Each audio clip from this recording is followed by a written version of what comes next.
The Beautiful Ones Are Not Yet Born. Chapter 1. The light from the bus moved uncertainly down the road until finally the two vague circles caught some indistinct object on the side of the road where it curved out in front. The bus had come to a stop. Its confused rattle had given place to an endless spastic shudder, as if its pieces were held together by too much rust ever to fall completely apart. The driver climbed down onto the road from his seat, took a crumpled packet of Tuskers from his shirt pocket, stuck a bent cigarette in his mouth, and lit a match. The head refused to catch, however. There was only the humid orange glow as the driver resignedly threw away the stick and took out another. After the third try, a yellow flame sputtered briefly. The driver caught it quickly with the end of the cigarette before it died, cleared his throat and spat out a generous gob of mucus against the tire, and began unhurriedly to inhale his smoke. Inside the bus, the conductor took down his bag and slowly rubbed his neck just above the patch where the long strap had been pressing down. Then he sat down heavily with his legs dangling down the front steps and closed his eyes. The passengers shuffled up the center aisle and began to lower themselves gently down, one after the other, into the darkness of the dawn.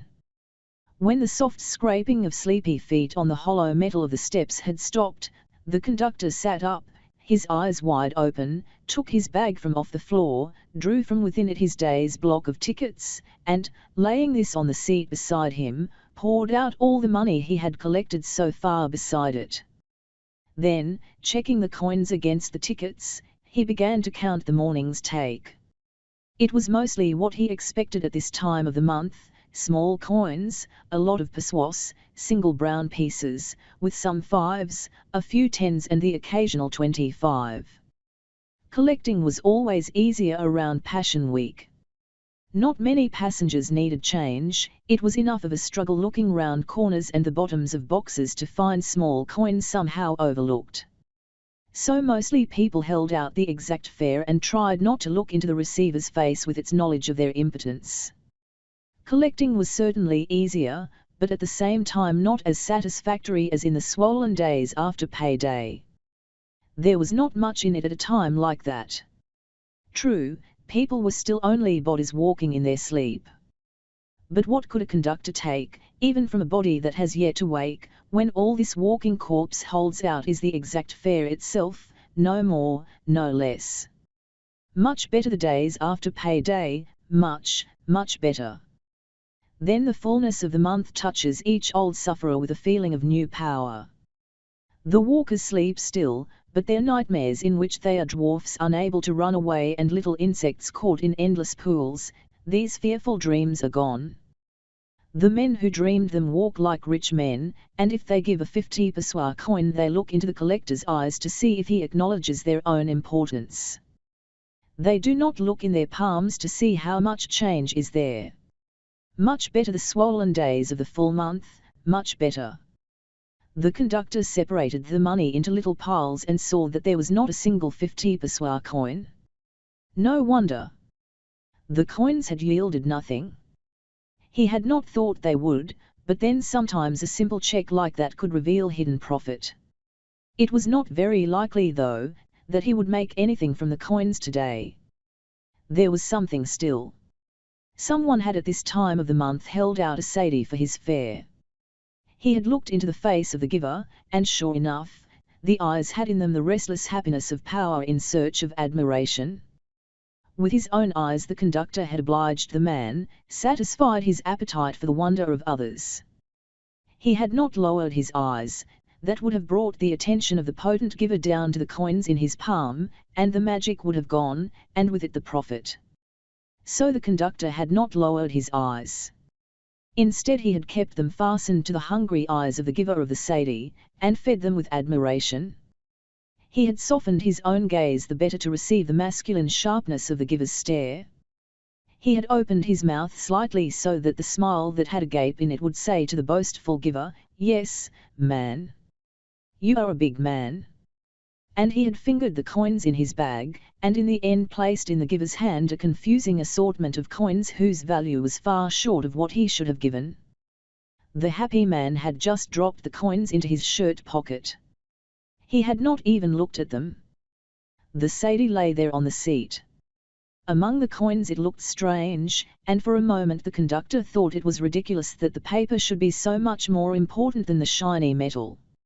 In the weak light inside the bus he peered closely at the markings on the note.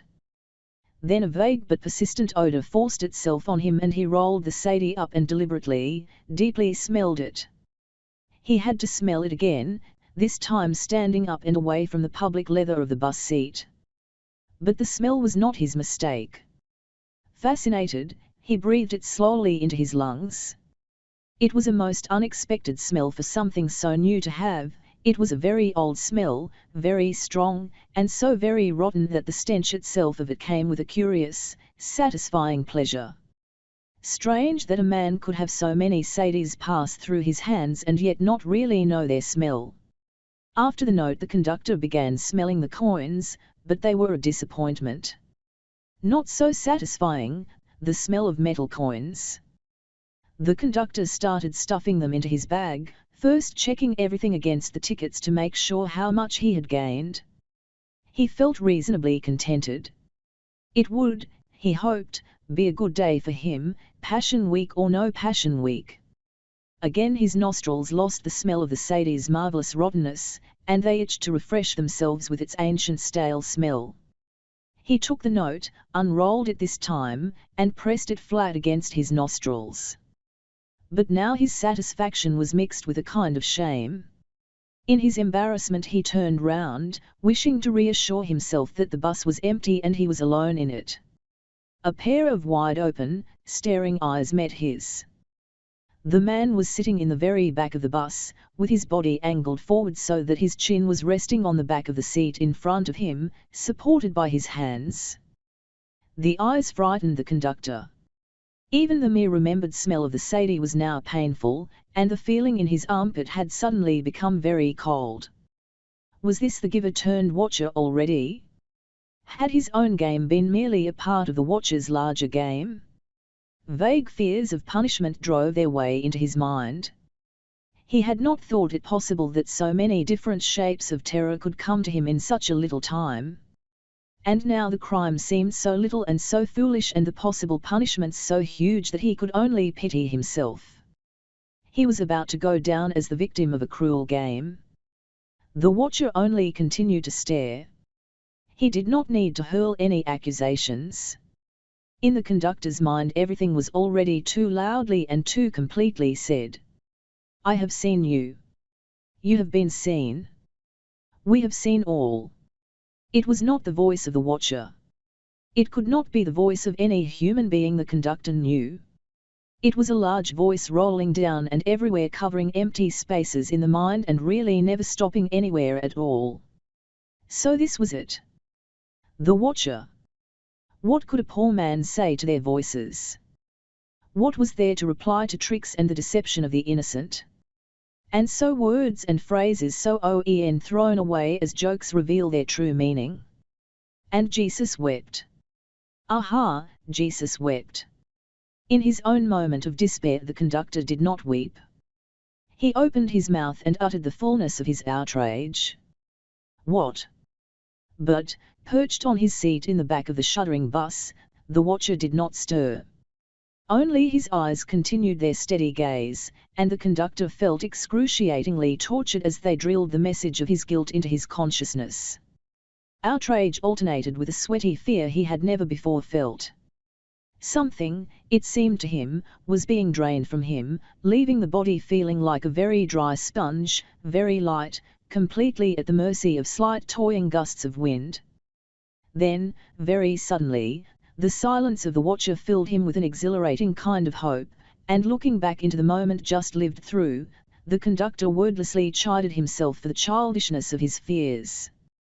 For, after all, how had he so frightened himself into thinking of the watcher as the bringer of his doom? Why had he placed the silent one above himself? Was it not likely, most probable, indeed, quite certain, that the watcher was himself also a man of skin and fat, with a stomach and a throat which needed to be served? Calmly, the conductor slipped a hand into his shirt pocket and took out a packet of embassy cigarettes. He had not thought he would have to open it so soon, But now there was a cause. The soul of a man was waiting to be drawn. An important bargain was hanging in the air. The conductor cleared his throat and ate the phlegm. "Brother," he said, inclining the prized cigarettes toward his desired accomplice, "brother, you care for Jot." Still the staring eyes seemed to be holding out for a better price. The conductor felt some of the first fear come back. He began walking as calmly as he could to the back of the bus. "You see, we can share," he said, as he came up to the man. But only the unending rattle of the bus answered and absorbed his words. The man in the back seat just sat and his eyes just stared, even when the conductor brought his cigarettes to within about a foot of his face. The giver's discomfort now gave place to keen curiosity, and he bent down to look into the staring face, a conciliating smile upon his own. Then a savage indignation filled the conductor. For in the soft vibrating light inside the bus, he saw, running down from the left corner of the watcher's mouth, a stream of the man's spittle. Oozing freely, the oil-like liquid first entangled itself in the fingers of the watcher's left hand, underneath which it spread and touched the rusty metal lining of the seat with a dark sheen, then descended with quiet inevitability down the dirty, aged leather of the seat itself, losing itself at last in the depression made by the joint. The watcher was no watcher after all, only a sleeper. Words shot out angrily from the conductor's mouth with an explosive imperiousness that woke the sleeper. "You blood-fucking son of a bitch. Article of no commercial value. You think the bus belongs to your grandfather." The sleeper awoke and looked up at his accuser, understanding nothing of the words at first. He licked the wetness around his chin, but the operation was unsuccessful. The mess was more than he had realized, and he had to wipe it off with his palm. He looked at his hand, all covered with his own viscous ooze. The conductor, now thoroughly furious, stood above him, sternly pointing to the seat in front. "Are you a child? You vomit your smelly spit all over the place. Why? You don't have a bedroom?" The man looked down on his glistening offense. Shame dwarfed him inside and he hastened to clean it. For some reason, perhaps out of sheer absence of mind, he thrust his right hand into his trouser pocket. When the hand emerged, it dragged after itself not a handkerchief, but the grey baffed lining of the pocket, together with a small mess of old bus tickets. Apologetically the man stuffed the lining back into its hiding place and looked at the seat with his mouth water on it. In a moment he made up his mind. Sitting deliberately on the seat, he leaned against the back leather and, moving his trunk sideways a few times, wiped the moisture off. The conductor laughed a crackling laugh. "So countryman, you don't have a handkerchief too?" The man did not answer. He looked at the seat and saw that it was as dry as it could be under the circumstances. But the conductor's ridicule had turned to hostility again. "Well," he shouted above the death rattle of the bus, "get out." The man had already started moving out of the bus, saying not a word. As he got onto the bottom step, the conductor, sitting down on a seat next to one of the windows, looked out of the bus and shouted his farewell to him, "Or you were waiting to shit in the bus." The man's foot hit the street and he moved slowly down the side past the front of the bus, peering ahead in the misty dawn air. The conductor's voice rolled out its message, enveloping the man with it. As he walked by the driver coughed, a short, violent cough which ended with a hoarse growl as he cleared his stuffed throat. Then he collected his full force and aimed the blob far out in front of him. The man who had come out of the bus felt the accompanying spray settle on his cheek and on one side of his upper lip. He looked back in the anger of the moment, only to see the driver unrepentantly preparing his throat and mouth for one more effort. He quickened his pace somewhat. The shimmering circles of dim light coming from the stationary bus, focused with a bleak haziness on the side of the road, caught in their confusion what seemed to be a small pile of earth with a sort of signboard standing nonsensically on top of it. As the man got closer, the mound assumed a different shape and the signboard acquired the dimensions of a square waste box. The thing had been a gleaming white when it was first installed, and that was not so very long ago. Now even the lettering on it was no longer decipherable. It was covered over thickly with the juice of every imaginable kind of waste matter. But once the letters had said in their brief brightness, KCC receptacle for disposal of waste. That was printed in blue. Underneath, in bolder capitals executed in lucent red, was the message. Keep your country clean by keeping your city clean. The box was one of the few relics of the latest campaign to rid the town of its filth. Like others before it, this campaign had been extremely impressive, and admiring rumours indicated that it had cost a great lot of money.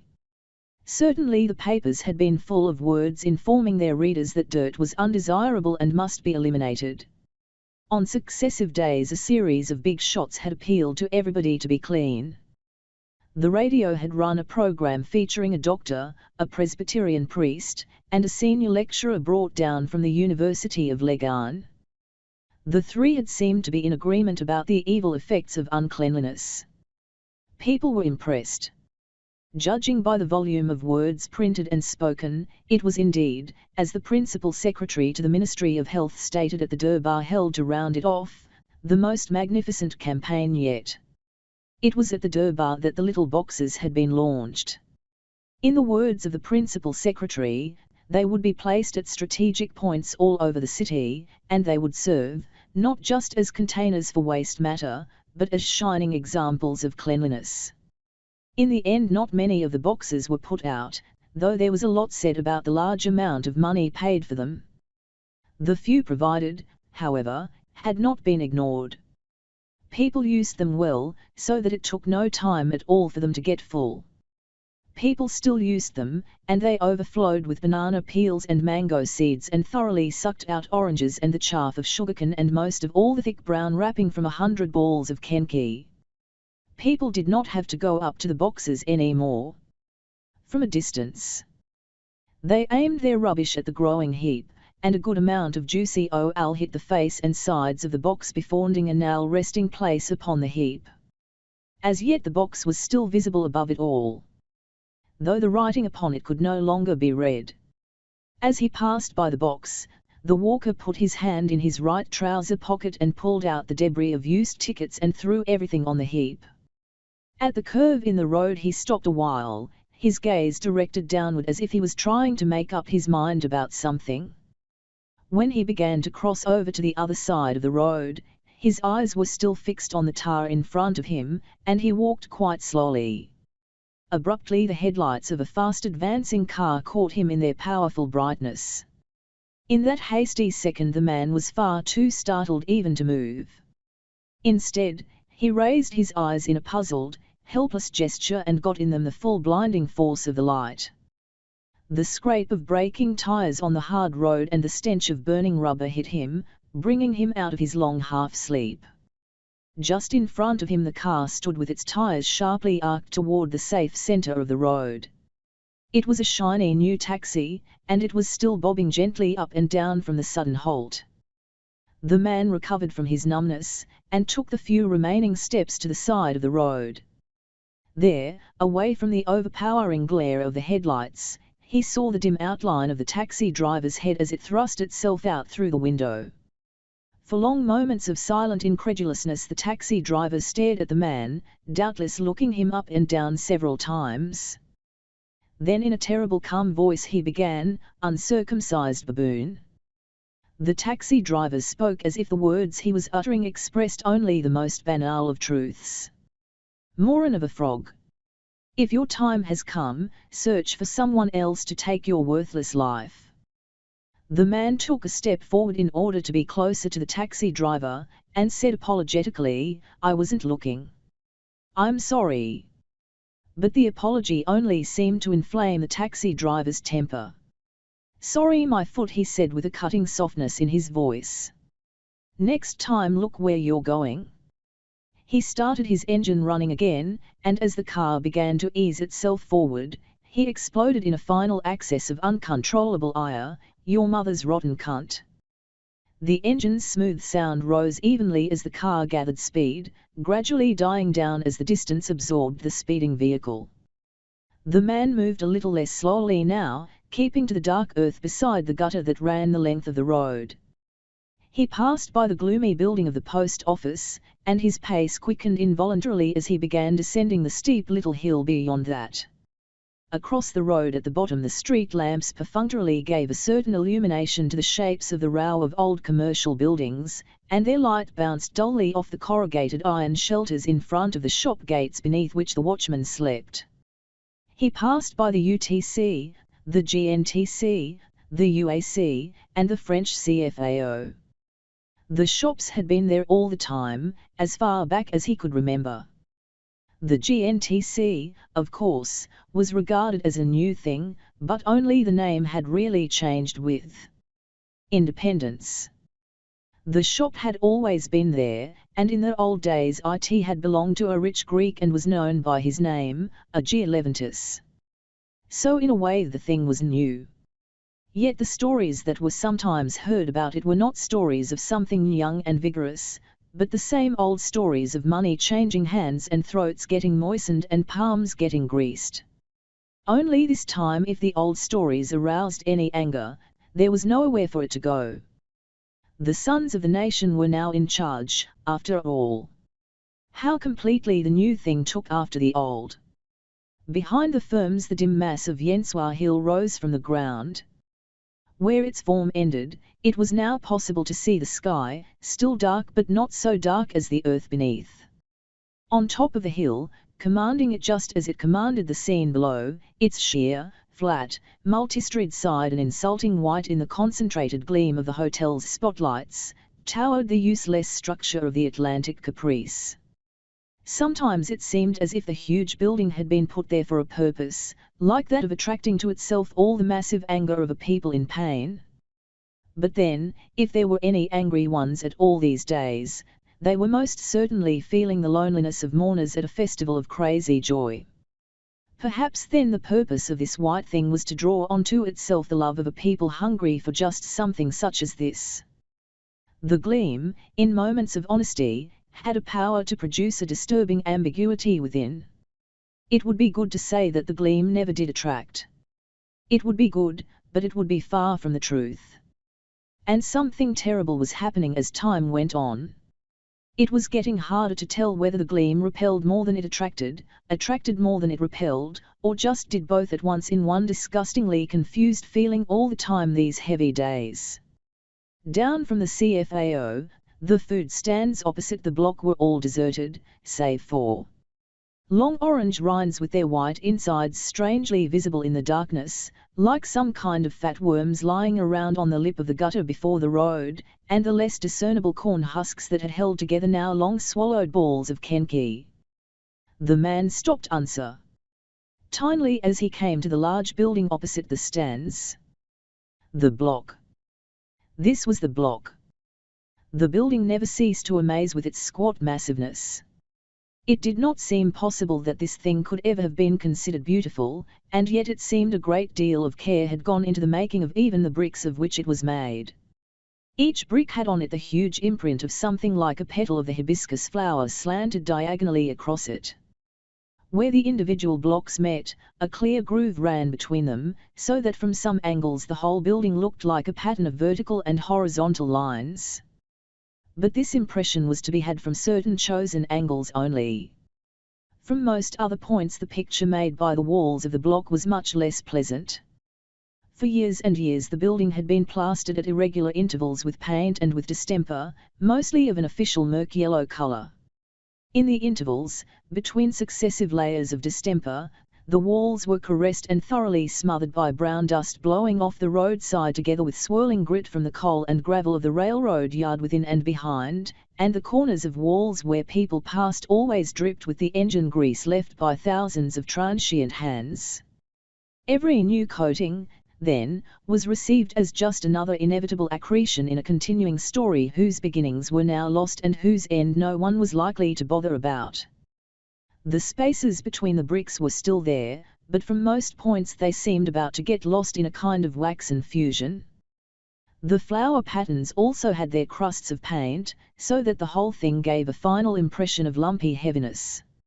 Even in the daylight this impression persisted, and was in fact made deeper by the unnecessary boldness of the cement relief lettering out in front. Railway and Harbour Administration Block Mksksai. The man disappeared through the gigantic opening in the front of the building and turned up the broad cement stairs to the right.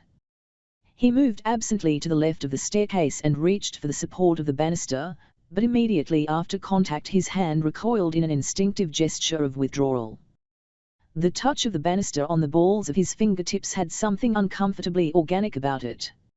A weak bulb hung over the whole staircase, suspended on some thin, invisible thread. By its light it was barely possible to see the banister, and the sight was like that of a very long piece of diseased skin.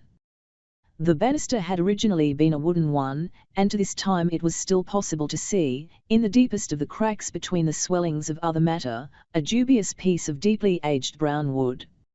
And there were many cracks, though most of them did not reach all the way down to the wood underneath.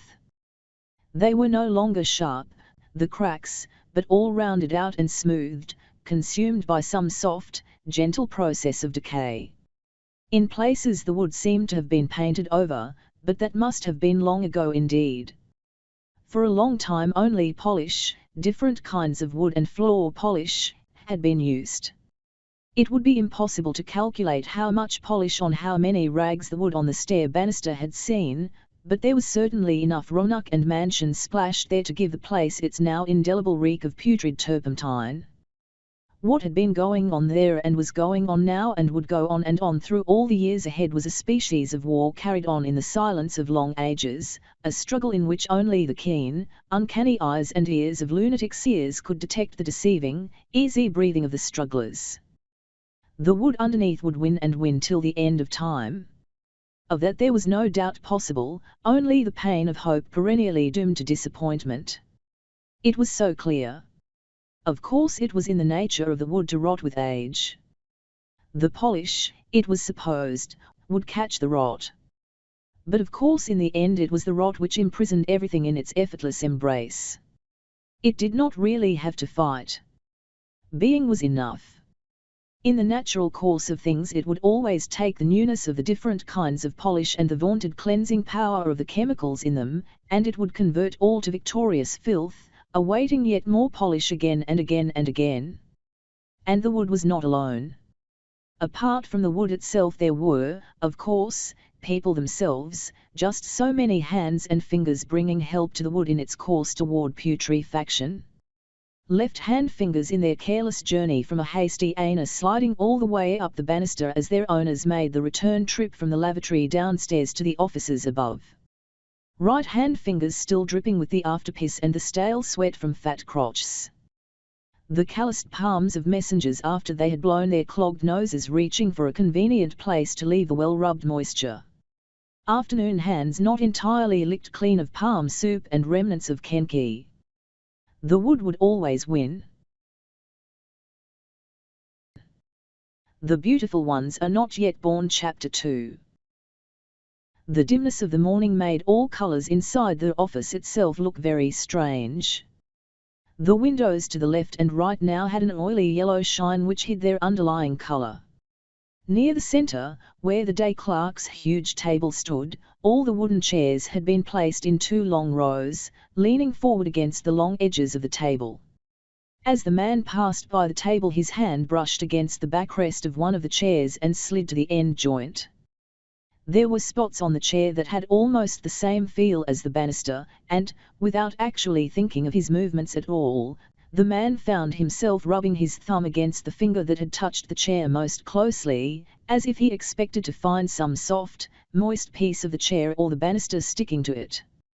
From the office floor the light came dully, like a ball whose bounce had died completely. In between the individual wooden tiles the accumulated dirt and polish had a colour that seemed even in the dimness a little lighter than that of the wood. In a few places it actually stood up in thin ridges, causing the feet to drag just a little. At the control desk the night clerk was still in his seat, but he had fallen asleep. His head was resting heavily on his right arm, which he had tried to bend into a comfortable pillow. The arm had slipped to one side, so that the clerk's head was now touching the top of the table in the crook of his arm. The other arm hung loose, now and then swinging almost imperceptibly by the exhausted clerk's chair. The man walked noiselessly toward the sleeper and touched him very gently. At first there was no response, but the man kept a gentle pressure on the clerk's shoulder, increasing it till he woke up. The sleeper woke up in the grip of a brief, strong terror. As he came up from his easy darkness, his face lost its softness and became strained, like the face of a person who had just arrived at a decision to do something terribly painful but also very necessary. And his mouth was twisted, out of control. "What is what?" the clerk asked, his voice uneasy, almost shouting. The man looked levelly at the waking sleeper and smiled. The smile seemed to reassure the clerk, and the terror vanished from his face. "Ah, Conte," he said, "I tire." As he spoke he drew 2 fingers across his cheeks and mouth in a slow, pensive gesture. "There was a lot of work last night?" the man asked. "No," Conte said the other, "not work. But when man is alone here all through the night." "I know," said the man, also shaking his head.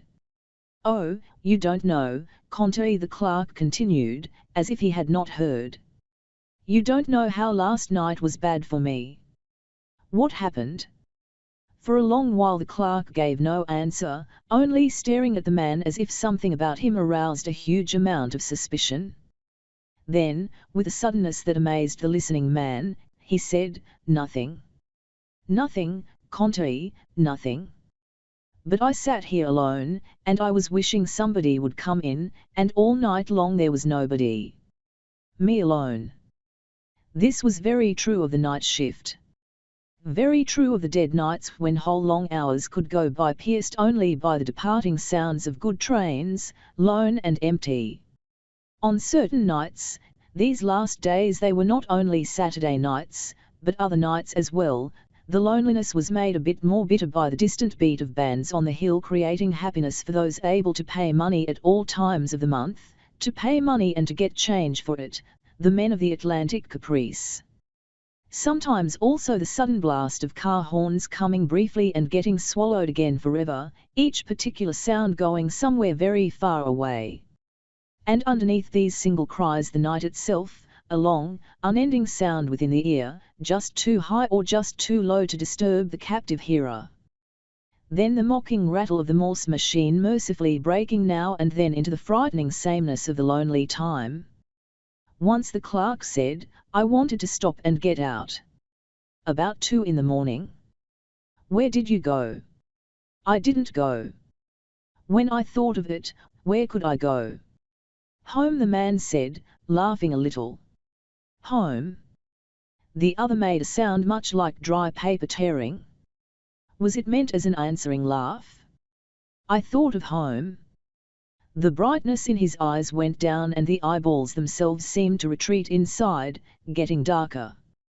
He paused, unable to make up his mind about something, then he added, "I can almost like it here when I think of home." The man laughed a much softer laugh and let his silence swallow up the words.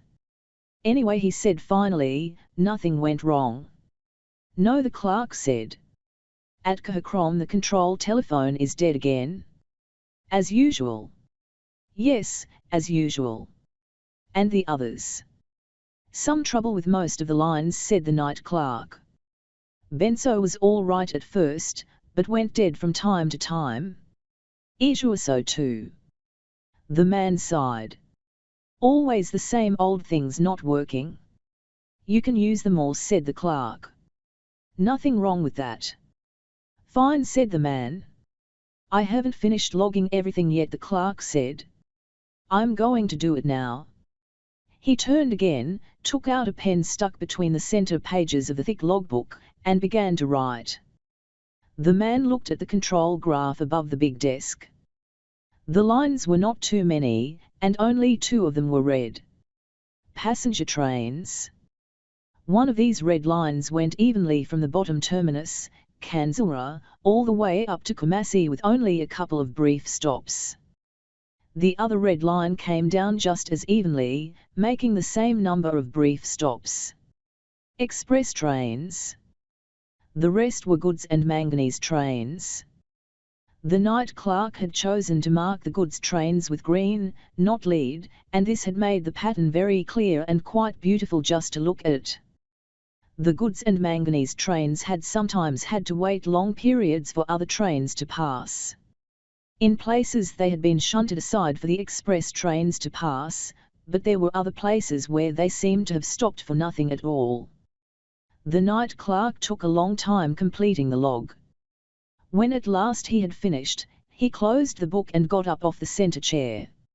As the night clerk said goodbye and walked out, the man moved over to the centre chair facing the graph. From the drawer to his left he took out a whole handful of pencils, then got up and walked over to the pencil sharpener fixed to the table at its right end. When he stuck a pencil into the sharpener and turned the handle sped round and round with the futile freedom of a thing connected to nothing else. The man stopped trying and went back to his seat. Searching deep inside the drawer, he found an old blade. He began to sharpen the pencils, at the same time reading over the night clerk's log, just checking. The night clerk had not written the date, but everything else was carefully written down in a neat hand. On duty, 10 p.m. to 6 a.m. Control telephones, faulty at Kahakrom Benso. Ijuaso. Carrier faulty. Other stations in good operating order. Manganese. 4 trains tonight. No trains tomorrow. Goods trains cancelled. 39G no power. 29G no guard, due accident en route. Allocation of tracks. Rail car leaving Kanzura station tomorrow for Ijuaso. Occupant, section engineer. Leaves 08:00 am. Accident, Class B, between Benso and Ijuaso. J.K. Akin New. Night control clerk. The man added his own signature to that of the night clerk and opened the logbook at a fresh page. Just then the door opened and the first messenger entered, smiling. "Hello, controller," he said cheerfully. "Hello." The control telephone rang. "Control, Kanzura," the man said into the mouthpiece. "Ah, you're there," said the voice at the other end. "Station master, Angu, here." "Yes." 15G arrived Angu 6:02 am out 6:2. "Book time?" "Fine." The man put the receiver down. The messenger came over to the control desk. He still had his smile. "You look happy," the man said to him. The messenger continued to smile, in the embarrassed way of a young girl confessing love. "I won something in the lottery," he said. "Lucky you," the man said. "How much?" The messenger hesitated before replying, 100 sadies. "That's not very much," the man laughed. "I know," said the messenger. "But so many people would jump on me to help me eat it." "They'll come, anyway." "No. Nobody will know. You used a nickname." "Help me, oh God." He smiled. "I hope you have a nice time," the man said. The messenger frowned. "I am happy, but I'm afraid," he said. "Juju," the man smiled. "No, not that," said the messenger. "But you know our Ghana." "Ah, yes. And everybody says the Ghana lottery is more Ghanaian than Ghana. You're afraid you won't get your money. I know people who won more than 500 sadies last year. They still haven't got their money." "Have they been to the police?" "For what?" "To help them get their money." "You're joking," said the messenger with some bitterness. "It costs you more money if you go to the police, that's all." "What will you do?" the man asked. I hope some official at the lottery place will take some of our NY100 Sadies as a bribe and allow me to have the rest. The messenger's smile was dead. You will be corrupting a public officer. The man smiled. This is Ghana, the messenger said, turning to go. The Morse machine sprang to life. Kuhakrom Station. Kanzilra here. Checking. What time chapter eng? Coming. Leaves Kanzilra 8:00 Thanks. Righto. After 8 the office began filling up rapidly as the day clerks came in with their little jokes and the talk of brief pay days and perennial passion weeks. Then the work of the day ended the talk, and even those who had little to do were reduced to silence because the rising heat was itself a very tiring thing. The Beautiful Ones Are Not Yet Born Chapter 3. After 12 even those within could tell the sun had risen very high.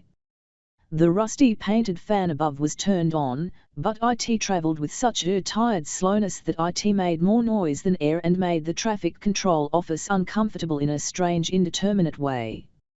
IT was not the heat alone or the inside wetness alone. And IT was not the useless sounds of the fan mixing with the usual rattle of the little Morse machines. IT was the combination that created the sense of confusion which IT would be impossible to fix and against which IT would be merely foolish to protest. The wetness within came partly from the sea which was only a little way away. Sometimes it was possible to taste very clearly the salt that had been eating the walls and the paint on them, if one cared to run one's hand down the dripping surfaces and taste the sticky mess. Partly, too, the wetness came from people, everybody who worked in the office. Everybody seemed to sweat a lot, not from the exertion of their jobs, but from some kind of inner struggle that was always going on. So the sea salt and the sweat together and the fan above made this stewy atmosphere in which the suffering sleepers came and worked and went dumbly back afterward to homes they had earlier fled. There was really no doubt that IT was like that in all their homes, everywhere save for those who had found in themselves the hardness for the upward climb. And he was not one of those. At 12:30 the lines had cleared as usual. Only a few goods trains would be coming down, and there was nothing going up with which they could possibly collide. It was the time for sending self-pitying jokes along the Morse wire to the railwaymen shunted onto some dead siding where they could get rich in gift livestock and crops and eat their hearts out with the suicidal desire to get back to the warm centre. Until the old 150 train started up to bring Tarkwa gold and Aboso manganese to the waiting Greek ships in the harbour, this would be the time of peace. The man sent a message to whoever was in the Ensue siding office now. Handing over till 2. A friendly rattle answered him. At first it was meaningless, just a good musical rhythm. When it resolved itself, it said, yes, lunchtime. Without thinking of what he was saying, the man tapped out, no food. Ensue siding answered, plenty here. And a conversation had begun. Lucky. Come. Transfer. Easy. Can't. Why? Secret. Family. Secret. The rattle came again from Ensue siding, this time not so irreverent, not so joyful and musical, but a soft, sympathetic signing off, as if the other one were trying to say he did not know but he could understand. The man answered with a short rattle, looked at the machine with a wondering thought about how close people sometimes come to opening up their sores for others to see, and then he called to the man at the machine on his left, over to you. The reply, as usual, came automatically, all correct. He moved slowly downstairs, past the banister and the light bulb under all the cobwebs. At the bottom, when he reached the entrance, he went out into the street with the sun shining all over it and the dust rising with the heat waves on it. He did it more out of habit than anything else, and before he got close enough to pick the words out of the noise of the sellers and the buyers of food, he turned left and walked down the right side of the road, down toward the harbour. At a time like this, when the month was so far gone and all there was the half-life of Passion Week, lunchtime was not a time to refresh oneself. Unless, of course, one chose to join the increasing numbers who had decided they were so deep in despair that there was nothing worse to fear in life.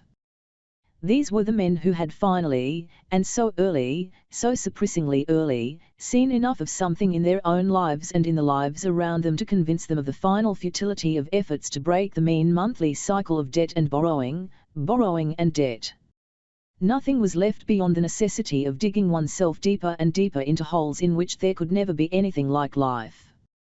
But perhaps the living dead could take some solace in the half-thought that there were so many others dead in life with them. So many, so frighteningly many, that maybe in the end even the efforts one made not to join them resulted only in another, more frustrating kind of living death. Thinking of the endless round that shrinks a man to something less than the size and the meaning of little short-lived flying ants on rainy nights, the man followed the line of the hard steel tracks where they curved out and away from inside the loco yard and straightened out ahead for the melancholy piercing push into the interior of the land.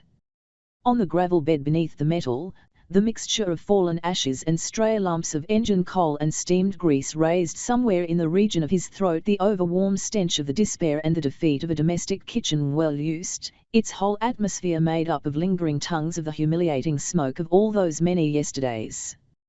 Out ahead, however, the tracks drove straight in clean shiny lines and the air above the steel shook with the power of the sun until all the afternoon things seen through the air seemed fluid and not solid anymore.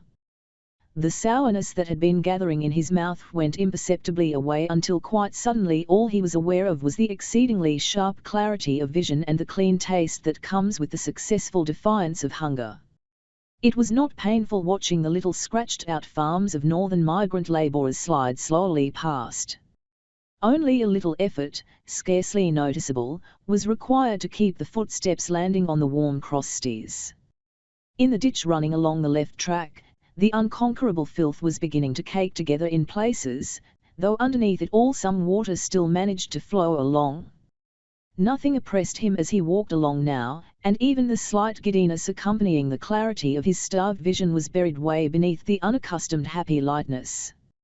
Some way out, the tracks went over a small ridge of concrete and cement, and the mud sliming alongside dipped underneath. The man crossed the bridge, then turned at the end and sat on the flanking cement embankment on the right. The bridge itself must have been built solidly enough, but the embankments must have been something in the nature of an afterthought. Where he sat on the right, a hunk of heavy cement had parted from the hole and fallen leaning into the thick stream coming out from under the bridge and formed a kind of dam.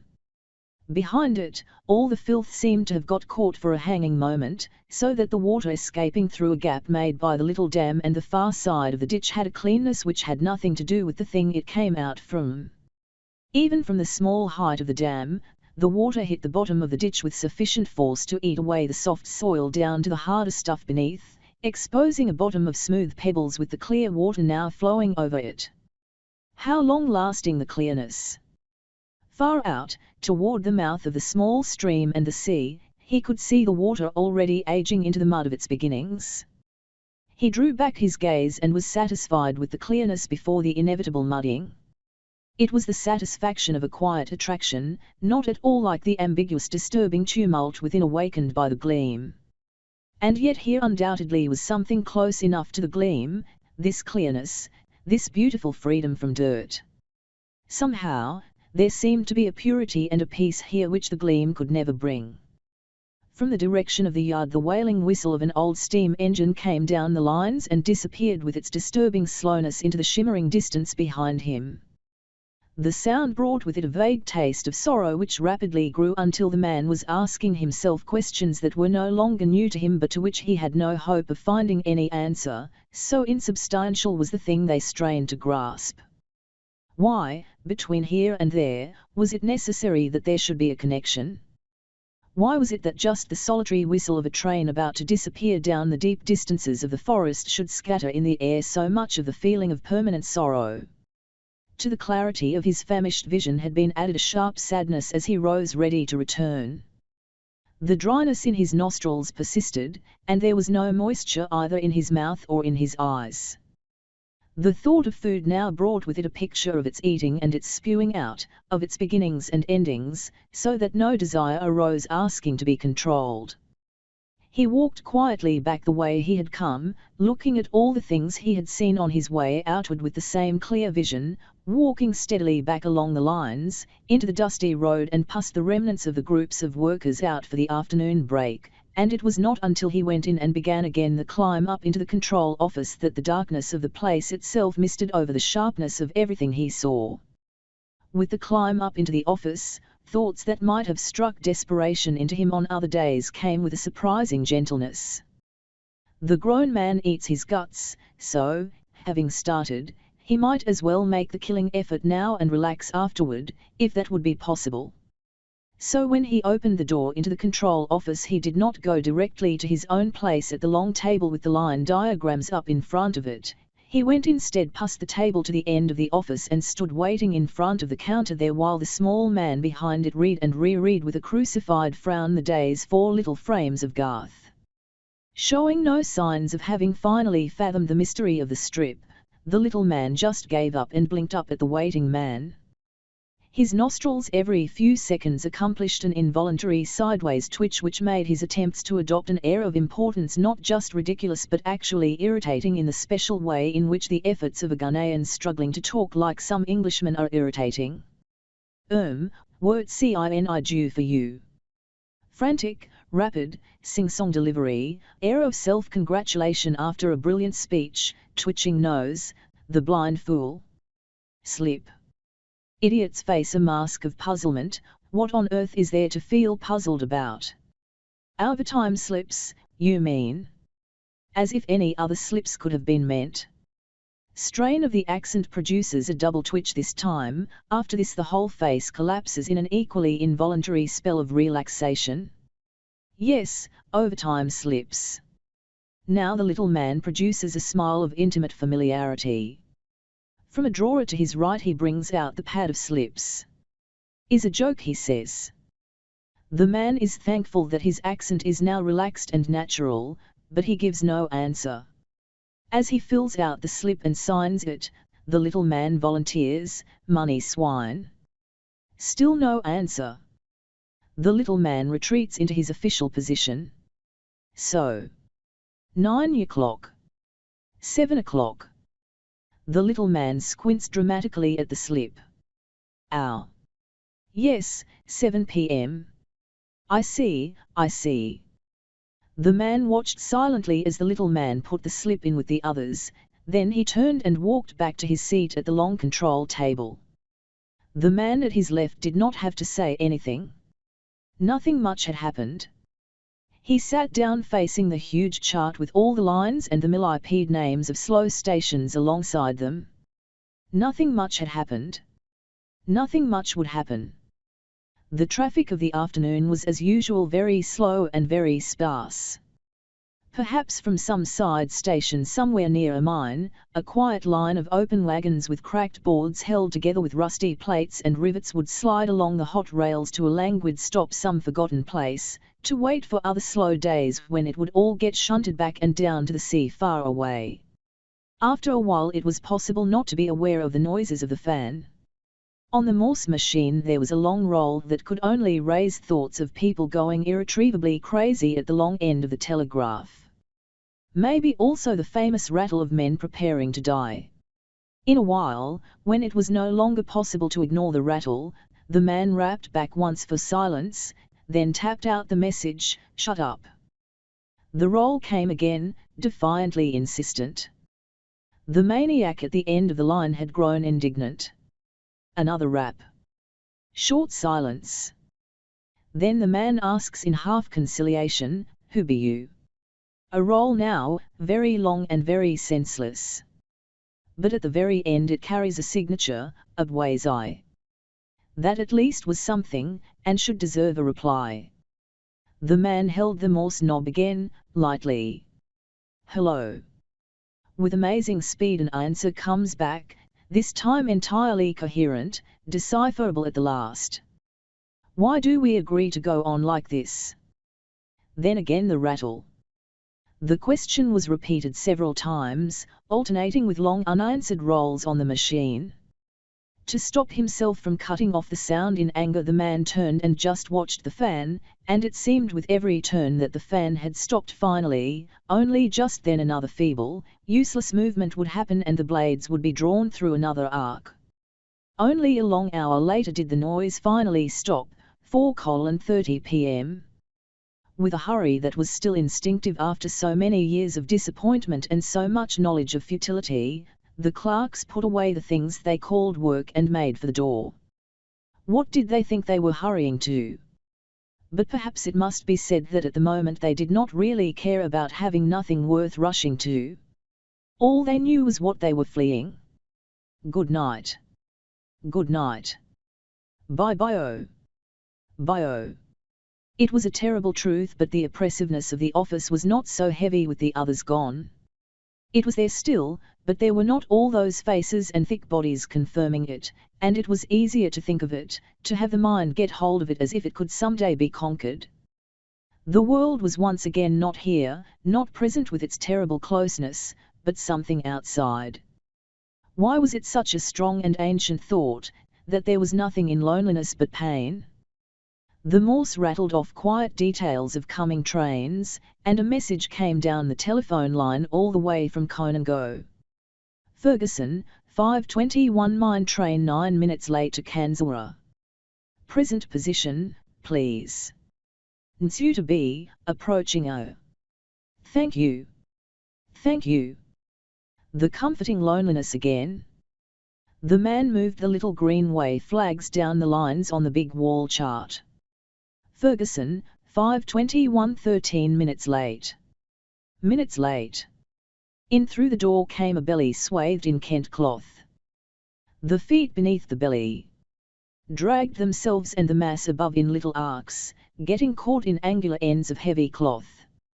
Sandals made of thick leather, encrusted with too many 2s and useless knobs, but then the wearers' pride had something to do with tassels.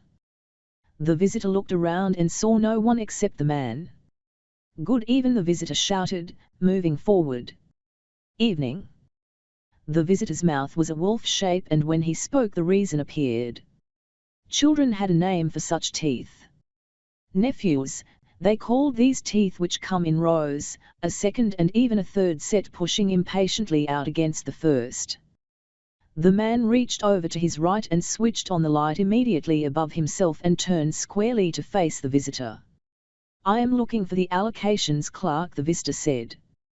His wolf mouth was agape in a gesture that must have been meant for a smile, a thing that was totally unnecessary and irritating.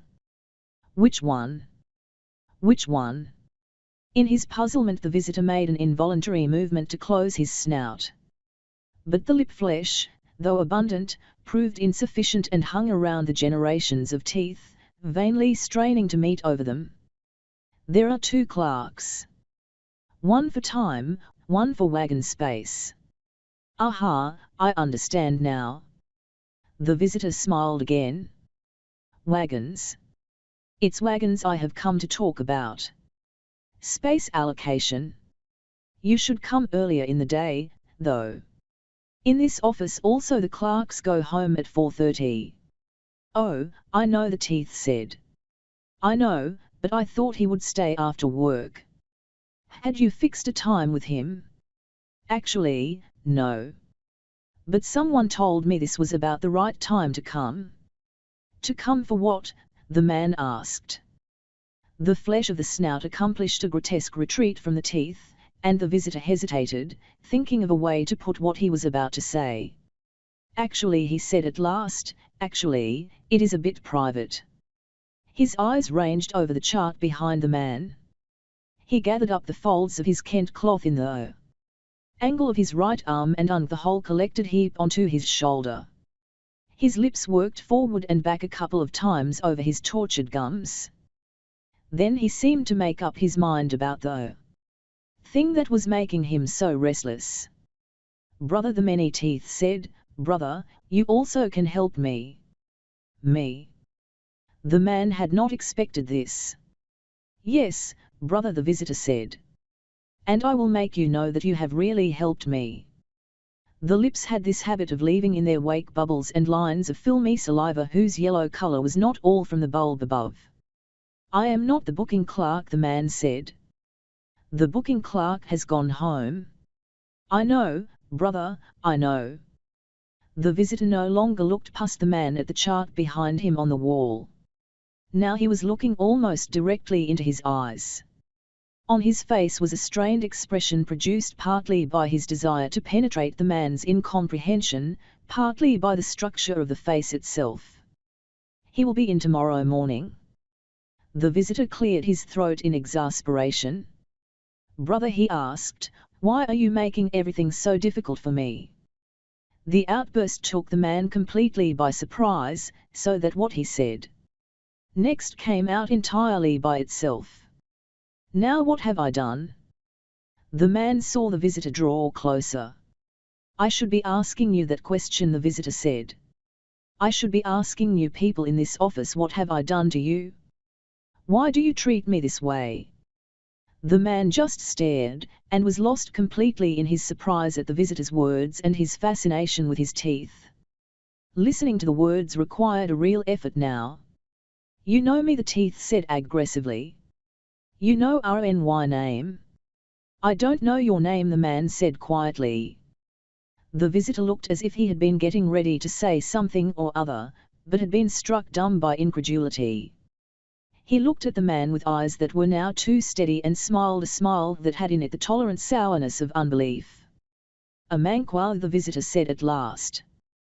"They call me a manquois. I cut timber. Contractor. If you can come back tomorrow," the man was saying. But now the sick conciliatory smile had receded from the visitor's face, and in its place there was the impotent resentment of a cheated man. "My friend," he said, "all joke aside. Come with me inside the forest and I will show you something to make you weep. Do you know, I cut RNY timber a long time ago and it is still waiting in the forest. Half of it will be rotten soon. Why do you have to treat me like that? What do you want?" "I am sorry," the man answered, "but I have nothing to do with allocations. I am not a child, RNY friend. If you work in the same office you can eat from the same bowl. What do you mean to tell me? I have RNY job, the booking clerk has his job. I don't interfere with him." "Why not? Why not?" The visitor spoke with open heat. "You think RNY timber should rot in the forest? Look, they tell me all the time, no wagons, no space. But many times I see wagons coming down here, carrying nothing but stones. Sometimes empty, empty, RNY good friend, empty. Is that how to do it? If you want to talk to someone higher up." "My friend," the visitor said, "don't joke with me. I need to talk to you. I tell you I have nothing to do with bookings. You can see that clerk for me." The visitor looked suspiciously toward the door, then plunged his left arm underneath his Kent folds.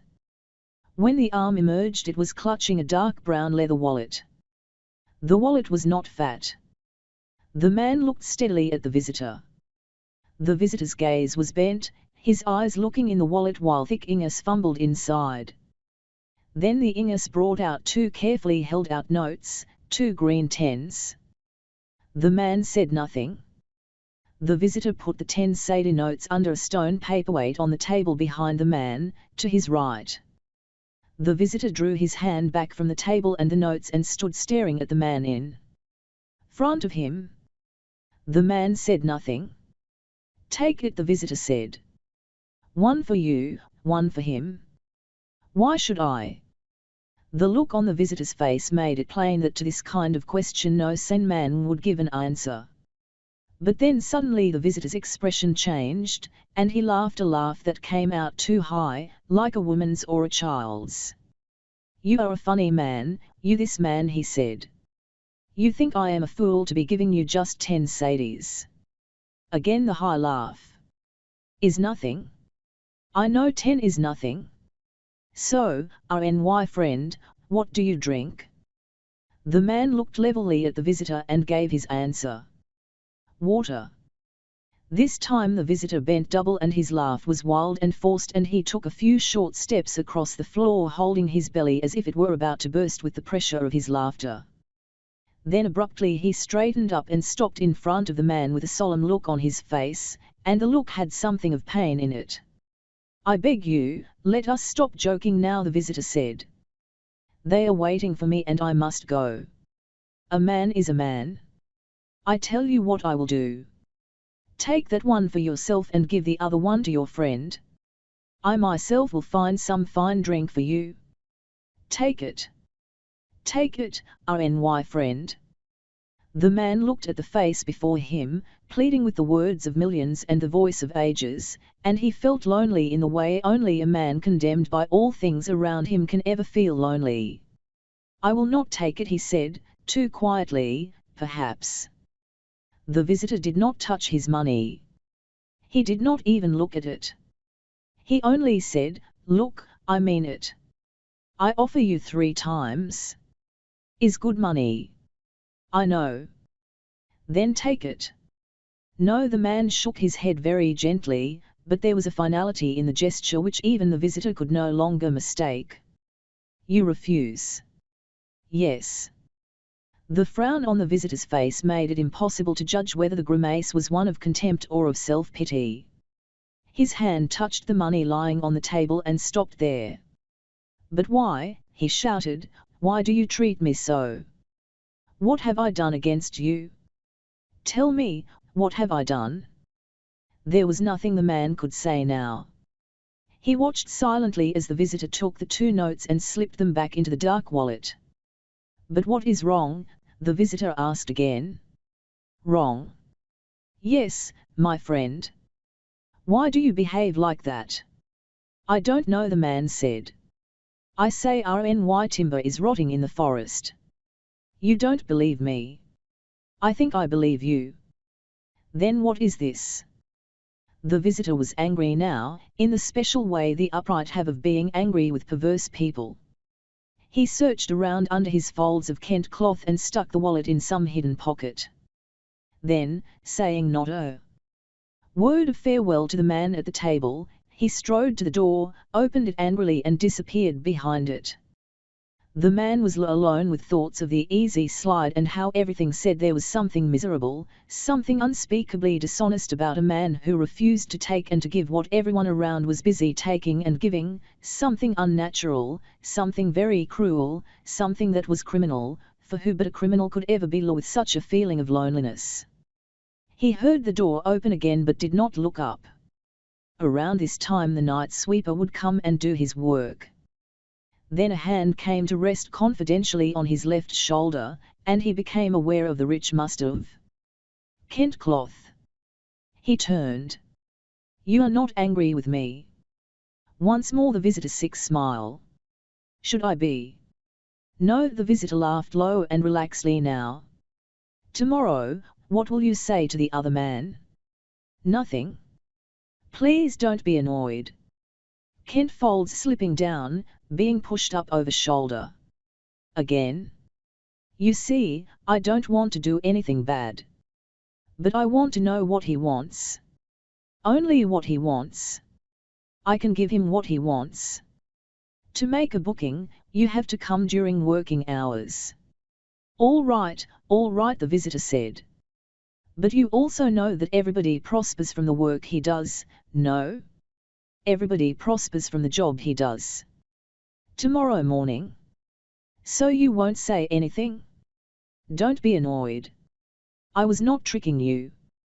The door opened and the visitor turned sharply to look at the intruder. But the door just stayed open and no one seemed about to enter the office. The visitor could not take his eyes off the door. A bent bucket swung through the open door, and behind it came a small man lugging a brush and a mop with a handle taller than himself. "Who is that?"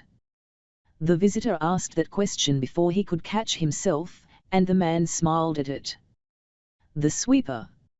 He cleans this place."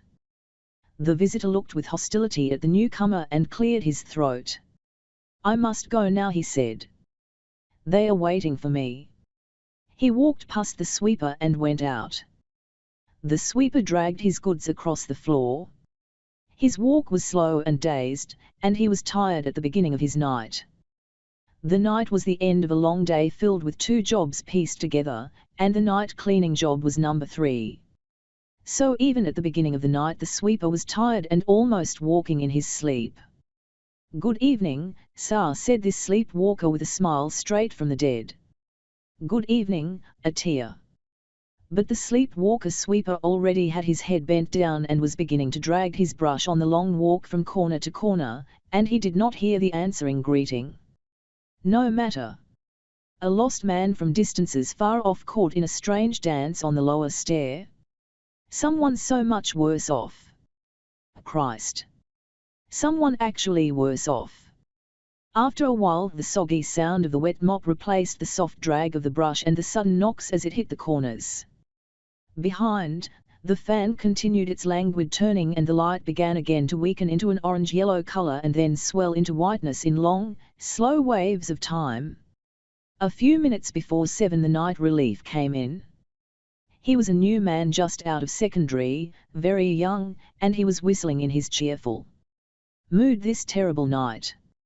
No doubt, being only new, he was calculating in his disappointed mind that he would stay here only a short while and like a free man fly off to something closer to his soul. What in his breeziness he had yet to know was this, that his dream was not his alone, that everyone before him had crawled with hope along the same unending path, dreaming of future days when they would crawl no longer but run if they wanted to run, and fly if the spirit moved them. But along the streets, those who can soon learn to recognize in ordinary faces beings whom the spirit has moved, but who cannot follow where it beckons, so heavy are the small, ordinary days of the time. The unwary freedom of the young man and the realization that it was time to go filled the man with an undefined fear of things that had not yet come. The young man greeted him happily. "Evening," the man replied. He got off the chair. "You know what to do, of course. Use the telephone." "Okay. Nothing much tonight. Slack time all along the line. The night trains are listed." The man began to walk toward the door. "Good night," the young man shouted after him. "Good night." At the door the sleepwalker sweeper was also about to leave. He put his load down and held the door open for the man, smiling again and giving a final greeting. The man began to descend the stairs. In his tiredness it did not matter that his thumb and the balls of his fingertips were being clammily caressed by the caked accretions on the banister. As he went down a shadow rose menacingly up the bottom wall to meet him, and it was his own. The Beautiful Ones Are Not Yet Born. Chapter 4. Outside, the sight of the street itself raised thoughts of the reproach of loved ones, coming in silent sounds that ate into the mind in wiry spirals and stayed there circling in tightening rings, never letting go. There was no hurry. At the other end there was only home, the land of the loved ones, and there it was only the heroes of the gleam who did not feel that they were strangers. And he had not the kind of hardness that the gleam required. Walking with the slowness of those whose desire has nowhere to go, the man moved up the road, past the lines of evening people under the waning lamps selling green and yellow oranges and bloated bread polished with leftover oil, and little tins and packets of things no one was in any hurry to buy. Under a dying lamp a child is disturbed by a long cough coming from somewhere deep in the center of the infant body. At the end of it his mother calmly puts her mouth to the wet congested nostrils and sucks them free. The mess she lets fall gently by the roadside and with her bare foot she rubs it softly into the earth. Up at the top a bus arrives and makes the turn for the journey back. The man does not hurry. Let it go. From the other side of the road there is the indiscreet hiss of a night walker also suffering through her passion week. At other times the hiss is meant only for the heroes, but now it comes clearly over. In the space between weak lamps opposite can be seen the fragile shine of some ornament on her. There are many of the walking dead, Many so much worse off. The shine disappears, then comes again, closer, somewhere near the middle of the road. Incredible. In a moment the air is filled with the sharp sweetness of armpit powder, hot and moist, and the keenness of perfume trapped in creases of prematurely tired skin. At rapid intervals comes the vapor of a well-used wig. Horse or human? Alive or dead? And how long departed? SSSSSSSS. The appeal is not directed anywhere beyond the man. The incredible comes true at times like this. The man looks up and sees beneath the mass of the wig the bright circle of an earring. The walker does not see, or chooses not to see, the lukewarm apologetic smile. 5. The voice is not a used one. It is almost like a shy child's. The man shakes his head. How anyhow at a time like this? 3. Abrupt drop, this. So many desperate needs. Sister, I have nothing at all. No response. Light glinting on swirled earring. The walker steps back into the ambiguous shadow between the lights, waiting with a strange voice for strange faces in the dark. More sellers under more faint lights, selling more of the same inconsequential things. From the rise ahead an object made of power and darkness and gleaming light comes shimmering in a potent moving stream, and it stops in front of a half-asleep seller close to the man. Above the cool murmur of the engine the voice of a female rises from within, thin as long wire stabbing into open eyes. Driver, get some oranges. How much, auntie? Oh, 2 dozen. The driver steps out and swings the door shut with the satisfied thud of newness. The wire voice within seems to wail something more, and from the back seat of the limousine a man dressed in a black suit comes out and makes straight for a little covered box with bread in it. The young girl behind the box hurries to open it and to hold out a large wrapped loaf. The man takes it and says, "One more." The girl pulls out another. Glint of a 50 peso coin. The man turns and walks confidently back to the car. The girl runs after him with his change, but he does not want it and the girl returns to her box. Next to the girl another, older seller wakes to her missed chance and begins to call out, "Big man, I have fine bread. I have bought some already."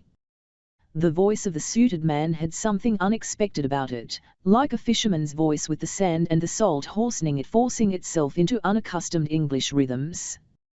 Why was this necessary? A very Ghanaian voice. "My lord," comes the woman again, "RNY big lord, this bread is real bread." Inside the big car the pointed female voice springs and coils around, complaining of fridges too full to contain anything more and of too much bread already bought. Outside, the seller sweetens her tones. "My own lord, RNY master, oh, RNY white man, come. Come and take RNY bread.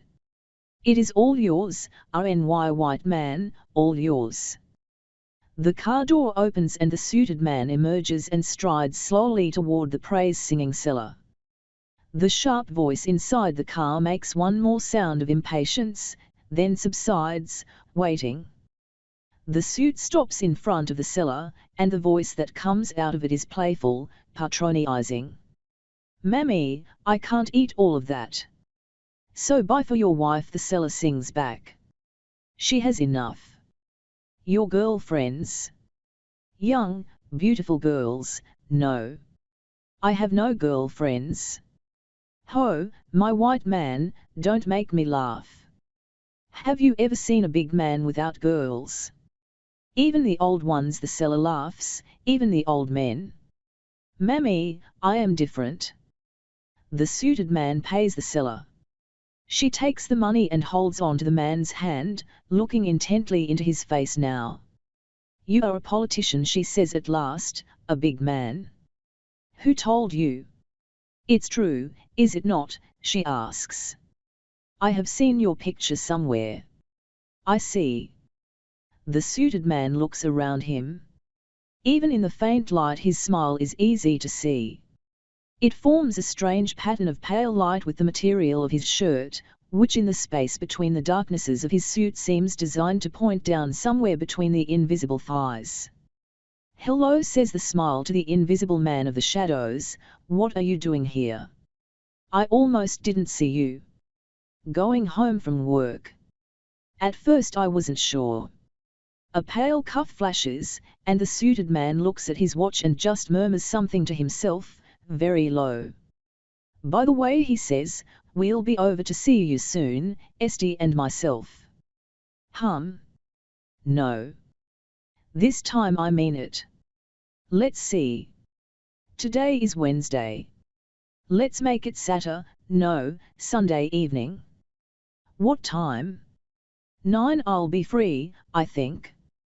The car horn splits the air with its new, irritated sound, and the suited man spins instinctively around, then recovers and says, "Esty is in the car. Come and greet her." The man walks behind the suit up to the car. The voice within starts scolding in an abrasive tone, but the suit cuts it short. "Esty, I found a stranger." The woman's wire voice changes a little in tone. I look. I didn't see anybody." Out through the window she holds out a hand and something glitters in the night light. The man takes the hand. Moist like lubricated flesh. It is withdrawn as quickly as if contact were a well-known calamity, and the woman inside seems plainly to have forgotten about the man outside. Another sound of a door softly closing. "Well, Sunday, then. 9. Fine." A voice from the car, an afterthought as the engine turns impatiently. "Oh, by the way, we are not going back. Atlantic caprice, and we are late. Otherwise." "Don't worry your soul," the man hollers after the fluid movement of the limousine. "Don't worry your soul," he repeats the words in a whisper to himself, and turns his look away from the gleam above the hill. The waiting period is a time of comforting emptiness. Thoughts that do not necessarily have to have anything to do with the sickness of despair come and go, leaving nothing painful behind them. How many hands passing over the long bar of the bench at the bus stop since it was first put there? What do 3 lit windows mean in the dark post office at night? What have the others waiting been doing? With a wholly unnecessary burst of noise a bus comes and stops with its entrance door a yard beyond the bus stop opening. The waiting people slide toward it, but the conductor walks away down the road. In a few moments the waiters can hear the sound of his urine hitting the Clean Your City can. He must be aiming high. Everyone relaxes visibly. The poor are rich in patience. The driver in his turn jumps down and follows the conductor to the heap. His sound is much more feeble. For a long time they stand by the heap laughing and talking. Joking about what has just been going on. Comparing what? The driver wanders back, climbs in and goes to sleep over the wheel. The conductor is aiming to go down in the direction of the cellars. A few, fed up with waiting, climb in anyhow and put their heads to rest against the remaining panes. Someone coughs, but the noise gives place to an abrupt silence. Those still waiting outside drape their bodies over the long rails of the bus stop shelter, and the lights of passing vehicles play upon their shapes in strange, desolate patterns. When the conductor returns he is eating a shiny loaf of bread by hollowing it out, and the food handled in this way in the darkness looks intermittently like something resentful and alive. With a full mouth the conductor shouts at those who have climbed inside, a morsel shoots out from his jaws and drops in a pale arc by the bus. "Get down! Get down! Have you paid and you are sitting inside?" As if they have been expecting this all along, the people inside climb meekly down and hold out their money to the conductor. He is too angry to accept it, and sends them back to the end of the line. Nothing serious. The line is not long. The conductor mumbles insults aimed at no particular person as he snaps out the tickets. No one seems to need change, so things go rapidly, except when the conductor takes his time to say aloud some deeply felt insult. The man gets in, choosing a seat by a window. The window turns out to have no pane in it. No matter. It is hardly a cold night. When the bus starts, the air that rushes in comes like a soft wave of lukewarm water. The man leans back against his seat and fingers recoil behind his head. He does not look back. It is possible, after so much time up and down the same way, it is possible to close the eyes and lay back the head and yet to know very clearly that one is at this moment passing by that particular place or the other one, because the air brings these places to the open nose. Even at night there is something hot and dusty about the wind that comes blowing over the grease of the loco yard, so that the combination raises in the mind pictures of thick short men in overalls thickened with grease that never will come off, blunt rusty bits of iron mixed up with filings in the sand, old water that has stopped flowing and confused itself with decaying oil from broken down boilers, even the dead smell of carbide lamps and electric cutters. After the wall of the loco yard, the breeze blowing freely in from the sea, fresh in a special organic way that has in it traces of living things from their beginnings to their endings. Over the iron bridge the bus moves slowly. In gusts the heat rises from the market abandoned to the night and to the homeless, dust and perpetual mud covered over with crushed tomatoes and rotten vegetables, eddies from the open end of some fish head on a dump of refuse and curled up scales with the hardening corpses of the afternoon's flies around. Another stretch of free sea line. More than halfway now, the world around the central rubbish heap is entered, and smells hit the senses like a strong wall, and even the eyes have something to register. It is so old it has become more than mere rubbish, that is why. It has fused with the earth underneath. In one or two places the eye that chooses to remain open can see the weird patterns made by thrown wrecks of upended bicycles and a pre-war roller. Sounds arise and kill all smells as the bus pulls into the dormitory town. Past the big public lavatory the stench claws inward to the throat. Sometimes it is understandable that people spit so much, when all around decaying things push inward and mix all the body's juices with the taste of rot. Sometimes it is understandable, the doomed attempt to purify the self by adding to the disease outside. Hot smell of caked shit split by afternoon's baking sun, now touched by still evaporating dew. The nostrils, incredibly, are joined in a way that is most horrifyingly direct to the throat itself and to the entrails right through to their end. Across the aisle on the seat opposite, an old man is sleeping and his mouth is open to the air rushing in the night with how many particles of what? So why should he play the fool and hold his breath? Sounds of moist fish frying in open pans of dark perennial oil so close to the public lavatory. It is very easy to get used to what is terrible. A different thing, the public bath, made for a purification that is not so offensive.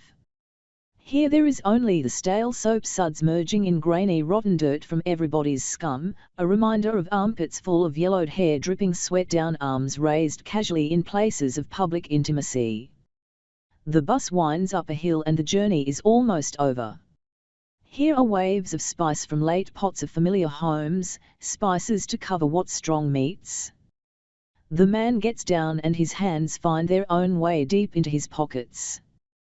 The air around the spine at the base of his neck grows unaccountably cold. The puddle at the end of the gutter is widening so that it takes some effort to leap over it now. And it seems such a tiring thing to do, climbing up the 4 little stairs onto the veranda. There is light in the kitchen still, but everything is very quiet. Is that strange at this time of night? It does not matter, really. Why should there not be silence, after all, why not? Silence. No voices, no sounds in the night, just silence. The man walks into the hall, meeting the eyes of his waiting wife. These eyes are flat, the eyes of a person who has come to a decision not to say anything, eyes totally accepting and unquestioning in the way only a thing from which nothing is ever expected can be accepted and not questioned. And it is true that because these eyes are there the air is filled with accusation, but for even that the man feels a certain tired gratitude.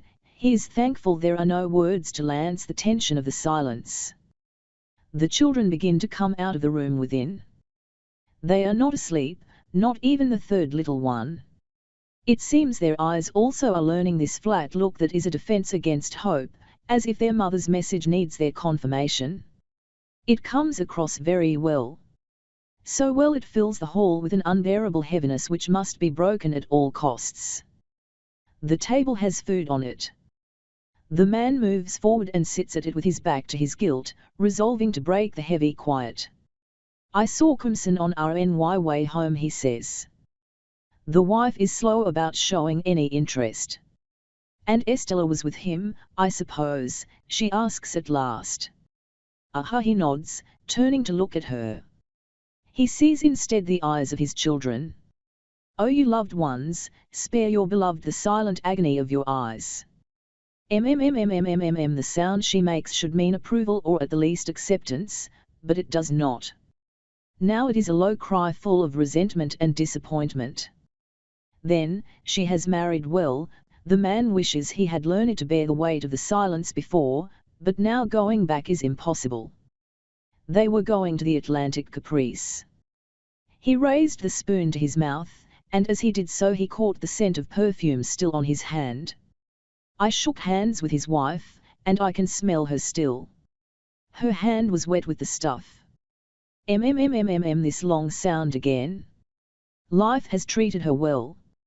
Crimson says he wants to come and see us. Sunday, 9. That probably means your mother, not us. We should remember to tell her when she comes. The woman paused before answering. It is not only for our mother that Crimson will come. What do you mean? Asked the man. His spoon drops and he ignores it. I mean if things go well, they will go well for all of us. Do you think so? The man looks worriedly at his wife. She is irritated. Why are you trying to cut yourself apart from what goes for all of us? I did not know, the man says very slowly, I did not know that I had agreed to join anything. But you will be eating it with us when it is ripe. The woman's defensive little smile does nothing to remove the sharp edge of the question. The man rises from the table and goes toward his wife. She is about to shrink back from him, but he is smiling sadly down at her and she relaxes. Where is Crimson getting all the money for this boat? He asks. He is getting it. Flat finality. All right, says the man. Let us say I am not in it. The woman stares unbelieving at her husband, then whispers softly, Chishidadoo. Knock on the door. Answer from the woman, and an old woman with her breasts barely covered by her cloth comes in holding a little chipped enamel bowl at the tips of her fingers. Good evening, she says. Here I am again. Sugar. Would you be pleased to lend me a little sugar? Just for the children. The wife answers, we have just finished our last packet ourselves. On the old woman's face appears a smile halfway between skepticism and triumphant belief. As she disappears through the doorway she looks back at the couple within and says, this life. The man looks at his wife and finds her eyes fixed on his face. What were you saying? He asks. Nothing, she says. He grows silent. Somebody offered me a bribe today, he says after a while. One of those timber contractors. To do what? To get him an allocation. And like an onward Christian soldier you refused. The sudden vehemence of the question takes the man completely by surprise. Like a what? Onward Christian soldier. Maracking as to with the cross of Jesus going on before. The man took a long look at his wife's face. Then he said, it wasn't even necessary. What were you afraid of then? The woman asked. But why should I take it? And why not? When you shook Estella Crimson's hand, was not the perfume that stayed on yours a pleasing thing? Maybe you like this crawling that we do, but I am tired of it. I would like to have someone drive me where I want to go. Like Estella Crimson? Yes, like Estella. And why not? Is she more than I? We don't know how she got what she has, the man said. And we don't care. The woman's voice had lost its excitement and reverted to its flatness. With a silent gesture she sent the children back inside. We don't care. Why pretend? Everybody is swimming toward what he wants. Who wants to remain on the beach asking the wind, how? How? How? Is that the way you see things now? He asked her. Have you found some other way? No. Would you refuse Crimson's car if it got given free to you? No. It would depend. Is there anything wrong with some entertainment now and then? Of course not. Then why not? Why not what? He asked. The woman's mouth opened, but she let it close again. Then she said, it is nice. It is clean, the life Estella is getting. The man shrugged his shoulders. When he spoke, it was with deliberate laziness. Some of that kind of cleanness has more rottenness in it than the slime at the bottom of a garbage dump. The woman almost sang. The sound might have been taken as a murmur of contentment. You are the Chishidadu itself. Now what do you mean by that? The man's voice was not angry, just intrigued. Very calmly, the woman gave him her reply. You know, the Chishidadu is a bird. The Chishidadu hates excrement with all its soul. But the Chishidadu only feeds on maggots, and you know the maggots grow best inside the lavatory. This is the Chishidadu. The woman was smiling. The Beautiful Ones Are Not Yet Born. Chapter 5. The reproach of loved ones comes kindly when it comes in silence. Even when this silence is filled with the consciousness of resentment, there is always the hope that they understand whatever vague little wishes there are to understand, as if one could forever keep up the pretense that the difference between the failures and the hard heroes of the dream is only a matter of time. Time in which to leap across yards made up of the mud of days of rain, to jump over wide gutters with only a trickle of drying urine at the bottom and so many clusters of cigarette pieces wet and pinched in where they have left the still unsatisfied lips of the sucker. Time to sail with a beautiful smoothness in the sweet direction of the gleam, carrying with easy strength every one of the loved ones, time to change the silent curses of resentful loved ones and the deeper silent questions of those in whom pain and disappointment have killed every other emotion, time to change all this into the long unforced laughter of tired travellers home at last. But when the reproach of the loved ones grows into sound and the pain is thrown outward against the one who causes it, then it is no longer possible to look with any hope at all at time. The man moved from the table and lay down on the bed pushed into the far corner of the hall and closed his eyes, but failure would not let him rest in peace. Arguments and counter-accusations that had run many times round and round just underneath the surface of his mind now rose teasingly and vanished again beneath his confusion after they had multiplied it and deepened it beyond the point where it could be endured. A man, even a man who has stumbled once, ought to be able to pick himself up and hurry after those who have gone before. A man ought to be able to do that, if only for the sake of the loved ones. And the man also who in his stumbling is pressed down with burdens other than his own, he also must hurry. The judgment of the loved ones is no different from the judgment of the others, though in the lonely mind the loved ones may themselves look like a strong excuse for the failure and the fall. What would be the point, when so much pain was shooting out toward the beloved? What would be the point in his returning it? What would be the point, especially since these days outside the area of the gleam which made the loved ones suffer in their impatience, there was nothing worth pursuing, nothing at all worth spending life's minutes on?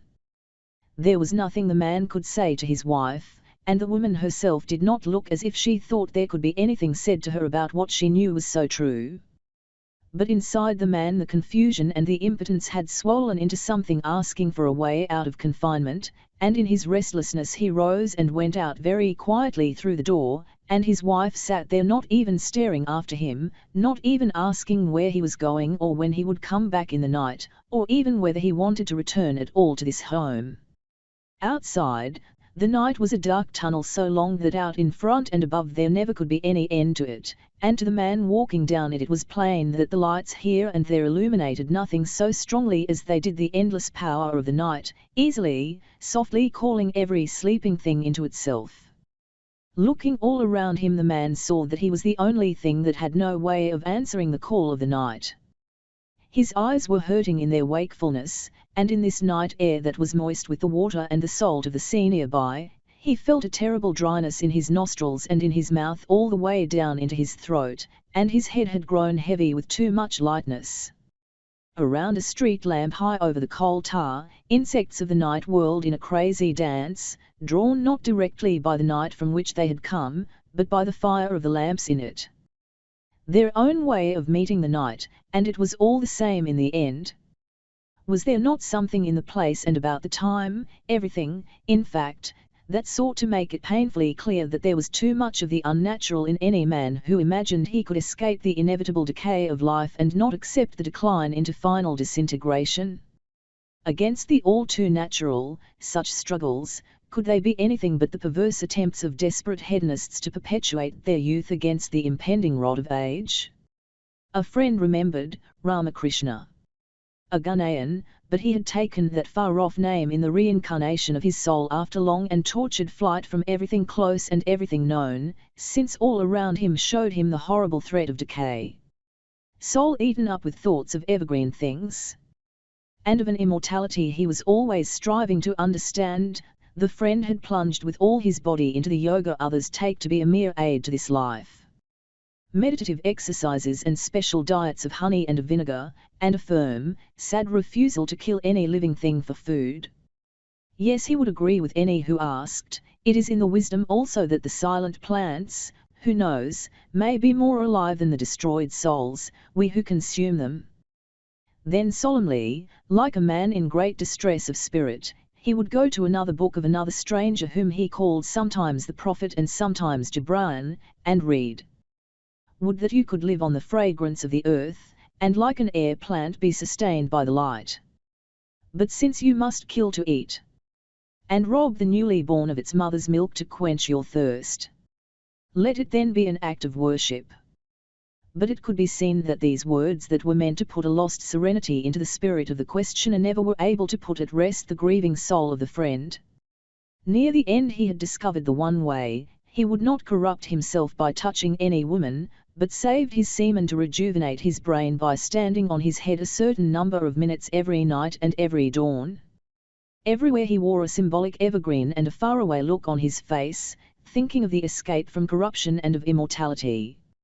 It was of consumption that he died, so very young, but already his body inside had undergone far more decay than any living body, however old and near death, can expect to see. It was whispered, how indeed are such things ever known? That the disease had completely eaten up the frail matter of his lungs, and that where his heart ought to have been there was only a living lot of worms gathered together tightly in the shape of a heart. And so what did the dead rot inside the friend not have to do with his fear of what was decaying outside of himself? And what would such an unnatural flight be worth at all, in the end? And the man wondered what kind of sound the cry of the chickadee bird could be, the bird longing for its maggots but fleeing the feces which gave them birth.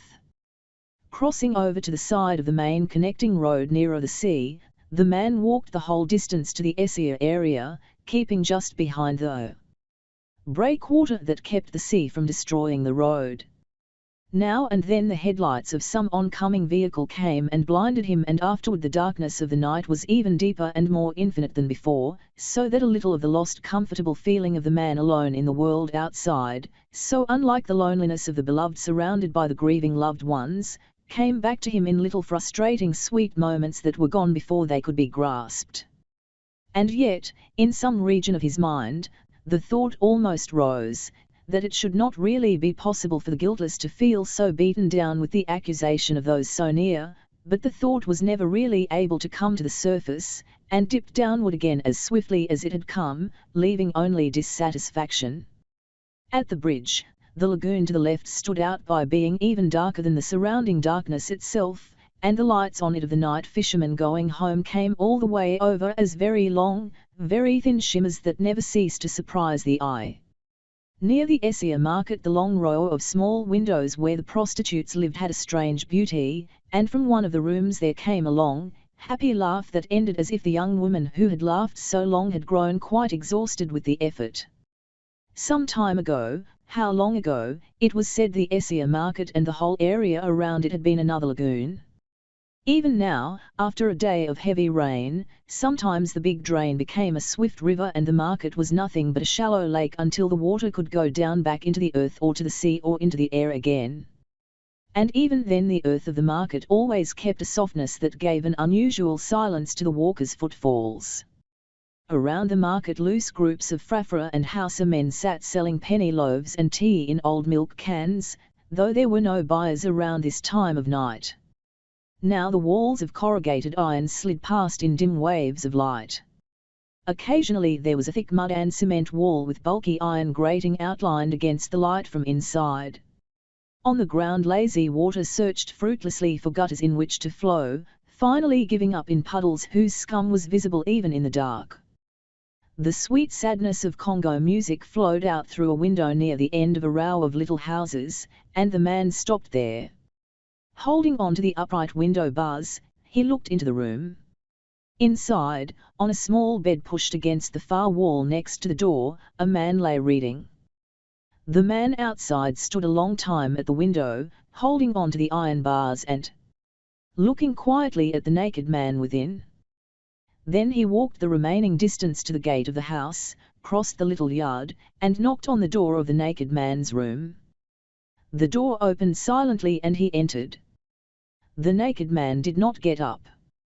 He looked up momentarily from his book, then with an easy smile he went back to his reading. The man did not disturb him. On the radio two announcers, a man and a woman, read out a long list of names that sounded at once very far away and very African, and then another of those sad harmonies came floating outward from the little set. The man moved to the opposite side of the room and sat down on the desk against the wall, resting his feet on the chair near it. The music stopped on a long chord which lingered even after the twin voices had said what must have been their farewells to unseen listeners, and lost itself in the repeated tinkle of the sound signal that followed. The naked man on the bed reached out with his left hand and turned the tuning knob. Sounds like the swift bumps of waves hitting returning waves, pierced by other sounds, high, sharp, and very brief. Then the sound of a song hurriedly crossed and returned too. The reception had been good, but now it was even clearer. The closest station, Radio Ghana. The song was a very ordinary high life, but before the hand could turn the knob it had ended and another, slower, softer song was on the air. The man on the bed took his hand gently back and closed the book he had been reading, listening to the miracle. It was a very slow song, though every hole in it was filled with sounds that said too painfully much to the listening ear, and when the words began, from the mouths of singers who must have felt it all together, they only added to what was there already, like the rain that comes after a long day or when all the air is filled with heat and with wetness. Those who are blessed with the power and the soaring swiness of the eagle and have owned before, let them go. I will travel slowly, and I too will arrive. Visibly, the song deepened the silence of the man on the bed. For the man sitting on the desk opposite, all the cool sadness seemed able to do was to raise thoughts of the lonely figure, finding it more and more difficult to justify his own honesty. How could he, when all around him the whole world never tired of saying there were only two types of men who took refuge in honesty, the cowards and the fools? Very often these days he was burdened with the hopeless, impotent feeling that he was not just one of these, but a helpless combination of the two. Thoughts and images rose of the lonely man trapped at a bar, who does not drink but feels far more confused than all the masquerading drinkers, and when the images came closer to merge with his own self, he was the careful man refusing to gamble with his life, and therefore feeling the keen-eyed reproach of those closest to himself. And all the time the eyes that could never be avoided just stared steadily and made it terrifyingly plain that in these times honesty could only be a social vice, for the one who chose to indulge in it nothing but a very hostile form of selfishness, a very perverse selfishness. And have climbed in haste, let them go. I will journey so lie, but I too will arrive. Someone must have felt something very deeply to have cried out these long sounds of despair refusing to die. How many people had life itself brought to such an understanding without their knowing it? How long would it last against the beckoning power of the gleam and the terrible push of the powerless hunger of the loved ones? Slow, suspended notes dying toward the end, then faded out too sharply, leaving inside a frustration very much like physical hunger. In the momentary silence following, the naked man on the bed sighs, throws out his hand again turning the knob, but the search produces nothing but harsh wireless voices, and so he turns the whole thing off. From the desk the man watches, and when he sees that the other has not gone back to his book, he begins to speak to him. I did not know about that one. No. First time I heard it was this morning. I wonder who dreamed it up, said the man. Yes, his companion answered, I'd like to know. A few people are seeing things and saying them. I'd like to know. I hear the bands make up their own songs. Poets who have failed. Why? I shouldn't have said that, really. It should be the other way round. Poets are bandleaders who have failed. Something like that. And ourselves?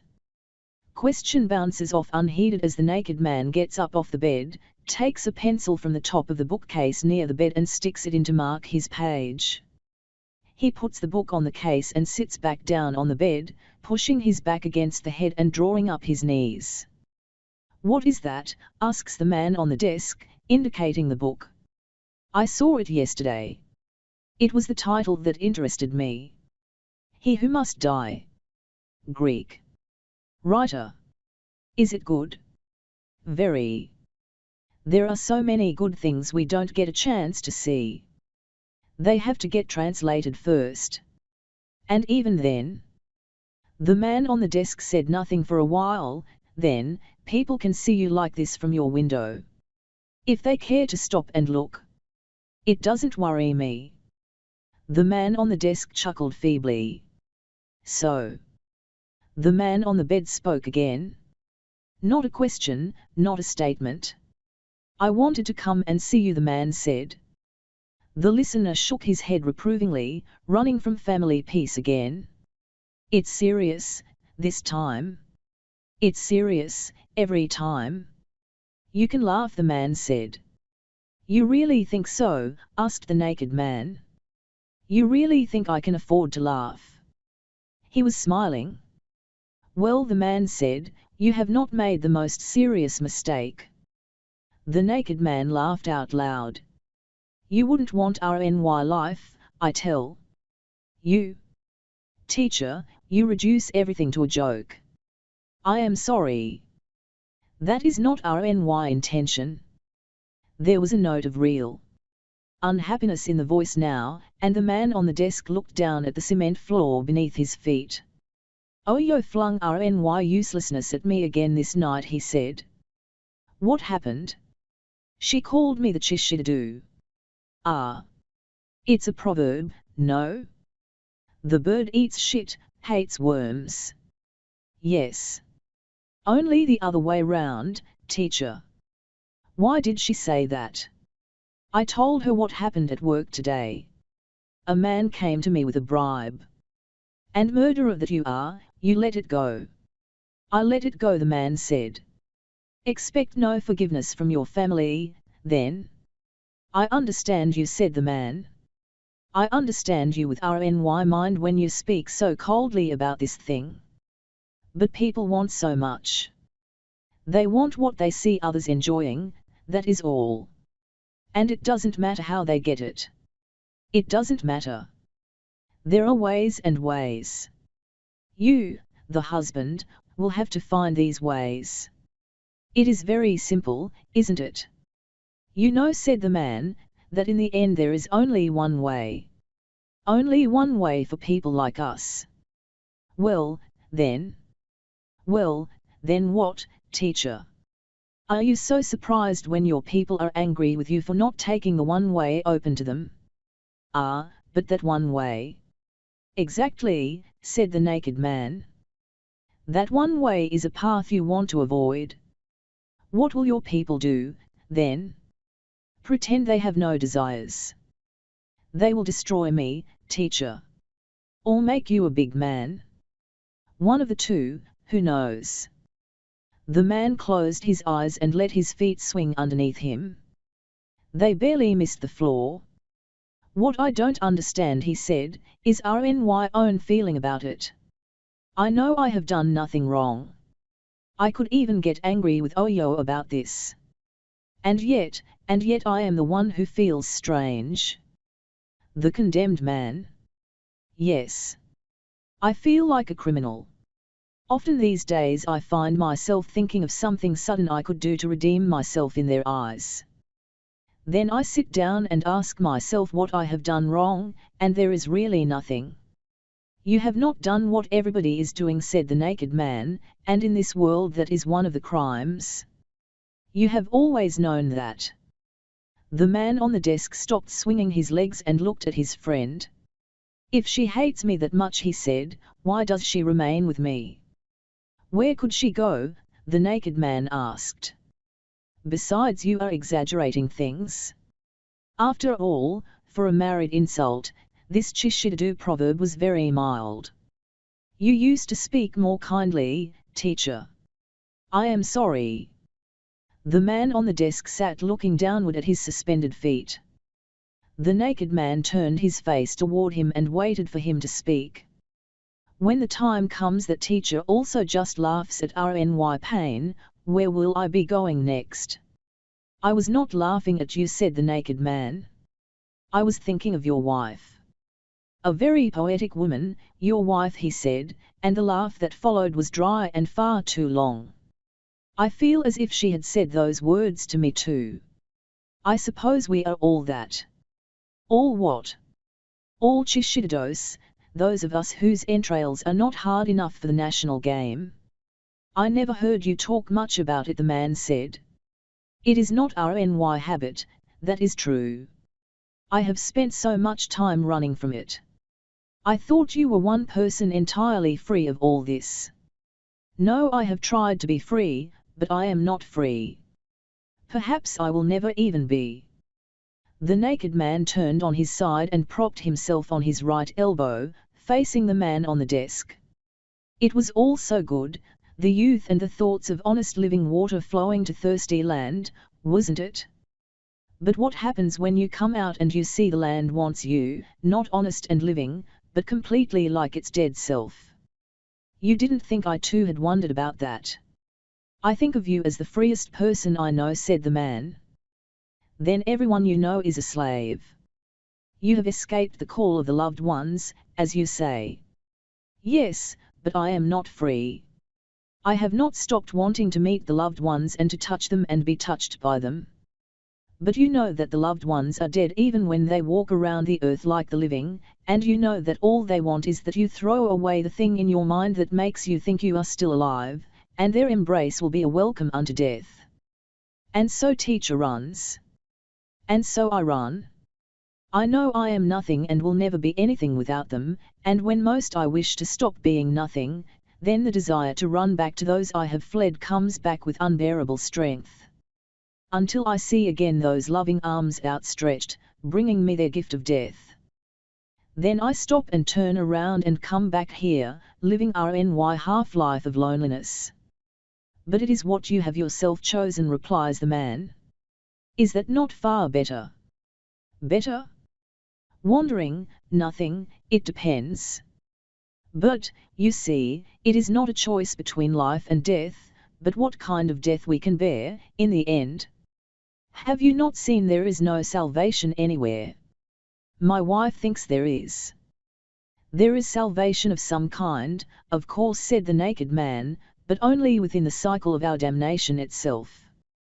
You talk like one of these new believers, teacher. The believers have the clearest words. My wife has seen the true salvation. How do you know? She talks about it, teacher. It is the blinding gleam of beautiful new houses and the shine of powerful new Mercedes cars. It is also the scent of expensive perfumes and the mass of a new wig. Money, you mean? Yes, teacher, the man said, money, but not only money. Power, too. And these days it is all coming together in the person of Crimson. Careful, man. Big names must not be mentioned naked. His Excellency Joseph Crimson, Minister Plenipotentiary, Member of the Presidential Commission, Hero of Socialist Labour. Is that the dignitary you mean? My wife and her mother think he is about to make them rich. Well, maybe he is. Something about a boat. The way Oyo's mother tells it, he is just going to buy a lot of fishing boats and give them to her. Excellent. Excellent, man. Remember me when the fish comes. Crimson is just going to fool them. You don't know, man. Just close your mouth and watch. But I know, the man shouted. All right, then. Go and say it. Your wife will hate you for it, and her mother will speak to you of envy. But, teacher, I cannot sit and watch Oyo and her mother getting fooled by this Crimson, can I? Why not? I would advise you to do exactly that. Let them do what they want. Maybe they will get rich. You don't know how to make them rich, so let them try. How would you feel? Man, forget about how you feel. If you prevent your wife and her mother from getting their fishing boats, you will have two enemies close to you for the rest of your short life. The man slid off the desk. He began pacing aimlessly about the room, stopping as he came to each wall to support himself against it. They are using this boat thing, teacher, he said. They are using it to hit me on the head every terrible day, to make me feel so useless. And the bad thing is I know they have succeeded. I am asking myself what is wrong with me. Do I have some part missing? Teacher, this Crimson was RNY own classmate. My classmate, teacher, my classmate. So tell me, what is wrong with me? It may be that you cannot lie very well, and you are afraid to steal. That is what is wrong with you. Any more headaches? Some time ago I could see it like that, the man said. But these days I say to myself that that is only childish. I used to get some strength for another day when I could see it like that. What has happened to change your way of seeing things? Oyo.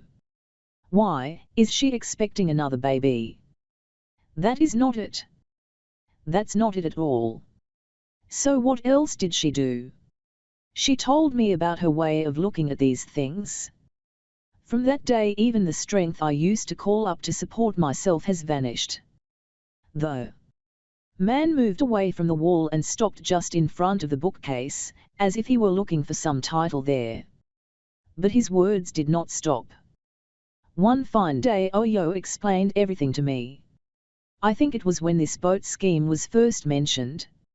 I had asked Oyo's mother who would pay for the boats, and with a great deal of pride she said the minister would. Which minister? Crimson, of course. Only she called him Brother Joe. Brother. So. I said I didn't know Crimson had enough money to buy even one boat. Those things cost thousands and thousands of cedis. My mother-in-law asked me very patiently whether I did not know also that Brother Joe had influence. She called it influence. I had taken a piece of paper to calculate Crimson's total salary since he joined the party. Now I dropped the paper and said, "Oh, I see." And again with this patience of hers RNY mother-in-law asked me what I had seen at last. So I got angry enough to tell her I had seen corruption. Public theft. You were very ill-mannered. Unpatriotic, in fact. My mother-in-law walked out of RNY house. Good. Down with subversive elements who attack the nation's fabric. For some reason I had expected Oyo to agree with me. I was wrong. When her mother left she began to talk to me about life, and I thought she had been finding new ways to make our marriage more interesting. Like philosophy. You should have been a priest. You have such kind thoughts.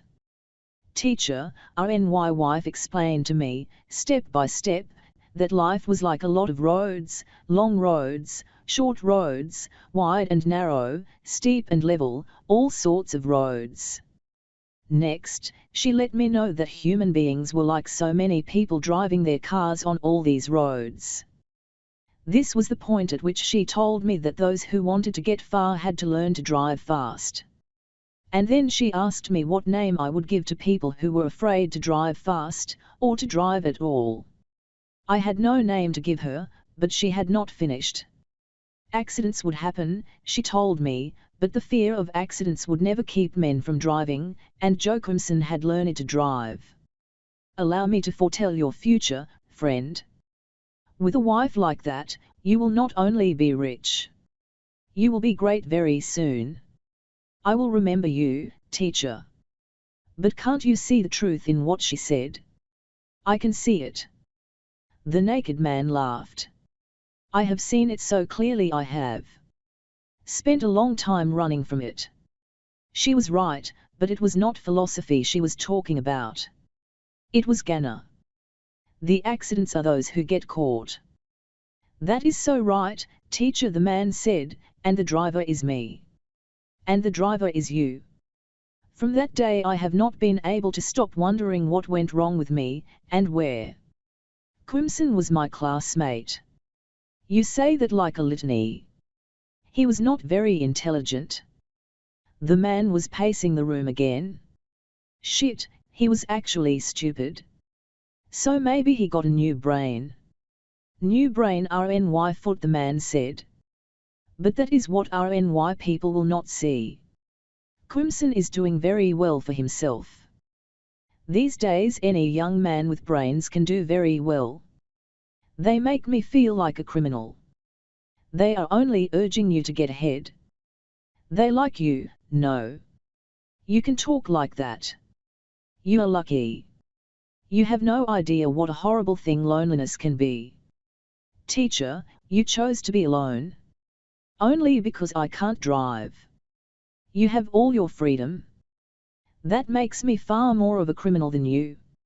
You see me in the daytime and you think I am free. Perhaps you even imagine I am happy. So keep thinking that. It may give you something to hope for. But I tell you, those I have fled visit me in RNY dreams. There is RNY mother.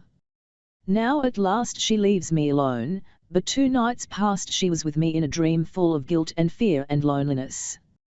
I had come to a place much like the area around the courthouse in the Bacano neighborhood of Cape Coast. Near the old government school there was a big mansion, like a castle, painted a soft white color with a shade of brown mixed up in it. The castle, in RNY dream, belonged to RNY mother. With a companion who shared all RNY soul's desires I had come from a long way off, seeking refuge with RNY mother in her house. The mansion was very large.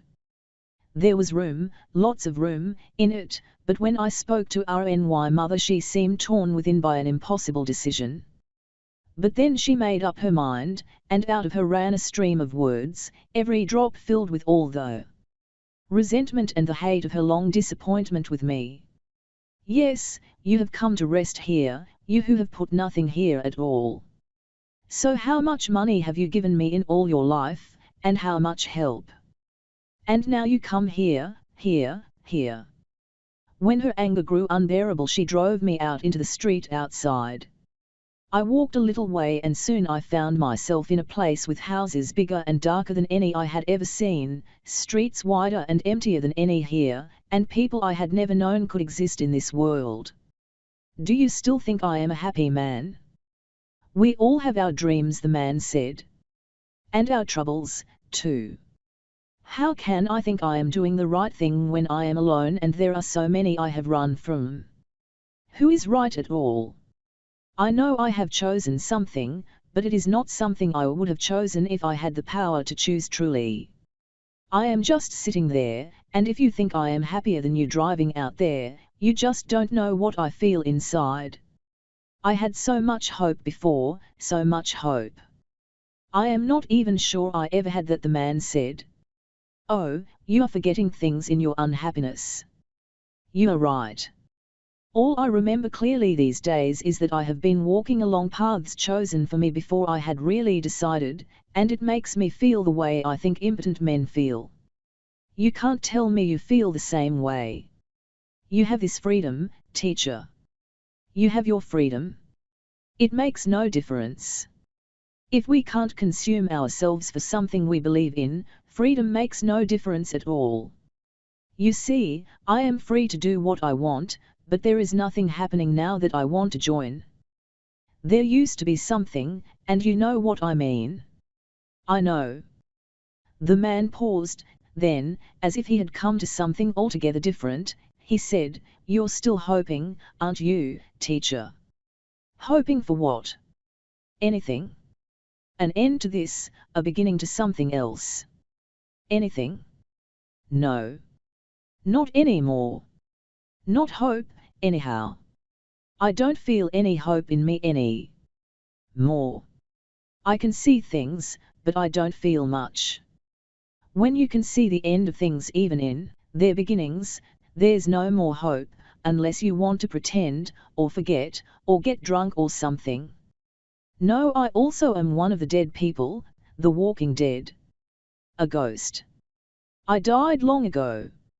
So long ago that not even the old libations of living blood will make me live again. The naked man turned on his bed. He turned the left knob on the radio till it would go no farther, and then gave the tuning knob an inward pull that slid the red line smoothly across the glass face. When it stopped, a male voice, huge like a eunuch amplified, burst the air with a hollowed sound that kept its echo long afterward, a vibrating, Ayi Kwei Armah, while underneath the aggressive, scrambled loudness of music from across the ocean took over the room. The naked man calmly switched off the sound, lay with his full length on his back, his arms raised and bent so that he could support his resting head in his open palms, and relaxed all over, looking only at the ceiling. Opposite him, the man went very quietly back to the desk and sat on it, just thinking, looking, and listening. The Beautiful Ones Are Not Yet Born. Chapter 6. Why do we waste so much time with sorrow and pity for ourselves? It is true now that we are men, but not so long ago we were helpless messes of soft flesh and unformed bones squeezing through bursting mother holes, trailing dung and exhausted blood. We could not ask then why it was necessary for us also to grow. So why now should we be shaking our heads and wondering bitterly why there are children together with the old, why time does not stop when we ourselves have come to stations where we would like to rest? It is so like a child, to wish all movement to cease. And yet the wondering and the shaking and the vomiting horror is not all from the inward sickness of the individual soul. Here we have had a kind of movement that should make even good stomachs go sick. What is painful to the thinking mind is not the movement itself, but the dizzying speed of it. It is that which has been horrible. Unnatural, I would have said, had I not stopped myself with asking, unnatural according to what kind of nature? Each movement and each growth, each such thing brings with itself its own nature to frustrate our future judgment. Now, whenever I am able to look past the beauty of the first days, the days of birth, I can see growth. I tell myself that is the way it should be. There is nothing that should break the heart in the progressive movement away from the beauty of the first days. I see growth, that is all I see within my mind. When I can only see, when there is nothing I can feel, I am not troubled. But always these unwanted feelings will come in the end and disturb the tired mind with thoughts that will not go away. How horribly rapid everything has been, from the days when men were not ashamed to talk of souls and of suffering and of hope, to these low days of smiles that will never again be sly enough to hide the knowledge of betrayal and deceit. There is something of an irresistible horror in such quick decay. When I was at school, in Standard 5, one of us, a boy who took a special pleasure in showing us true but unexpected sides of our world, came and showed us something I am sure none of us has forgotten. We called him Abeliger the Frog. His eyes were like that. Abeliger the Frog one day brought us a book of freaks and oddities, and showed us his favorite among the weird lot. It was a picture of something the caption called an old man-child. It had been born with all the features of a human baby, but within 7 years it had completed the cycle from babyhood to infancy to youth, to maturity and old age, and in its 7th year it had died a natural death. The picture Abeliger the Frog showed us was of the man-child in its grey old age, completely old in everything save the smallness of its size, a thing that deepened the element of the grotesque. The man-child looked more irretrievably old, far more thoroughly decayed, than any ordinary old man could ever have looked. But of course, it, too, had a nature of its own, so that only those who have found some solid ground they can call the natural will feel free to call it unnatural. And where is our solid ground these days? Let us say just that the cycle from birth to decay has been short. Short, brief.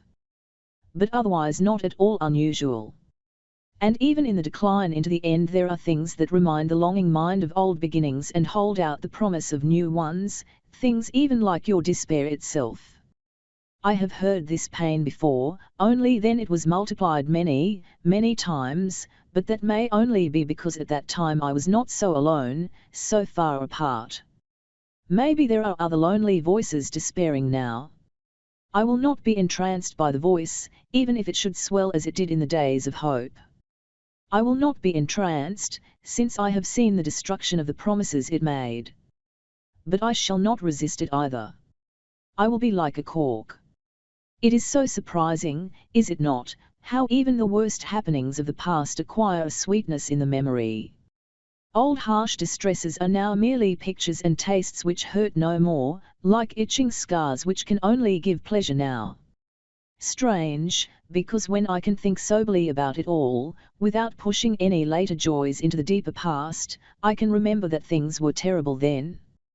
When the war was over the soldiers came back to homes broken in their absence and they themselves brought murder in their hearts and gave it to those nearest them. I saw it, not very clearly, because I had no way of understanding it, but it frightened me. We had gone on marches of victory and I do not think there was anyone mean enough in spirit to ask whether we knew the thing we were celebrating. Whose victory? Ours. It did not matter. We marched, and only a dishonest fool will look back on his boyhood and say he knew even then that there was no meaning in any of it. It is so funny now, to remember that we all thought we were welcoming victory. Or perhaps there is nothing funny here at all, and it is only that victory itself happens to be the identical twin of defeat. There was the violence, first of all. If that was not something entirely new, at any rate the frequency and the intensity of it were new things. No one before had told me of so many people going away to fight and coming back with blood and money eating up their minds. And afterward, those who might have answered me if I had asked them before would not take any notice of me, so busy were they all with looking and wondering what it was all about, and when it would end, and if it would end at all. There were no answers then. There never will be any answers. What will a man ever do when he is called to show his manhood fighting in alien lands and leaving his women behind with the demented and the old and the children and the other women? What will a man ever do but think his women will remain his even though he is no longer there with them? And what will a woman do for absent men who send back money not to be spent but to be kept for unknown times when they hope to return, if return they ever will? What new thing is money if it is not to be spent? So there were men who, against the human wishes of some women they had married in their youth, did not die in foreign lands but came back boldly, like drunken thieves in blazing afternoons and cold nights, knowing before they had even drunk the water with the lying smile of welcome that they had been betrayed. Their anger came out in the blood of those closest to themselves, these men who had gone without anger to fight enemies they did not even know. They found anger and murder waiting for them, lying in the bosoms of the women they had left behind. All that the young eye could see then was the truth, that the land had become a place messy with destroyed souls and lost bodies looking for something that could take their pain and finding nothing but those very people whose pain should have been their pain, and for whose protection they should have learned to fight, if there had been any reason left anywhere. It was also the time of the fashion of the jackknife and the chook, rapid unthinking movement of short, ugly iron points that fed wandering living ghosts with what they wanted, blood that would never put an end to their inner suffering. A lot found it impossible to survive the destruction of the world they had carried away with them in their departing heads, and so they went simply mad, like Homeboy, endlessly repeating harsh, unintelligible words of command he had never understood but had learned to obey in other people's countries, marching all the day, everywhere, and driving himself to his insane exhaustion with the repetition of all the military drill he had learned, always to the proud accompaniment of his own scout whistle with its still shiny metal sound. Some went very quietly into a silence no one could hope to penetrate, something so deep that it swallowed completely men who had before been strong. They just plunged into this deep silence and died. Those who were able picked up the pieces of shattered worlds and selves, swallowed all the keen knowledge of betrayal, and came with us along the wharves to search for some humiliating work that could give meaning to the continuing passage of unwelcome days. 100 or so men waiting with eyes that had gotten lost in the past or in the future, always in some faraway place and time, any faraway place and time, provided it was not the horrible now and here. 100 men waiting too quietly to fill places enough for 7. Kofi Billy was one of the lucky ones, picked to do work that was too cruel for white men's hands. He did his work well. At the end of a day he was always tired, but he had found some sort of happiness in all of this, and that was something very valuable indeed. He was one day moving cargo, pushing it with his giant hands across some deck when somewhere some fresh young Englishman sitting at some machine loaded too much tension into even the steel ropes on board and one of them snapped. The free rope whipped with all that power through the air and just cut Kofi Billy's right leg away beneath the knee. He said for a long while he felt nothing at all, and then he felt everything a man could ever feel, and the world vanished for him. The Englishman said he deserved it, he had been playing at his work. Had he moved faster, he would not have been there when the steel rope snapped.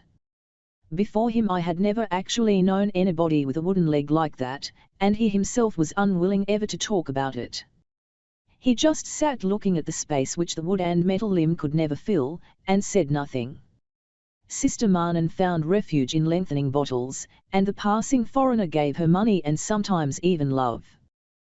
The wharves turned men into gulls and vultures, sharp waiters for weird foreign appetites to satisfy, pilots of the hungry alien seeking human flesh. There were the fights, of course, between man and man, not so much over women as over white men asking to be taken to women, and the films brought the intelligent mind clever new fashions in dress and in murder. There were the more exciting, far more complete fights between large groups of violent men, when soldiers for some reason no one cared to know would be fighting policemen, or solid crewmen would stand and fight the returned warriors. These were acts of violence directed outward. I do not believe that even this was fully half the horror we all felt. I know that my friends felt the way I felt. And what I felt inside was the approach of something much like death itself. The thing that would have killed us was that there was nothing to explain all this, nothing outside ourselves and those near us or those even weaker than ourselves that we could attack. There was no way out visible to us, and out on the hills the white men's gleaming bungalows were so far away, so unreachably far that people did not even think of them in their suffering. And for those who did, there were tales of white men with huge dogs that ate more meat in a single day than a human Gold Coast family got in a month, dogs which could obey their masters' voices like soldiers at war, and had as little love for black skins as their white masters. The listening mind is disturbed by memories from the past. So much time has gone by, and still there is no sweetness here. Out on the road to school, the long lines of trees with little mangoes just growing on them, setting the impatient teeth on edge with their acid bite. And yet it was not possible to wait. There were so many children with so many hungers and desires. Stones flying upward and arcing down, bringing not the wanted fruit but entire bunches of unready mangoes. The sunshine feeling after a morning of short, unusually gentle rain, the water not yet dried up off the beautiful grass coming all the way down the long sides of white men's hills. Here and there the unbelievable smoothness of mounds of sand, the white people's playthings on the golf course. Occasionally the hurting inward dart of sunlight hitting small clear balls of water lingering on the green of grass and hibiscus plants and bouncing out and away into coming eyes and vanishing again. 3 boys in khaki running races across and up the hill, with their suspenders falling over small shoulders. Irresistible rides down clean, smooth bottoms of gutters cutting down the hill to mix the unchanneled mud below with water. And the water coming from the hills was always clean, like unused water, or like water used by ghosts without flesh.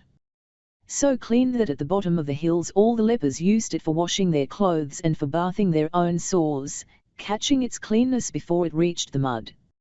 Around the white bungalows on the hills no hungry children had thrown any stones, and the mangoes that would long ago have disappeared hung heavy and ripe and beautiful, and the white men in the bungalows did not even want to eat them. The feel of sunlight on naked neck just above the khaki collar, and the short whistle of wet grass under naked feet making the climb up toward shiny white bungalows. Fences and hedges. Fences white and tall with wooden boards pointed and glinting in the sun, hedges thick and very high, their beautiful greenness not even covering their thorns. Looking for almonds, the white man's peanuts. Almonds big as mangoes, and some so ripe they had grown all red. Mangoes hanging big and gold, and outside eyes looking and longing. The 3rd boy finds a hole down on the ground, underneath the hedge. Small hole, 3 boys, 3 khaki uniforms ruined with thorns and dirt.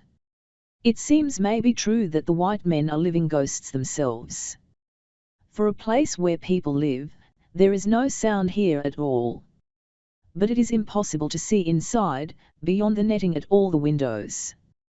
Nothing like a long pole lying around.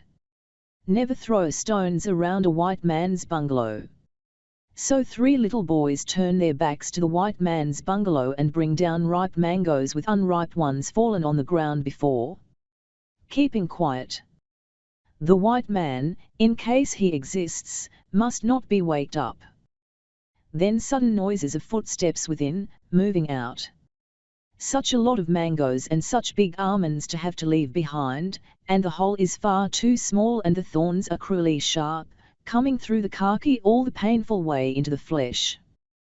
The backward glance brings terror in the shape of 2 dogs, and they look much larger than any angry father.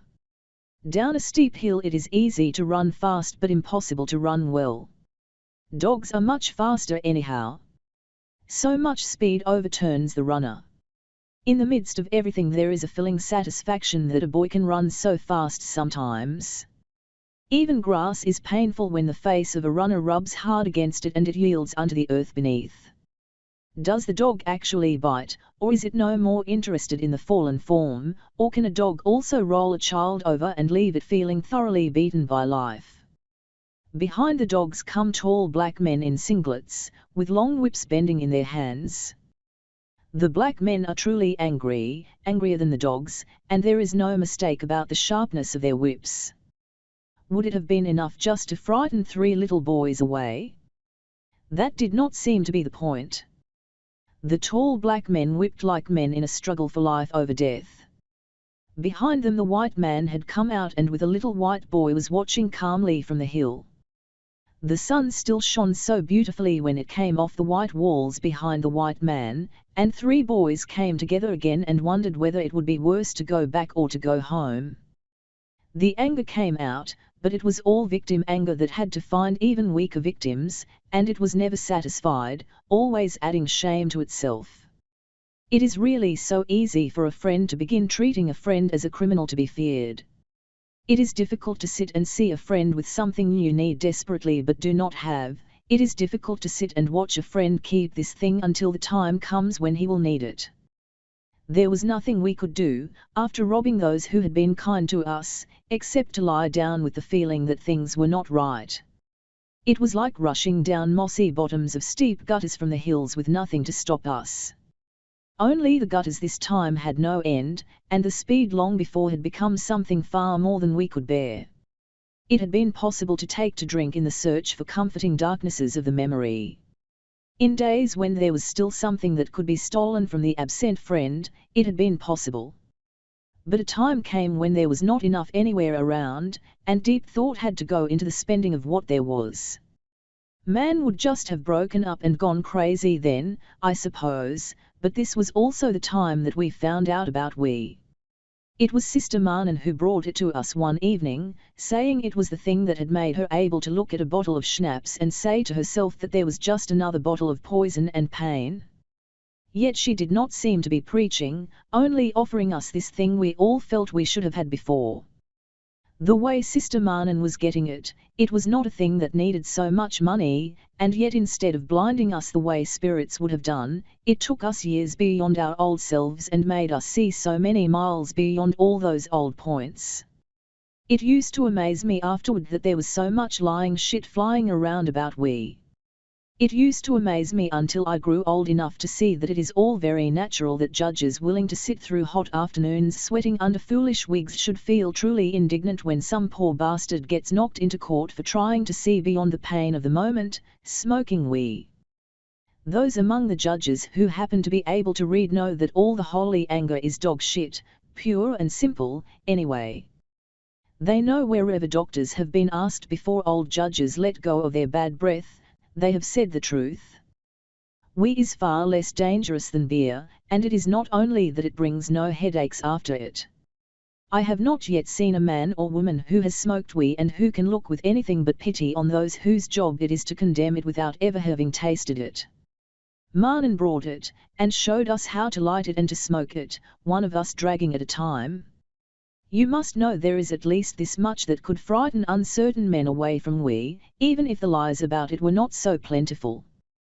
We can make you see things that you might perhaps not really want to see. It is not a question of non-existent things being conjured up. We is not magic.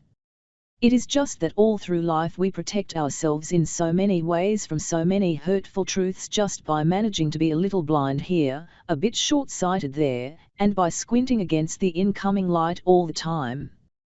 That is what the prudent call life. The destructive thing we does is to lift the blindness and to let you see the whole of your life laid out in front of you. Now what you see, whether it comes up from hidden things inside your soul or from the common facts of the waking life you lead, is not false.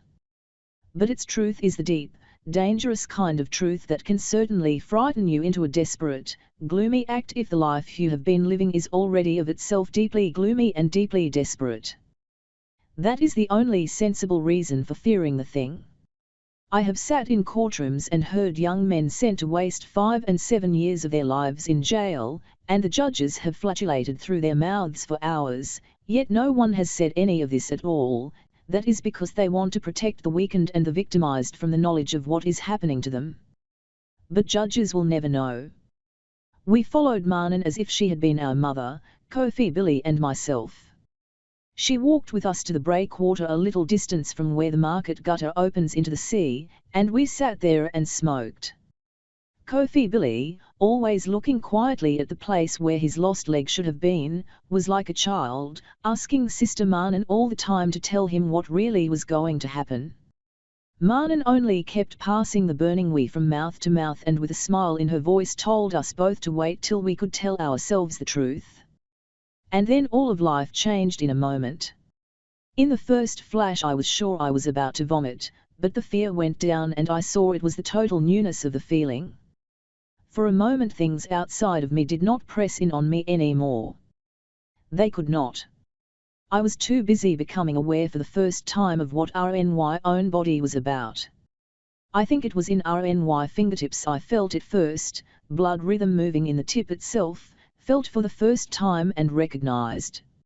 I looked, and was amazed to see that the fingertips were not visible as thousands and thousands of little fluid bubbles in motion, but as a calm exterior of skin covering bone. And if a fingertip could be so many loose bodies in so much motion, what of the whole body when it felt this way? I could hear the beat of RNY heart. You don't really hear it normally. I breathed out and in, and came to know that I was taking in tastes and sounds with the air. Then, though he had been close all the time, I heard Kofi Billy saying something and I was startled. His voice was not only close to me in body, but since I had thought what he said before he said it, his voice reached me as if it had been RNY own coming back to me from some strange place. The voice had said, "I don't like it here." So I asked him why, and he asked me if the smell had not grown too powerful for Manan and for me. It had. We were sitting on the breakwater, above the foundation rocks thrown there on the beach by the builders and used by everybody else as a lavatory and as a bathroom. The night air carried the smell of mixed shit strongly into our stomachs and into our blood now. Manan, still smiling, nodded slightly, and we all got up and climbed down from the breakwater, moving carefully past the rocks so as not to fall in all the filth, and when we came to the water's edge we sat down on the firm wet sand and the air was clean and moist with salt water. Down at the edge of the salt water we dragged out the last stick of wee Manan had brought, and took in with bodies newly opened up everything that was going on inside and outside ourselves. The smoke itself inside the mouth had a repeated sharpness that stung the tender skin below the tongue until we had held our breaths and it had all gone deep inside. I looked at the sea flowing toward and over the sand, and I no longer saw dead water hitting land in senseless waves of noise. The water and the sand were alive for me then, the water coming in long, slow movements stretching back into ages so very long ago, and the land always answering the movement, though in our dead moments we do not have eyes to see any of this. Sounds, the mild thunder of the night waves hitting calmer water and the sigh of retreating after waves, now joined together with what we saw. The sand looked so beautiful then, so many little individual grains in the light of the night, giving the watcher the childhood feeling of infinite things finally understood, the humiliating feeling of the watcher's nothingness. I looked at Manan. The light was not very strong, but I could see clearly that she was smiling, and the way she looked made me understand that all the time I had never really looked at the woman Manan. Or I had looked at her with RNY eyes and seen images, but thought nothing, and that is a dead way of seeing things, I have known since that first evening on the shore. We all knew that Manan was one of the most beautiful women, but the way it came to me again that night was different from any time before. The beauty, as always, was there in her face and in the line of the body beside me on the beach. But there was a softness in the face that was entirely new to me. It was not a weak, meaningless softness. Rather, it was as if Manan's face was all I would ever need to look at to know that this was a woman being pushed toward destruction and there was nothing she or I could do about it. She was smiling at me, but in myself I felt accused by a silence that belonged to millions and ages of women all bearing the face and the form of Manan, and needing no voice at all to tell me I had failed them, I and all the others who have been content to do nothing and to be nothing at all our lives and through all the ages of their suffering. So much of the past had now been pushed into the present moment at the edge of the salt water. I would have said something to Manan if the things to say had not been so heavy, but even then I was sure she understood, that she had understood long before I had ever seen enough to ask her forgiveness, and that she had forgiven me as much as it was possible for the suffering to forgive those who only remained to suffer with them and to see their distress. And then I did not feel so painfully apart from Manan any more. Her eyes held mine and in response to her look RNY mind and heart opened themselves up to the pain of deep feeling. Forgive me, Manan, forgive us all if that is possible these days. I remember we said nothing at all about love, at this time when perhaps something said might have brought travellers back from frightening journeys, we said nothing about love itself. I reached out a searching hand, but in the end I only held with RNY fingers a handful of fine, beautiful sand, and the beauty of the sand took RNY gaze away from the troubled beauty of the woman beside me there with Kofi Billy, and that one moment passed, I did not know then how irretrievably. I know. It is the easy thing to do, to talk now with the sorrow of time past, as if with time I have grown better, and, given back all the moments that have gone to waste, I would find a way to be closer in goodness to those to whom RNY impotence has brought pain. All this regret is vain, a way to hide from RNY own dead nature by pushing it into the past. I know.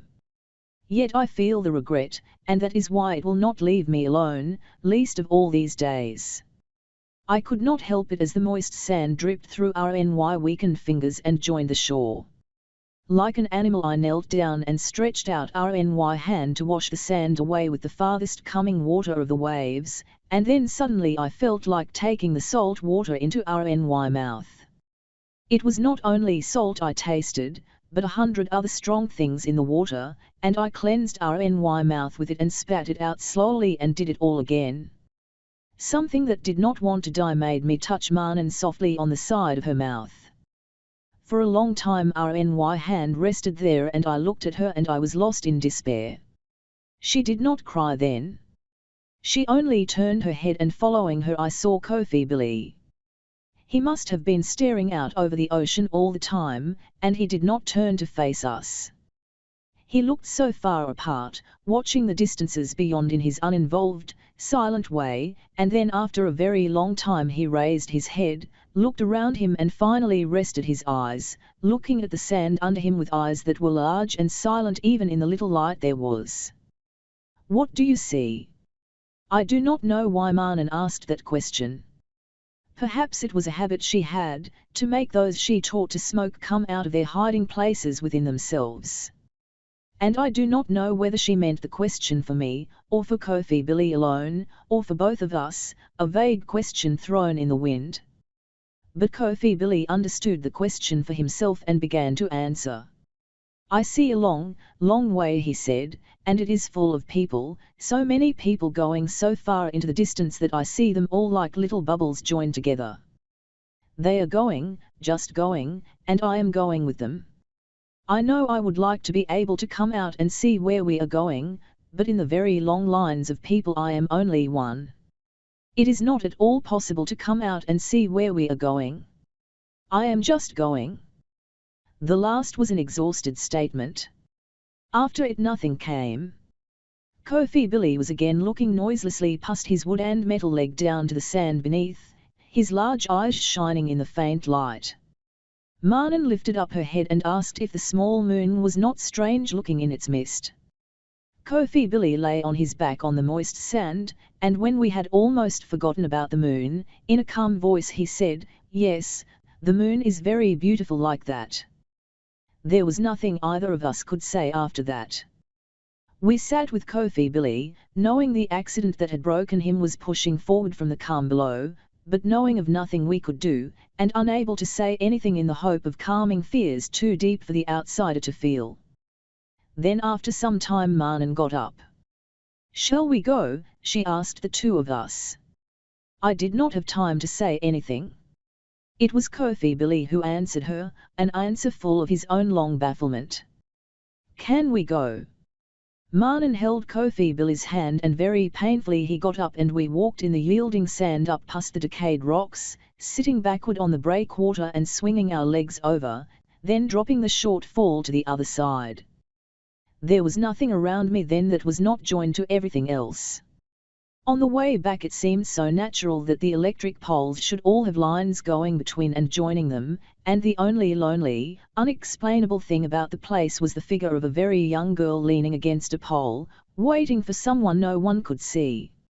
As we moved up to her and left her far behind, she looked more like some insect lost in all the vastness of the world around it than like a female learning the beginning pangs of love.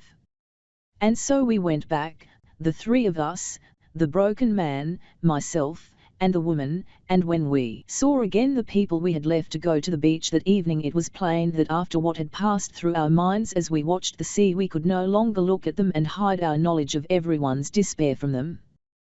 There was not much talk after that, not between the three of us, for Kofi Billy hid himself from the world and said nothing, in fact was not to be seen at all, and Marnan was trying after happiness again, in those ways that were to destroy her so utterly in the end. And with the others there was not as much to say as there had been in the past, since more than ever now each man's troubles were just an echo of another man's trouble, another woman's pain. It was the Sunday after that Kofi Billy's body was found. He was hanging from a sheet, down from the top bar of the finished door of a house not yet finished then. The leg of wood and metal that he had was covered with his blood, so that it seemed he had made some strenuous effort just before he died, perhaps while he was trying to kick over a large upended brick underneath him. He had not been a violent man ever in his life, though he was so big and we all knew how much he loved to work on something with his strength. But we never really know. It is possible that here was a lot of violence, too much of it, turned finally inward to destroy the man who could not bear it. I would not know how to live with the knowledge of what had happened to him, and the certainty that I would never have the power to do anything about it. Every one of us was uneasy after this death, because we knew there was no reason he should go alone like that, killing his own self. Each one of us must have thought of it. He was surely not the only one to go, only the first, surely. Voices, when people spoke now, were a little loud and jovial for no reason anyone could see, except perhaps the ridiculous hope that false happiness would reassure the desperate. Even the women were becoming mean.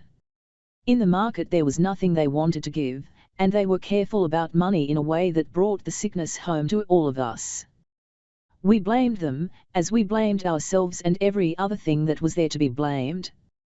What can people do when there remains only so much meaning in their lives and that little meaning is running so irretrievably away with every day that goes? What can people do? We were defending ourselves against our friends as if they were animals. Many things happened then which we ourselves had no way of understanding. Strangers, our own people who had gone as seamen to the West Indies, came back wearing only calico and their beards, talking openly of the white man's cruelty. We all said they were mad, of course, but if you stood with one of them long enough and listened to his words without too much fear, toward the end it would become very hard for you to tell on which point exactly the man was mad. And so people feared them, not only for the wild, unaccustomed gentleness of the way they looked, but also for the disturbing, violent truth of some of the things they were so often saying. Someone else I knew, Tricky Mensa, who lived near the harbour, also went on a voyage in a passing ship. He was not away so long, but when he came he had of a sudden turned painfully good, so sadly humble in what he did, singing low hymns and telling constantly of the coming of black Americans with love and power and goods, coming to free us. Does the name Ayi Kwei Armah say anything to you now? He was a happy man, accepting everybody's jokes against himself, and at a time when money was something no one had, it was said that because he did not drink or smoke, and did not run after other people's women, he was sure to have a lot of money somewhere. He was found dead, killed in his room by men for whom he seemed to have opened the door himself, and those who believe these things will tell you that at his wake his wounds bled clearly when certain of his friends came past, but Ayi Kwei Armah was a solitary man, and there was no one to make anything but gossip out of what was so openly said. But that was not the end. It was whispered of Slim to know that he was certainly the man who had got Ayi Kwei Armah to open his door so early in the morning, because the man loved him and would do anything for him at whatever time it was he wanted that thing done. Ayi Kwei Armah left no one to do anything to Slim to know, but Slim to know by his own self went mad, went completely mad, and the only thing he said that made any sense to people was what he shouted out every 10 minutes or so. I didn't do it, oh. I swear upon RNY father's foot I didn't do it, oh. It was not true that Ayi Kwei Armah had ever had much money. He did not earn much, and he was a man of this country, but he did not have the character to steal from his work. That was why people who could have liked him like a good brother always ended up calling him a fool. A few pounds, maybe, and that was all his killers could have found. But a few pounds then were not things to disappoint men desperate with the disease of the time. We were all discovering something that seemed hard only when it was new. Money was not pieces of paper the farmers burned to show their wealth. Money was life. I know it is like a lie for me to talk like this, remembering only these things that were so hard. But the times were hard, and after all what we remember most strongly is what is true for us. I know. There were calmer things, many of them when you think back and bring them up from down below, things that were sometimes good, sometimes beautiful. Which we smoked many, many times more, whenever we could get our own, or whenever Manan in her descent came up long enough to be really with us for a while and brought some with her. It was not always by the sea, but often enough it was, so that when the time came and we had nowhere to sleep it was nothing new for us to lie on the beach and watch the dawn sky change every morning, with the sweet after feeling of what we had been smoking in the night in us. There was also something in it, though it is hard to say now, when we sat and passed the single stick from mouth to mouth and joked about the time it took to arrive from the last mouth and the amount of smoke drawn into waiting lungs. There was something there which I know we have lost these days. There was no one there at the time who did not think of himself as something tough, and the times were pushing everyone to become something much like animals, and yet there was something there which made people refuse to go just like that, and when they got something good, they remembered you in spite of everything. It was a desperate time, still, and it was not only Kofi Billy who thought of hiding forever from an alien world impossible to hold. We all, one day or the next, as we went with our hands in our pockets along the empty way from the harbour to the employment office knowing we would find nothing but others like us waiting for nothing, as we passed in the night by the water's edge under the faint yellow lights, we all must have thought of things far beyond this place and the time, far beyond life itself. I do not know why we did not all go. There is something powerful that has burned him. The naked body is a covering for a soul once almost destroyed, now full of fear for itself, and full of a killing anguish at what this fear makes impossible. But the man has never really known the thing that turned his friend into a human being hiding from other human beings. Intimations of beliefs held with too great passion and sincerity in the past, of many heavy things seen with a clarity that destroys a person's peace, and that is all. This naked body has an outward calmness about it, but inside it how much power is lying hidden from the watching eye, how much of the terrible energy of a human being fired with strong belief. Something comes out at times, and then it is quickly drawn in again. The man remembers times when his friend has been drawn to speak of something outside himself, and the things he believed were no longer so well hidden, and he had talked in the way he had, that parted everything so clearly into the light and the shadow, the greatly beautiful things that could be and the starkly ugly things that are, so many true pictures given to the listening mind with words, bringing understanding where none had been before. But what a painful kind of understanding, so that he wastes it all in the end with other words that destroy the pictures, words that mix the beauty with the ugliness, words making the darkness twin with the light, and in the end he says what he now believes, that in the end that is the one remaining truth. The man wonders, sitting there, whether this resignation does not make his naked friend infinitely smaller than he could be. Why should there be such a need for shrinking the hoping self, and why must so much despair be so calmly embraced? Is so much protection necessary from life itself? Once the man had asked his friend about this, his calmness and his despair, wondering why teacher should remain so unwilling to move closer to those of his old friends who were now in power.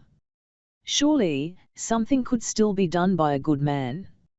First, teacher had asked the man, something for which people.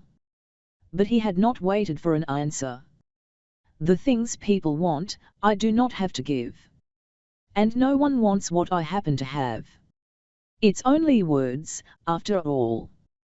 The man had said something earnest about the connectedness of words and the freedom of enslaved men, but then teacher had said one of the harshest things he had ever said. With a shrug he had said that men were all free to do what they chose to do, and would laugh with hate at the bringer of unwanted light if what they knew they needed was the dark. He had told a story he said had meant more to him in his unhappiness than any other story, something he called the myth of Plato's cave. It was not the last time the man was to hear it from his friend, for it possessed a special power over the teller's mind, a story of impenetrable darknesses and chains within a deep and cavernous hole, holding people who for ages had seen nothing outside the darkness of their own shadowy forms and had no way of believing there could be anything else.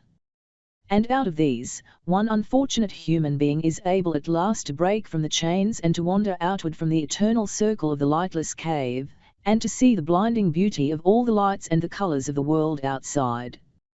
With the eagerness of the first bringer the wanderer returns into the cave and into its eternal darkness, and in there he shares what he has, the ideas and the words and the images of the light and the colors of the world outside, knowing surely that those he had left behind would certainly want the snapping of the ancient chains and the incredible first seeing of the light and the colors of the world beyond the eternal cave. But to those inside the eternal cave he came as someone driven ill with the breaking of eternal boundaries, and the truth he sought to tell was nothing but the proof of his long delusion, and the words he had to give were the pitiful cries of a madman lost in the mazes of a mind pushed too far out and away from the everlasting way of darkness and reassuring chains. After each telling of the story the teller would ask, as if he had been speaking to the air, why men should stand apart and disappoint themselves when people free to choose what they want. It is not true at all that when men are desperate they will raise their arms and welcome just anybody who comes talking of their salvation. If it had been so, we would have been following the first men who came offering words and hidden plans to heal our souls. But we did not run out eager to follow anyone. In our boredom we went out to the open public places to see what it was people were talking about, whether it was a thing we could go to with our hopes, or just another passing show like so many we had seen and so many we are seeing now. How long will Africa be cursed with its leaders? There were men dying from the loss of hope, and others were finding gaudy ways to enjoy power they did not have. We were ready here for big and beautiful things, but what we had was our own black men hugging new paunches scrambling to ask the white man to welcome them onto our backs. These men who were to lead us out of our despair, they came like men already grown fat and cynical with the eating of centuries of power they had never struggled for, old before they had even been born into power, and ready only for the grave. They were lawyers before, something growing greasy on the troubles of people who worked the land, but now they were out to be our saviors. Their brothers and their friends were merchants eating what was left in the teeth of the white men with their companies. They too came to speak to us of salvation. Our masters were the white men and we were coming to know this, and the knowledge was filling us with fear first and then with anger. And they who would be our leaders, they also had the white men for their masters, and they also feared the masters, but after the fear what was at the bottom of their beings was not the hate and the anger we knew in our despair. What they felt was love. What they felt for their white masters and our white masters was gratitude and faith. And they had come to us at last, to lead us and to guide us to promised tomorrows. There is something so terrible in watching a black man trying at all points to be the dark ghost of a European, and that was what we were seeing in those days.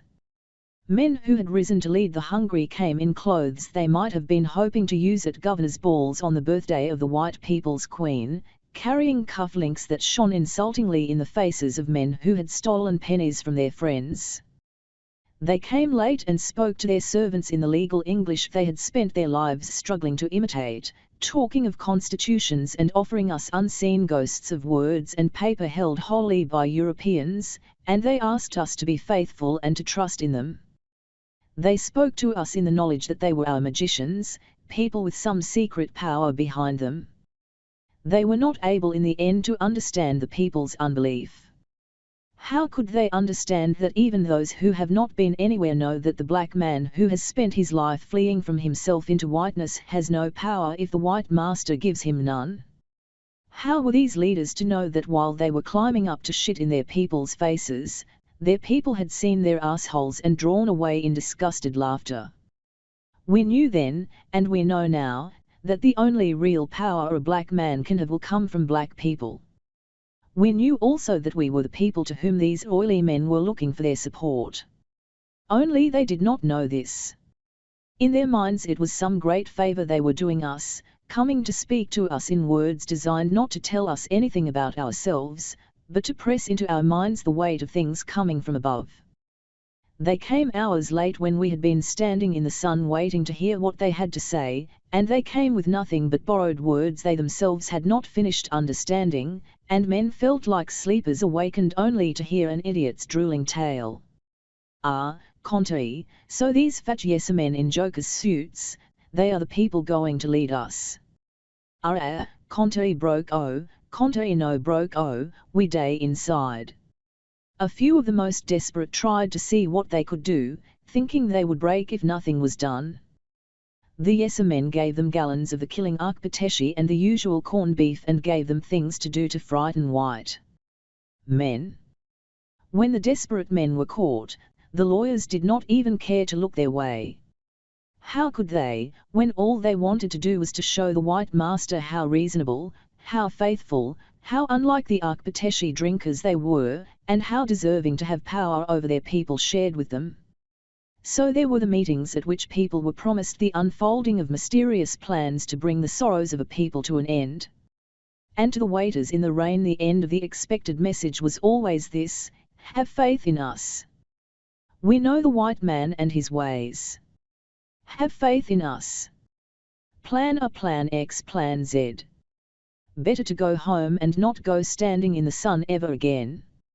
Better to let the clowns talk to each other and the white men they love with so much fire.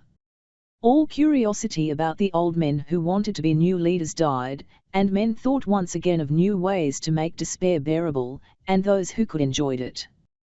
The old lawyers and their rallies gave us one good thing to make our days less heavy, something we could laugh at.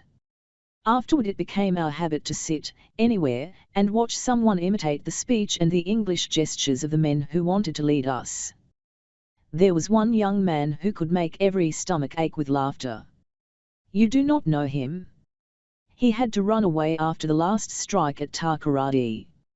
You see, he had seen too many things that were becoming funny about the new party people. In those days he used to tell us with a very serious expression that he had heard some important news. Then he would act out what he had to say. First, he was the governor getting ready to see his servants, taking up a helmet with feathers taller than himself and marching under it. Then, when the governor sat down, this joker Etz would pause to play another part. Like a penitent thief he would come smiling up to the governor's seat and stammer, "Massa, I have some news for you, sir." African leaders smiled. Turning quickly and sitting down as the governor, Etz would ask, "Yes, what is it, boy?" "Sir," our leader would say, "Ma Conte people no happy, sir." "What?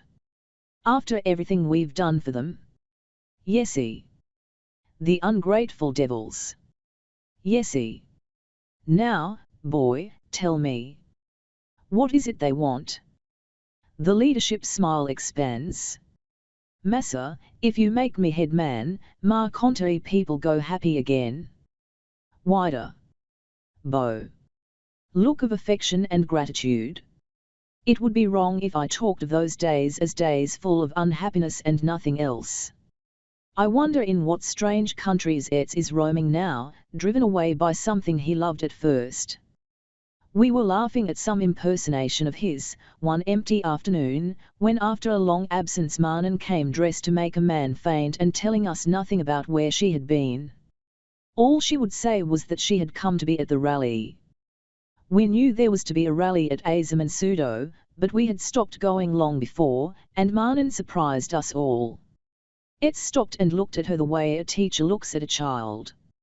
"Now could you tell us, Manan, why you should come and insult us like this, leaving full men here to go and listen to the eunuch lawyers?" But Manan only laughed, so I also spoke. "Stay here. Those old baboons can never give you the things we can give you right here. They have lost all theirs, trying to be white. Marnan laughed like a happy woman, and when she calmed down she said, "You people are late. You haven't seen him yet." "Who?" "The new one. A new old lawyer, wanting to be white." Etz was not often angry. "No. He is new, and he is young." I asked Marnan where he had come from. "I don't know yet."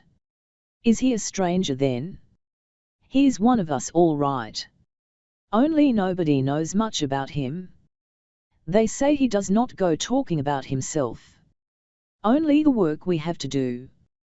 "He is another fool," then Etz said, "just like the others, talking to men without jobs about the work we have to do."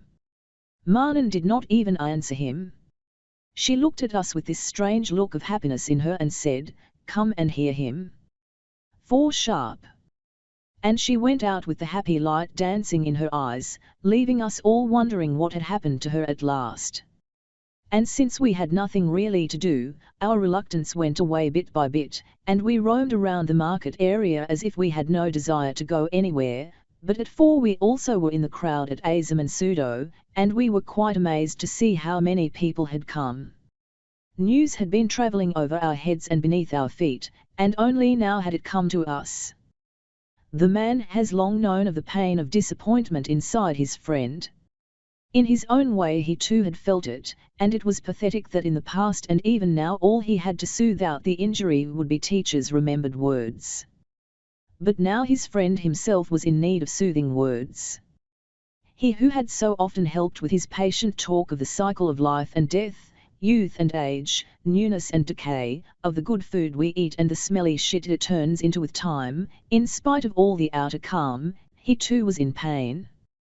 How often had he not said it, that this was the way with all of life, that there was nothing anywhere that could keep the promise and the fragrance of its youth forever, that everything grows old, that the teeth that once were white would certainly grow to be encrusted with green and yellow muck, and then drop off leaving a mouth wholly impotent, strong only with rot, decay, putrescence, with the smell of approaching death. Yet out of the decay and the dung there is always a new flowering. Perhaps it helps to know that.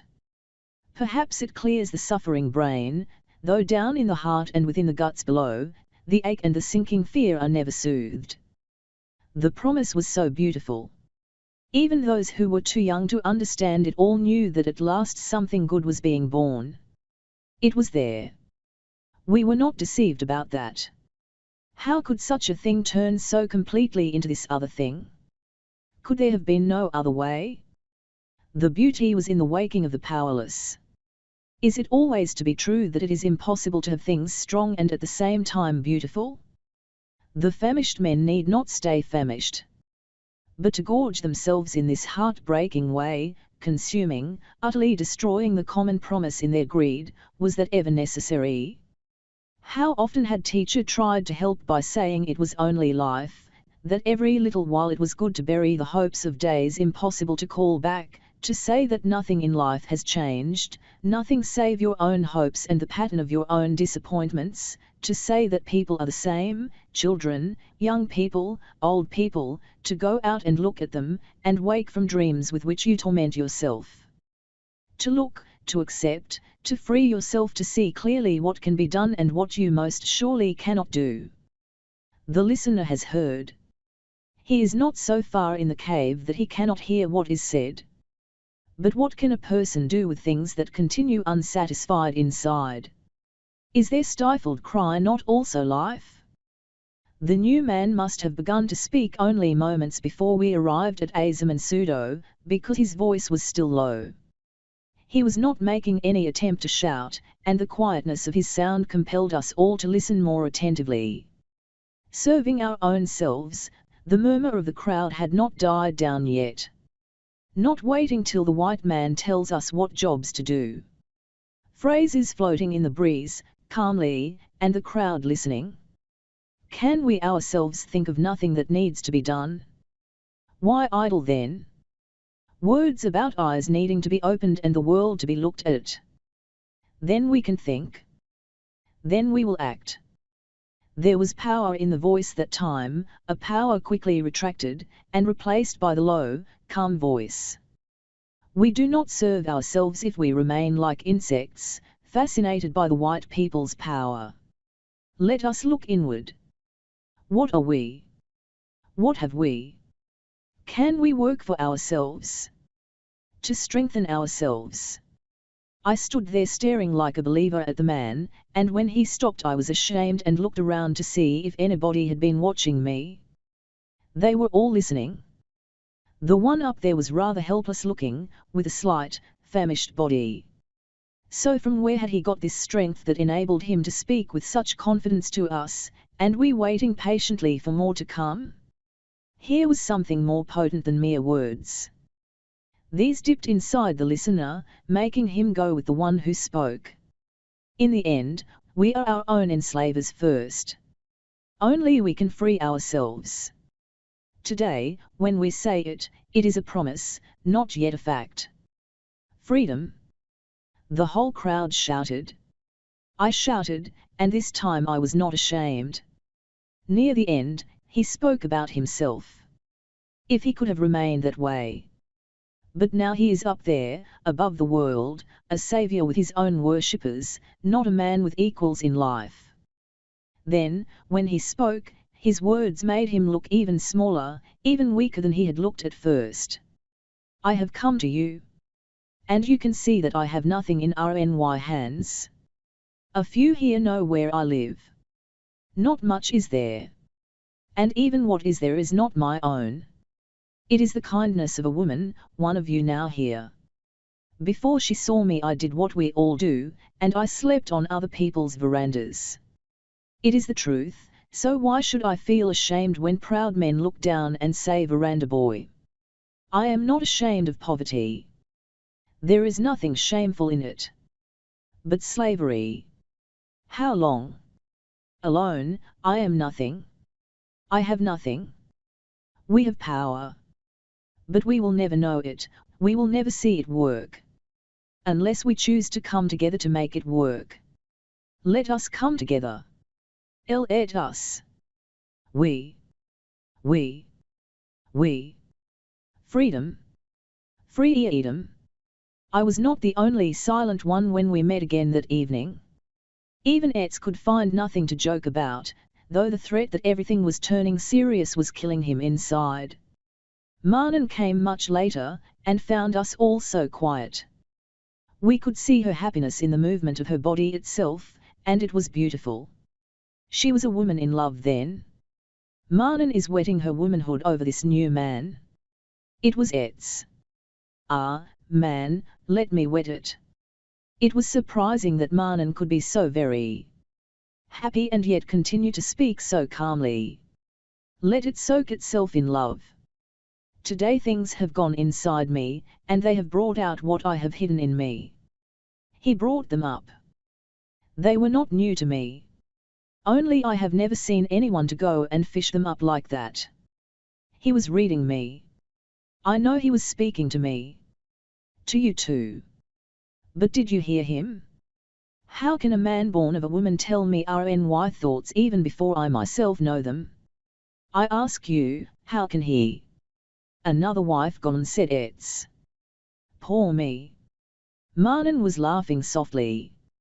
And so helpless he looks. He needs a woman to look after him. Preferably Marnan, said Etz with a sharp quickness. Preferably Marnan, said Marnan slowly, tasting the words. Preferably Marnan. How could this have grown rotten with such obscene haste? Sometimes I think I will understand it, when I see it as one frightened man's flight from his own death. For he was not afraid of the old ones, the jokers.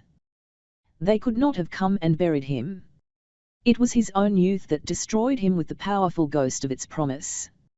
Had he followed the path traced out by his youth and kept to it, what would have prevented a younger man, one more like himself in the purity of his youth, from coming before him as more fit to keep to the path? A youth who could have lived the way he himself had lived at first, the way he never could have lived again when he became the old man and shiny things began to pull the tired body toward rest and toward decay. But that would have meant another kind of death for him, this death of which he had begun to walk in daily fear. and so his own end had also to be the end of all that he had begun, and if another promise comes it cannot be the continuation of the promise he held out but which he himself consumed, utterly destroyed. Perhaps it is too cruel of us to ask that those approaching the end of the cycle should accept without fear the going and the coming of life and death. Or maybe even this is searching too far away. It is possible that it is only power itself, any kind of power, that cannot speak to the powerless. It is so simple. He was good when he had to speak to us, and liked to be with us. When that ended, everything was gone. Now all we do is sit and wait, like before he came. It must be power. I say this because he is not the only one whom power has lost. It has happened to those around him, those who were not always there for the simple sake of the power they could find. Consider your friend Kumsan, who will make you rich. Remember me. Kumsan we all have known for a long time here. A railwayman, then a docker at the harbour. Pulling ropes. Blistered hands, toughened, calloused hands. A seaman's voice. Big, rough man, a man of the docks well liked by men of the docks. Doing well, the only way we do well here. Not spitting at any contraman, only the fat merchants and their lawyer brothers and Lebanese gangster friends, and that is quite all right here. I still do not know how Kumsan got to Accra.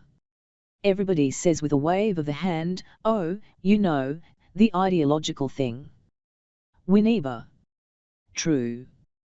That is where the shit of the country is going nowadays, believing nothing, but saying they believe everything that needs to be believed, so long as the big jobs and the big money follows. Men who know nothing about politics have grown hot with ideology, thinking of the money that will come. The civil servant who hates socialism is there, singing Hosanna. The poet is there, serving power and waiting to fill his coming paunch with crumbs. He will no doubt jump to go and fit his tongue into new asses when new men spring up to shit on us. Everybody who wants speed goes there, and the only thing demanded of them is that they be good at fawning. Is that the place that changed the dock worker Kumsan? Or did he go there after he had changed? Because he had changed. I have seen the place, and I have seen him there, and in Accra, he lives in a way that is far more painful to see than the way the white men have always lived here. Is it true then, that after all the talk that is possible, this is the only thing men are looking for? There is no difference then. No difference at all between the white men and their apes, the lawyers and the merchants, and now the apes of the apes, our party men. And after their reign is over, there will be no difference ever. All new men will be like the old. Is that then the whole truth? Bungalows, white with a wounding whiteness. Cars, long and heavy, with drivers in white men's uniforms waiting ages in the sun. Women, so horribly young, fucked and changed like pants, asking only for blouses and perfume from diplomatic bags and wigs of human hair scraped from which decayed white woman's corpse. Whiskey smuggled in specially for the men who make the laws. Cigarettes to make those who have never travelled cry with shame. How can Kumsan return to us? What has he got to say to those he used to work with? Will he come down to see the bodies he left behind and not say a word? Can he sit down with men and smoke wee and curse stupid magistrates for jailing men who have harmed no one? He has come here often, but only like a white man or a lawyer now. Swinging time at the Atlantic caprice. Young juicy vaginas waiting for him in some hired place paid for by the government. Important people must relax on weekends. The week is filled with so much killing work. Speeches to prepare. On moral uplift. Socialism. Revolution. Dedication. Interviews to give. The role of the old man in the emancipation of everybody else. So why should he not speak only to the fat lawyers and the fatter politicians? What would we have to say to him? Or he to us? It may be terrible to think that this was what all the speeches, all the hope, all the love of the first days was for. It is terrible, but it is not a lie. Who can blame them when in this society there is no way of knowing whether anything else is possible? If they found the only way they could escape from us, mount far above us, was by first talking to us like brothers, who are the fools? There was something so good about the destroyed people waking up and wanting to make themselves whole again. There was so much that was heart-filling about the friendships and the hopes of the first days. So it should be easy to take the rod of the promise. It should be easy now to see there have never been people to save anybody but themselves, never in the past, never now, and there will never be any saviors if each will not save himself. No saviors. Only the hungry and the fed. Deceivers all. Only for that is life the perfect length. Everyone will tell you, pointing, that only the impotent refuse. Only those who are too weak to possess see anything wrong with the possessing fashion. Condemnation, coming from those who have never had, comes with a pathetic sound. Better get it all first, then if you still want to condemn, go ahead. But remember, getting takes the whole of life. The Beautiful Ones Are Not Yet Born. Chapter 7. The naked man stood up on the bed and tried to reach over to the door and take down a pair of trousers hanging on a nail behind it, but at his touch the door swung left and away from him, and he had to jump down and go round to get the trousers. He slipped them on over his naked body and took down a t-shirt from another nail. As he put it on, the man on the desk watched him closely, wondering how a man like him could see so clearly through the rot and yet find the strength to live in it, against it.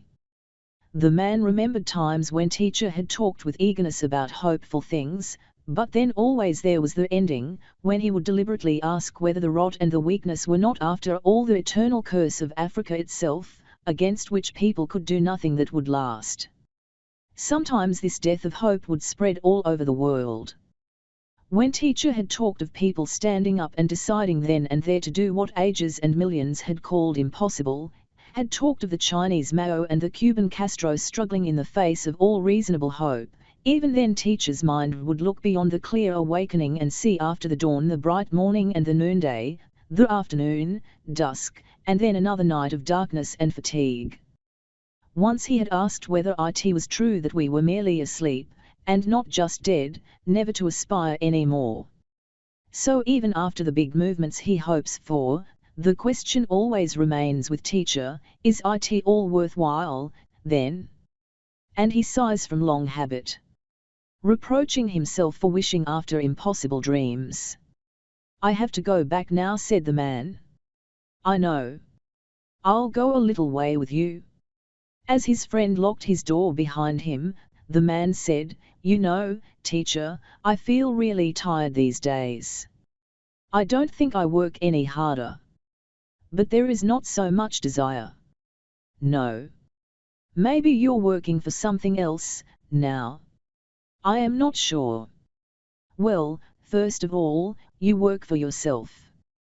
Myself? Asked the man. I'm not at all sure.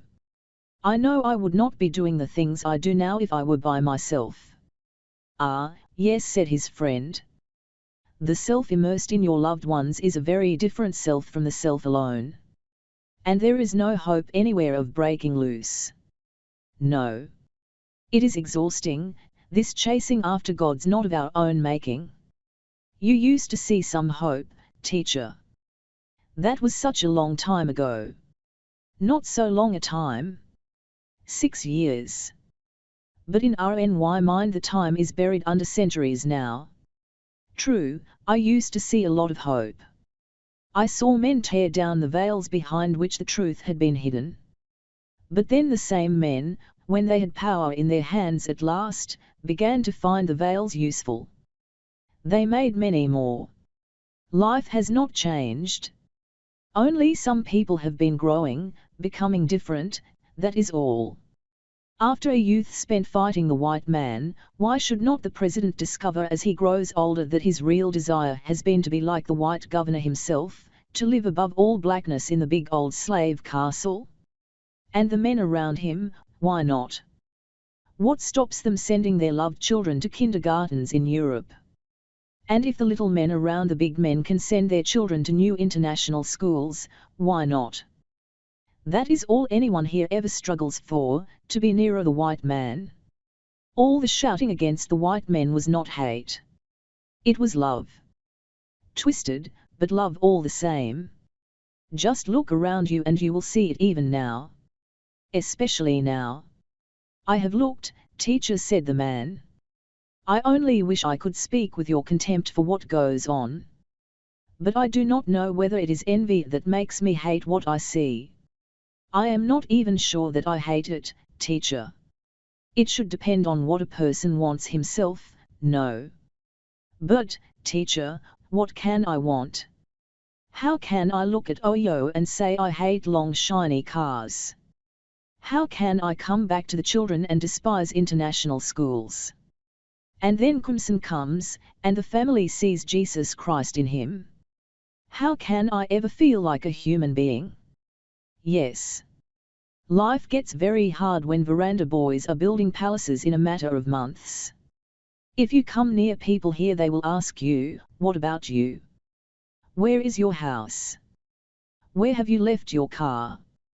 What do you bring in your hands for the loved ones? Nothing. Then let us keep quiet and not get close to people. People will make you very sad that you do not have a house to make onlookers stumble with looking, or a car to make every walker know that a big man and his concubine have just passed. Let us keep quiet and watch. The rain had not been much, and it had made scarcely any noise, but outside, the little gutters by the roadside had swift little streams in them now, rushing toward the sea, and the air was misty, as if the rain water had not all fallen, but remained suspended, gathering heaviness. Teacher, said the man, you know it is impossible for me to watch the things that go on and say nothing. I have RNY family. I am in the middle. Will you let yourself be destroyed first, then? I don't know. When I speak of Crimson my wife looks at the children and I can see how sorry she feels for herself. You will have to leave her to enjoy her own sorrow. Unless you are eager to destroy yourself to feed her desires. Oh, you brave married men! In the end you have to see the redness of her gums. If it frightens you, you don't get married at all. You run away like a coward, like me. But you are brave. You have chosen to fight her. And the whole society is behind her. It's been a very soft rain, the man said after a pause. Yes, his friend said.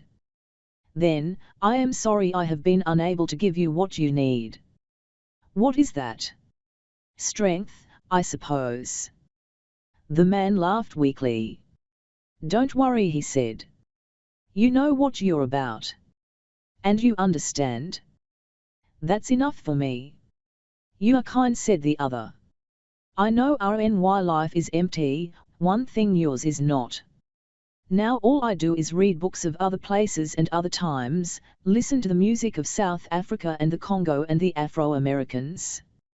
And often I remember Manan and the bitterness and the emptiness of life rise up in me.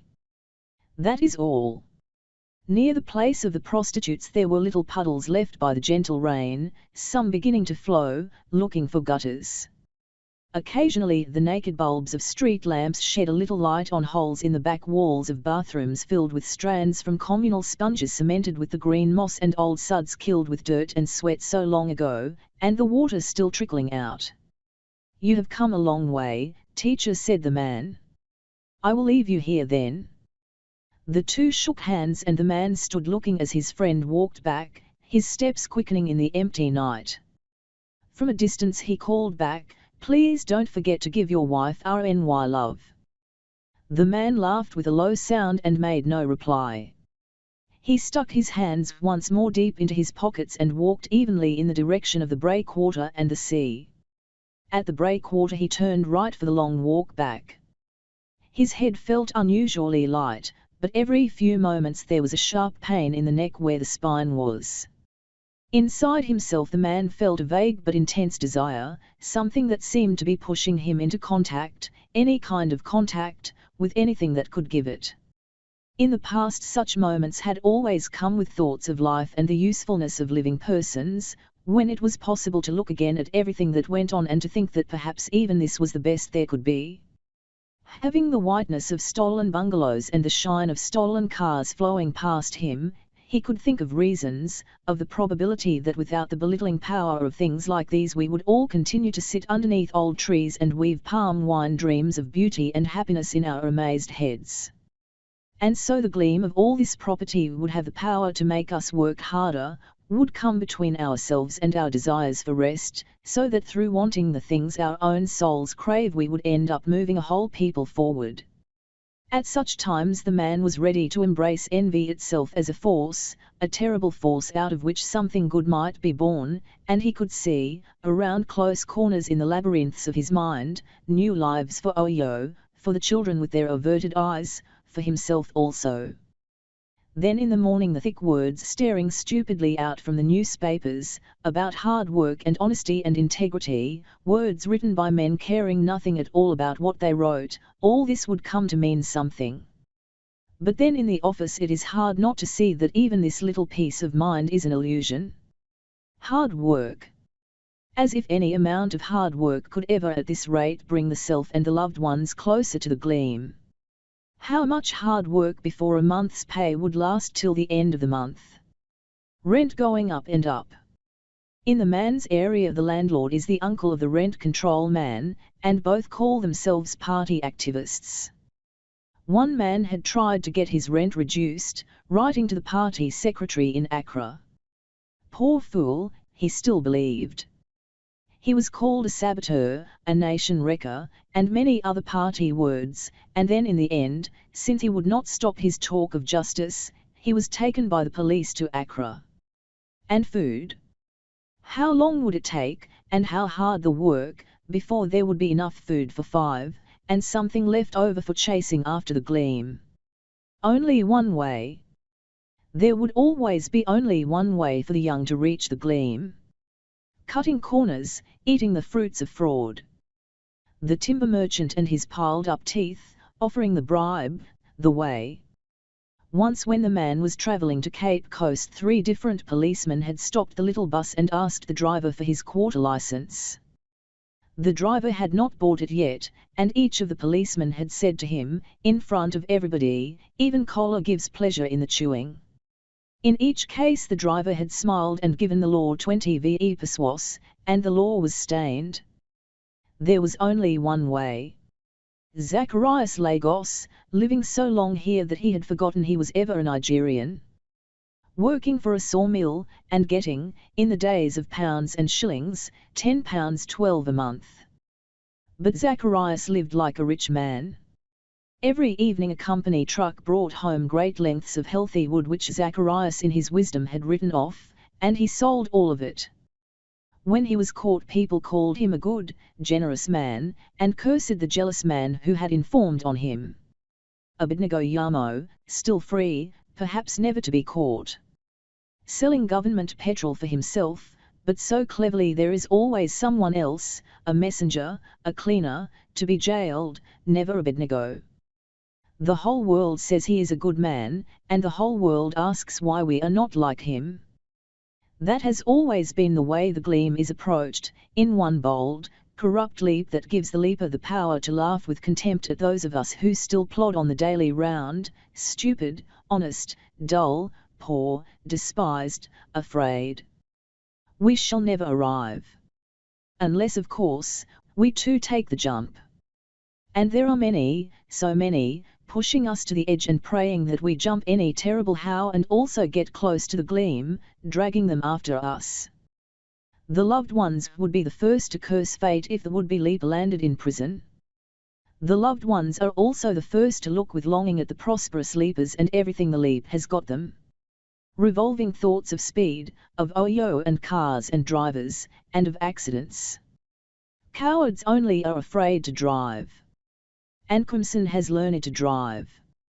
So the loved ones are in the lead when we are stripped of the little self-respect that remains at this age. The chishidadu. Nothing is left.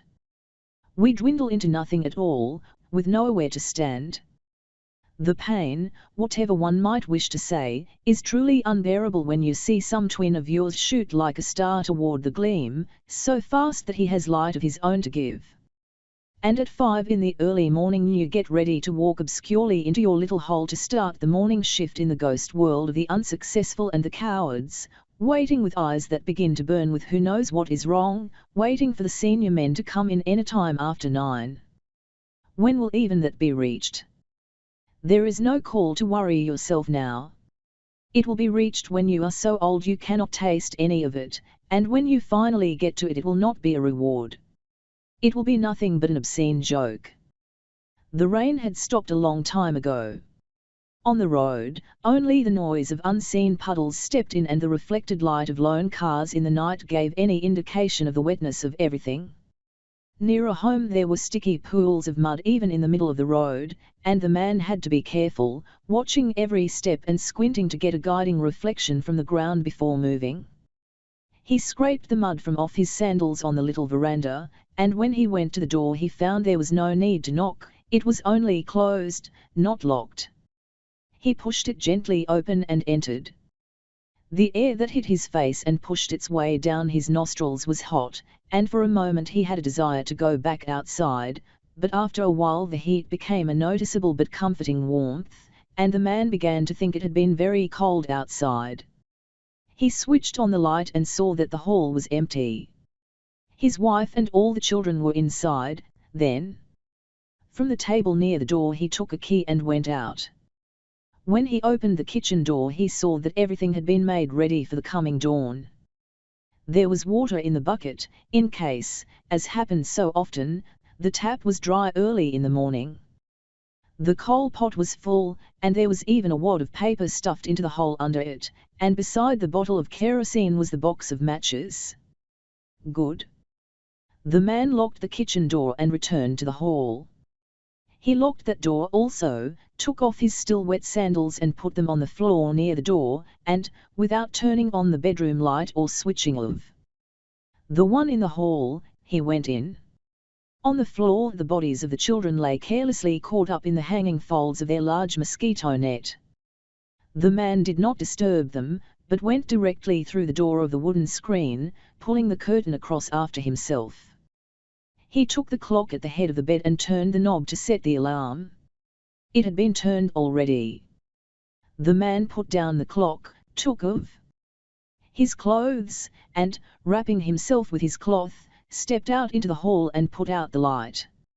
In the darkness he closed his eyes for a few seconds, opened them, and without any difficulty found his place inside the screened-off area, on the bed beside his wife.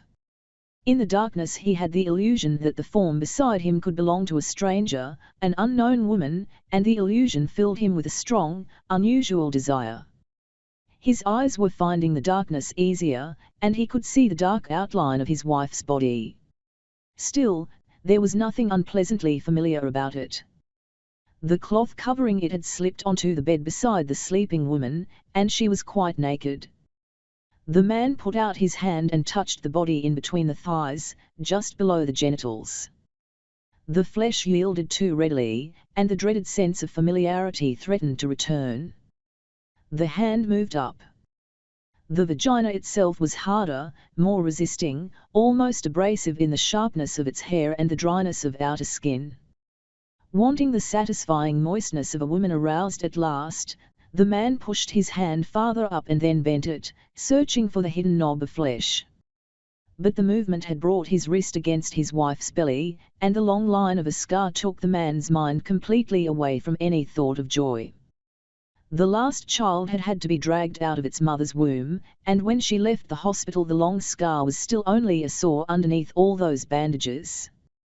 The sight of the scar never ceased to provoke an involuntary shudder in the mind, running down the spine and stopping only at its base. Now, as usual, the touch itself filled the tired mind with traces of blood and the color of flesh newly exposed, and the tortured face of a woman alone, then Oyo's forgiving eyes in the hospital afterward, when he had gone to visit her. There was love in her. There had always been, of course, since he had never had anything else he could have given her. If now it could not come out, perhaps the fault was not with the woman herself. Perhaps the fault was with the soul born without the luck of other souls. No.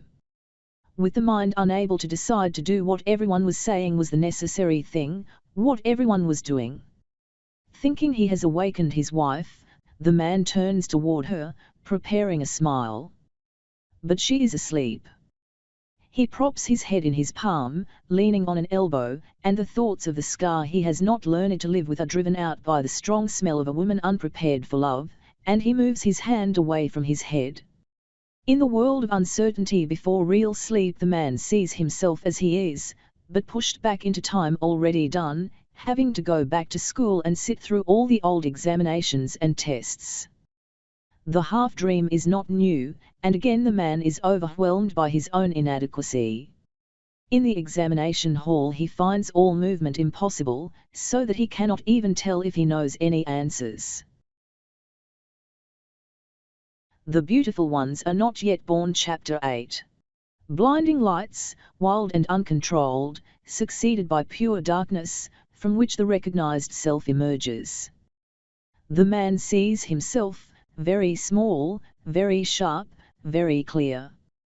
Walking with an unknown companion, scarcely even seen, in the coolness of some sweet dusk, leaving the dark, low hovels behind. Out in the distance, far away but very clearly visible, a group of shining white towers, having the stamp of the University Tower at Legan and the sheer white side of the Atlantic Caprice.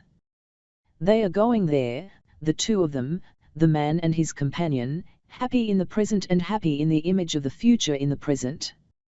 But brutal lights shine and cut into the night with their sudden power, rushing with their harsh rhythm toward the happy pair, now so confused. The lights move forward, smooth and powerful.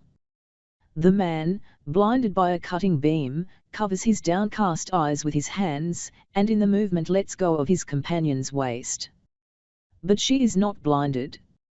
Through the insufficient protection of his fingers he can see her, her eyes shining with the potent brightness of huge car lights, returning the power of the oncoming lights. They come, the lights, with the noise of the cars bringing them. Sound, hardly audible, of a new door opening.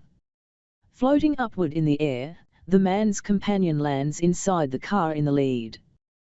The other cars, a procession of gleaming cars reminding the watcher of long lines of OAU men in American vehicles, swing up behind the first, and all of them go off in the direction of the towers, leaving the man behind.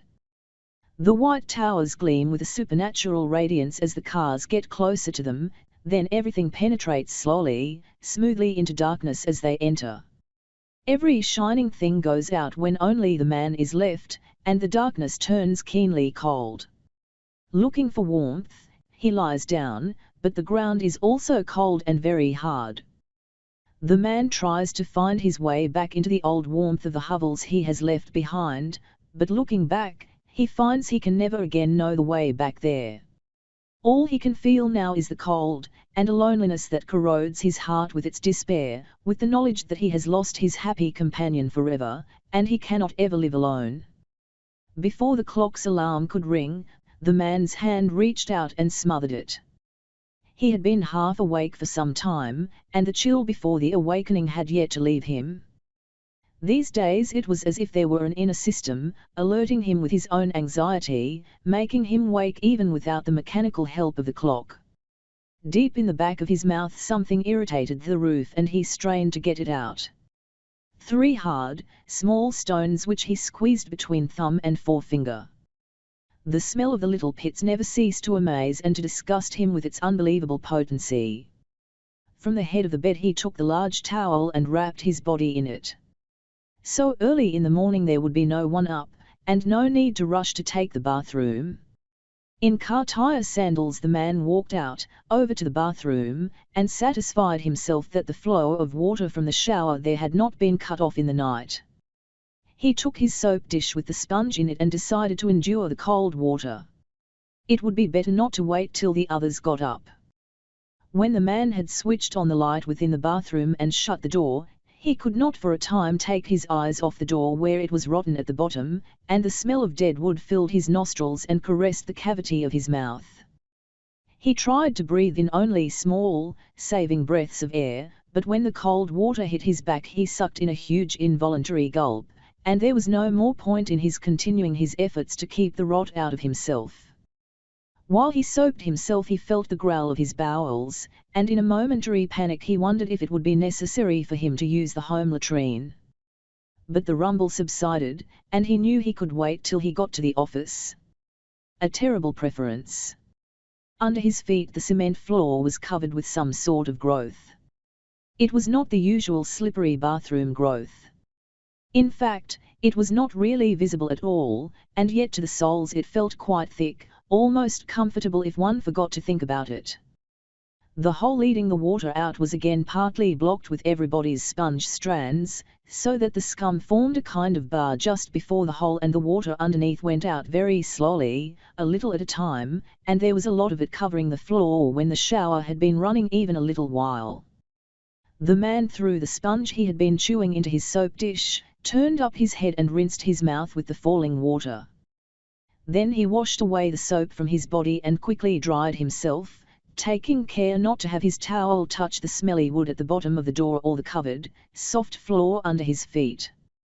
When he had finished, he stepped into his rubber sandals and went back to his room. While powdering his crotch and putting Vaseline in his hair, the man searched in the table drawer and found some change, enough for the day's fares and even for some lunch, perhaps. He felt there was more there, but there was no need to look and see how much there was in all. In his underwear he went into the kitchen and brought the cold water in the kettle and mixed himself a drink from the remaining Ovaltine. His wife had not told the entire truth to the intruding woman beggar the night before. There was some sugar left, though not so much that it could be given away. She was right. Drinking his cold Ovaltine and eating the cabin biscuits he turned on the radio, letting the red line roam until he got his favorite music, the sounds from the Congo. He could hear his wife moving about inside, certainly awake by now, but probably not wishing to come to him there in the hall, listening for indications that he had left. If he left early enough, he could of course catch the dawn train from Kakrom to the station and save himself the fare. If he left early and walked fast enough to make the long distance to the emergency stop. He went in, not looking at his wife, took his trousers and shirt, making sure this time to take also a handkerchief, and went into the hall again to dress. How many other days had passed without his saying anything to the children? The walk over to the stop was always longer than he thought he could remember. When he arrived, he did not have to wait too long before the slow train came, and for a moment he thought it would pass him by, but it stopped almost reluctantly. There were others, about 5 in all, waiting for the train, but no one had spoken, and when they were inside the silence remained unbroken all the way to the station. Everyone alone with his troubles. Better. At the station, getting down from the train, the man slipped on a patch of slime near the entrance. Looking down he saw the mess of some traveller's vomit. Though not fresh, it had not had the time to get completely dry. He went around it and descended carefully onto the concrete of the station platform, then walked down the long stretch of it toward the entrance of the block. From the shadows 2 lean figures emerged as if to threaten him, but when he came up to them they saluted stiffly and said "Morning, sir." 2 men from far away, lost in the mazes of the south. He thought of saying he was not a sir, but the idea itself was so ridiculous when you came face to face with men calling you sir. What could men like the 2 have found down here, if anything? What kind of misery was here that they could not have found at home? Or could it be the same escape for them also? Possible. It is possible that far away somewhere, young men sigh in the night and dream of following these, but they certainly do not know the end of the journey. Quiet, anyway. These may be envied men, not to be pitied, not to be wept for by people uncertain of themselves. On the way, other night figures are encountered, like the latrine man just coming round the corner from the downstairs lavatory, the junior men's latrine. There is not much light, but not much light is needed to tell one that the man with the shippan heavy on his head has an unaccustomed look of deep, angry menace on his face, and his eyes are full of drunken fury. Perhaps the smell of Afpati's high would be bathing him if he were not carrying this much stronger stench with him. Surely that is the only way for a man to survive, carrying other people's excrement. The only way must be to kill the self while the unavoidable is being done, and who will wish to wake again? It is not such a usual thing to see the shipman coming at this hour of the morning.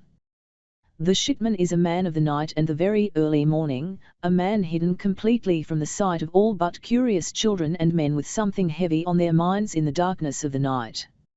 And it is not such a usual thing to see a latrine man up close. The last shall be the rest. Indeed, it is even so.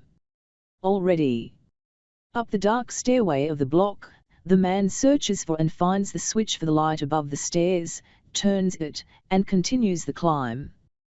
When he comes up to the office door he sees the watchman coming up the stairs 2 at a time, his keys rattling with a curiously unmetallic, dull sound in his hand.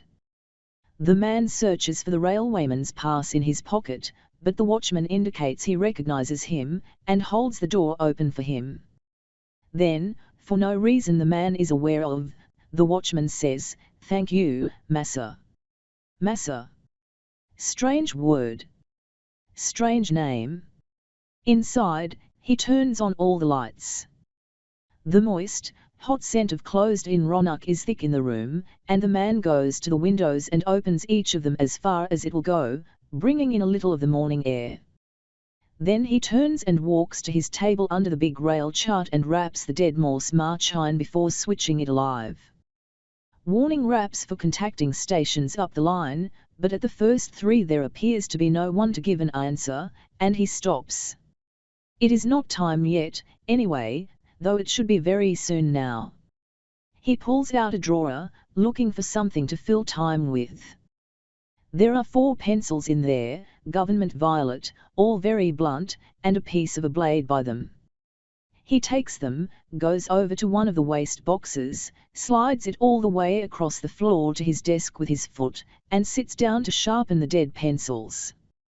Before he has finished sharpening the 3rd of the pencils the door opens, and at first he assumes it is another cleaner entering in the morning, but the new arrival walks straight past his desk and says good morning. The man returns the greeting of the space allocations clerk, resisting the temptation to ask him why he has come so early just this day. Maybe there will be an explanation offered, though this space allocations man is not known for too much talking. Nothing is offered, and curiosity wins. "You've come early today," the man calls out to the clerk.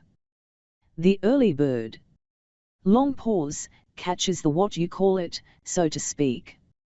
No use asking for any explanation of this strangeness. Perhaps another man running away from loved ones at home, so early in the morning. The man sits watching in his puzzlement. The clerk goes to his cage. There is the sound of drawers being pulled out, papers being moved about. When the clerk comes out of the cage he walks to a window on the street side and just stands there, looking out and down. Staring at the chart in front of him, the man hears a very audible rumble from somewhere inside him. It is followed immediately by a terrible pulling pain in his abdomen, and he thinks there is a saving plug in his anus which threatens to drop out at any moment now. There is an upstairs lavatory, but it is not open. Only the senior service men have keys to it. No matter. Even the one downstairs is better than the one at home. Taking some old, stiff paper from a drawer, he hurries downstairs, making an effort to hold his buttocks together. For some reason the lights in the latrine are brighter than anywhere else, making the cement platforms stand up like old monuments. The man leaps up on the cleanest he can find, near the far end of the long latrine, passing his eyes over the row of cans encrusted with old shit. When he chooses the one he will use he is careful, in letting down his trousers, not to let the cuffs fall into the urine grooves in front. The thing that makes this place better than home is that here there is air, even if this air also rises from the holes below and is misty with the presence of familiar particles suspended in it. Squatting up there, he lets the air from below blow a cooling draft against his buttocks, and he looks at the crowded wall opposite, with the bright light of the big bulbs bouncing off it. Up near the ceiling the wall is still a dazzling white where there are no webs to hide the paint. The color does not really change until about the level of the adult anus. There the wall is thickly streaked with an organic brown, each smear seeking to avoid older smears, until the dabs have gone all round the wall. There are places where, it seems, men have bent down to find an unused spot to use, and in a few incredible places men seem to have jumped quite high and then to have accomplished a downward stroke. There must have been people who did not just forget to bring their paper, but who also did not bother to drop their loads, for the wall has marks that are not mere after pieces, but large chunks of various shit. The man's eyes seek refuge above the brown, at shoulder level. No brown smears here, only occasional scribblings in pencil, mostly the government color. A small drawing of sex in an impossible Indian position, with the careful lettering. Vagina sweet. But just to the right of this there is something the man has seen before without noticing its companion. Money sweet pass all. To the left there are others, a bit harder to make out at first. Who born fool? Socialism chop make I chop. Conte broke. The man feels the last of his innards come down, and when he has finished enjoying the relief it gives him, he wipes his bottom, pulls up his trousers and jumps down, buttoning up on his way out. Near the door the large challenge assaults him again. You broke not so? That, and the two companion statements following, make him smile. Pray for detention. Jailman chop free. On the climb up the man feels his nostrils assailed by something he is carrying with himself, the smell of the latrine. He turns back down the stairway, deciding to go for a clearing walk in the street outside. There are only a few sellers out now, and none seem to have come for the morning. Perhaps only those who have fallen asleep in the dawn, to wake up later and go home to sleep a little more, if there are any homes. Behind him a figure, round and short, enters the block. Perhaps a worker he had not recognized. The man walks absently in the direction of the bus stop on the hill, and only when he comes to the end of the UTC building does he stop again to ask himself where he is going. Nowhere. It is getting lighter, too. He walks back past the shops, through the EN trance and up the stairs. When he opens the office door there is loud, pleased laughter inside, and a voice with a vague familiarity says, "No. This is only your collar. Take it as collar." Another laugh. "I was sure you would understand, if only I could ND you properly. My friend, if you get the logs moving for me, I will see you again. Don't worry. I will take you to RNY own house. It's all right," the allocations clerk kept saying. It's all right. When he got to his desk the man looked more closely and saw the timberman with the many rows of teeth, this time in a suit that made him look like someone's forgotten bundle. He was happy. "Hey, RNY friend," said the timber merchant, "get RNY card. Get RNY card." The clerk reached out and took the proffered card, saying, "Thanks." "Ho ho, don't thank me. I am the one to thank you. Ho ho ho." The timber merchant turned to go out. As he passed by the man's desk and saw him he stopped as if he could not believe he had actually been in the same room with him all this time. Then he burst into harsh, hostile laughter. "Ei, so you are here today too. Conte, why you try to do me so? You don't want me to eat, Conte? Okay. Take yourself. I get man who understands. Ei, RNY friend, why you want to play me wicked?" The man said nothing, but the timber merchant still stood in front of him, staring at him as if he expected an answer to his question. The man turned to look at his chart to see if there would be any answer to his Morse signals now. Behind him the timberman laughed again, very shrilly, and shouted at him, You are a very wicked man. You will never prosper." Though the man said nothing, did not even look back at the hurler of the insult. There was an answering signal on the machine, and he listened to it, not bothering to write down the letters. It said Prestia. "Someone else just testing in the morning." The man gave a further answering rap, and tried another station farther up the line. To his left there was the sound of the door closing behind the angry timberman. "What did you do to him?" It was the voice of the allocations clerk. "I told him I could do nothing for him." "I see. Will you bring his timber?" "Yes. He has learned his lesson." "What lesson?" asked the man. The clerk answered with a chuckle, "Nothing else. It is so normal, all of this, that the point of holding out against it escapes the unsettled mind. Everyone you ask will say the timber merchant is right, the allocations clerk is right, and you are a fool, and everyone is right the way things are and the way they will continue to be. The foolish ones are those who cannot live life the way it is lived by all around them, those who will stand by the flowing river and disapprove of the current. There is no other way, and the refusal to take the leap will help absolutely no one at any time." The Morse machine rattles wildly and the signature says it is Abwazi. Again. Better answer him as if nothing were wrong. "Morning.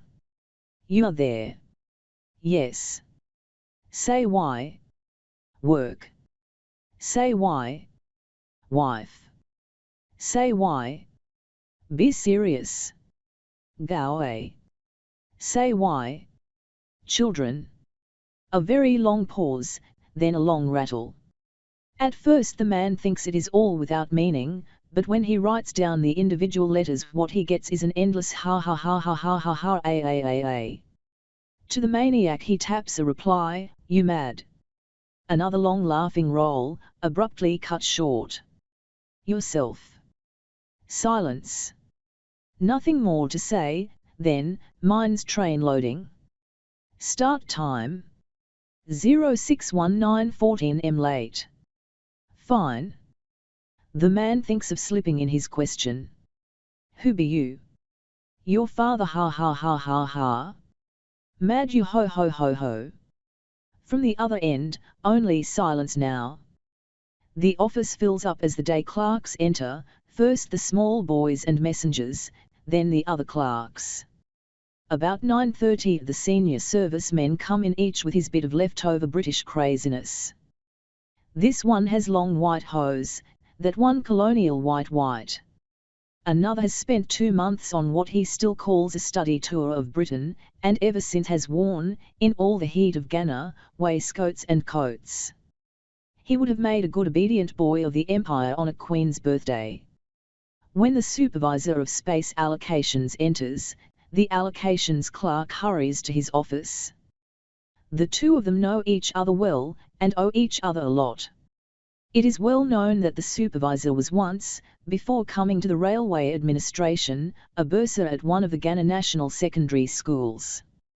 As is the custom in this country, he had regarded his job as an opportunity he had won for making as much money as he could as quickly as he could, and his handling of the school's finances had soon made his intentions clear. The students had complained to the Ministry of Education. The ministry, as is usual in this country, had searched for the students most responsible for the drafting of the letter of complaint, and dismissed them for gross insubordination. The remaining students had rioted. The ministry, looking for more students to dismiss, had closed the school down. There had been no financial probe, of course, but none would have been possible, anyway, since a fire had gutted the bursar's entire office during the rioting. Very shortly after that the railway administration was advised from above to appoint the bursar to this new job. He had brought the allocations clerk with him, and there was a likelihood that it was he who let it be known that the fire in the bursar's office was not the work of students. The allocations clerk is in there with his boss for something like half an hour, and when he emerges he is closely followed by the supervisor, and they are both smiling broad, very satisfied smiles. Let them smile. This place is kind to them, so let them smile. In another country they would be in jail. Here they are heroes. Automatically, suppressing his irritation with himself and with all things around him, the man concentrates on the incoming Morse messages, writing them down swiftly and sending back short replies, asking questions, exacting replies. At lunchtime he feels really hungry and goes down to the cellars. He would like some good fufu, but without a lot of meat. Street fufu is miserable food. And with meat the cost will crucify a man completely. What he can afford there is curry and beans with palm oil, and in spite of the worrying thought that it is not called concrete for nothing, the man begins to enjoy it. A poor man must learn to sew with his bottom also. He takes his pan and moves under the shade of a neem tree, smiling at the loco workers already there. Between lip smacks, the talk is the usual talk, of workers knowing they have been standing on the windy shore with their snoo at their tips, never going in. Between sighs and bits of bitter laughter, phrases that are too familiar pepper the air. He's only a small boy. Yes, it's the CPP that has been so pro-table for him. 2 cars now. No, you're way behind. 3. The latest is a white Mercedes. 220 Super. You will think I am lying, but he was my classmate, and now look at me. Ah, life is like that. EI, and girls. Running to LL his cars. Trips to the Star for weekends in Accra. Booze. Swinging niggers, man. Girls. Girls. Fresh little ones still going to a Chimota and Holy Child. These Holy Child girls. A Chimota too. He is cracking them like tiger nuts. Conte, you would do the same. True, money swine. Money swine. In a group the workers move off to wash their hands. The man waits for them to finish, then goes in his turn to the tap and cleans the oil off his hands. Then he goes up and sits again at his desk. True, concrete indeed. It is impossible to resist the drowsy feeling. There is a little time yet, so he slides his chair over to the right and puts his head down on the desk to sleep. A voice laughs and shouts something about Passion Week, but the man is already slipping into sleep and he does not care that much anyway. When he wakes up it is past 2, and his place at the desk is already occupied by the new boy. The boy sees him and gets off the stool he has been using. Sit down, the man says, sit down. You're very early. Yes. I had nothing to do. Also, I wanted to watch, and try. The eagerness of the innocent. He will one day wish he had never seen the block. He will one day wish he had never been born, but not yet. Would you mind if I took over from you now?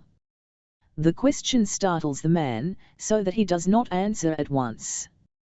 I want to perfect my Morse. In the front of his head the man feels a persistent pain, rising and falling with the beat of his heart, and the thought of an afternoon off gives him a huge feeling of relief. Are you really sure you want to? I have nothing to do. Fine.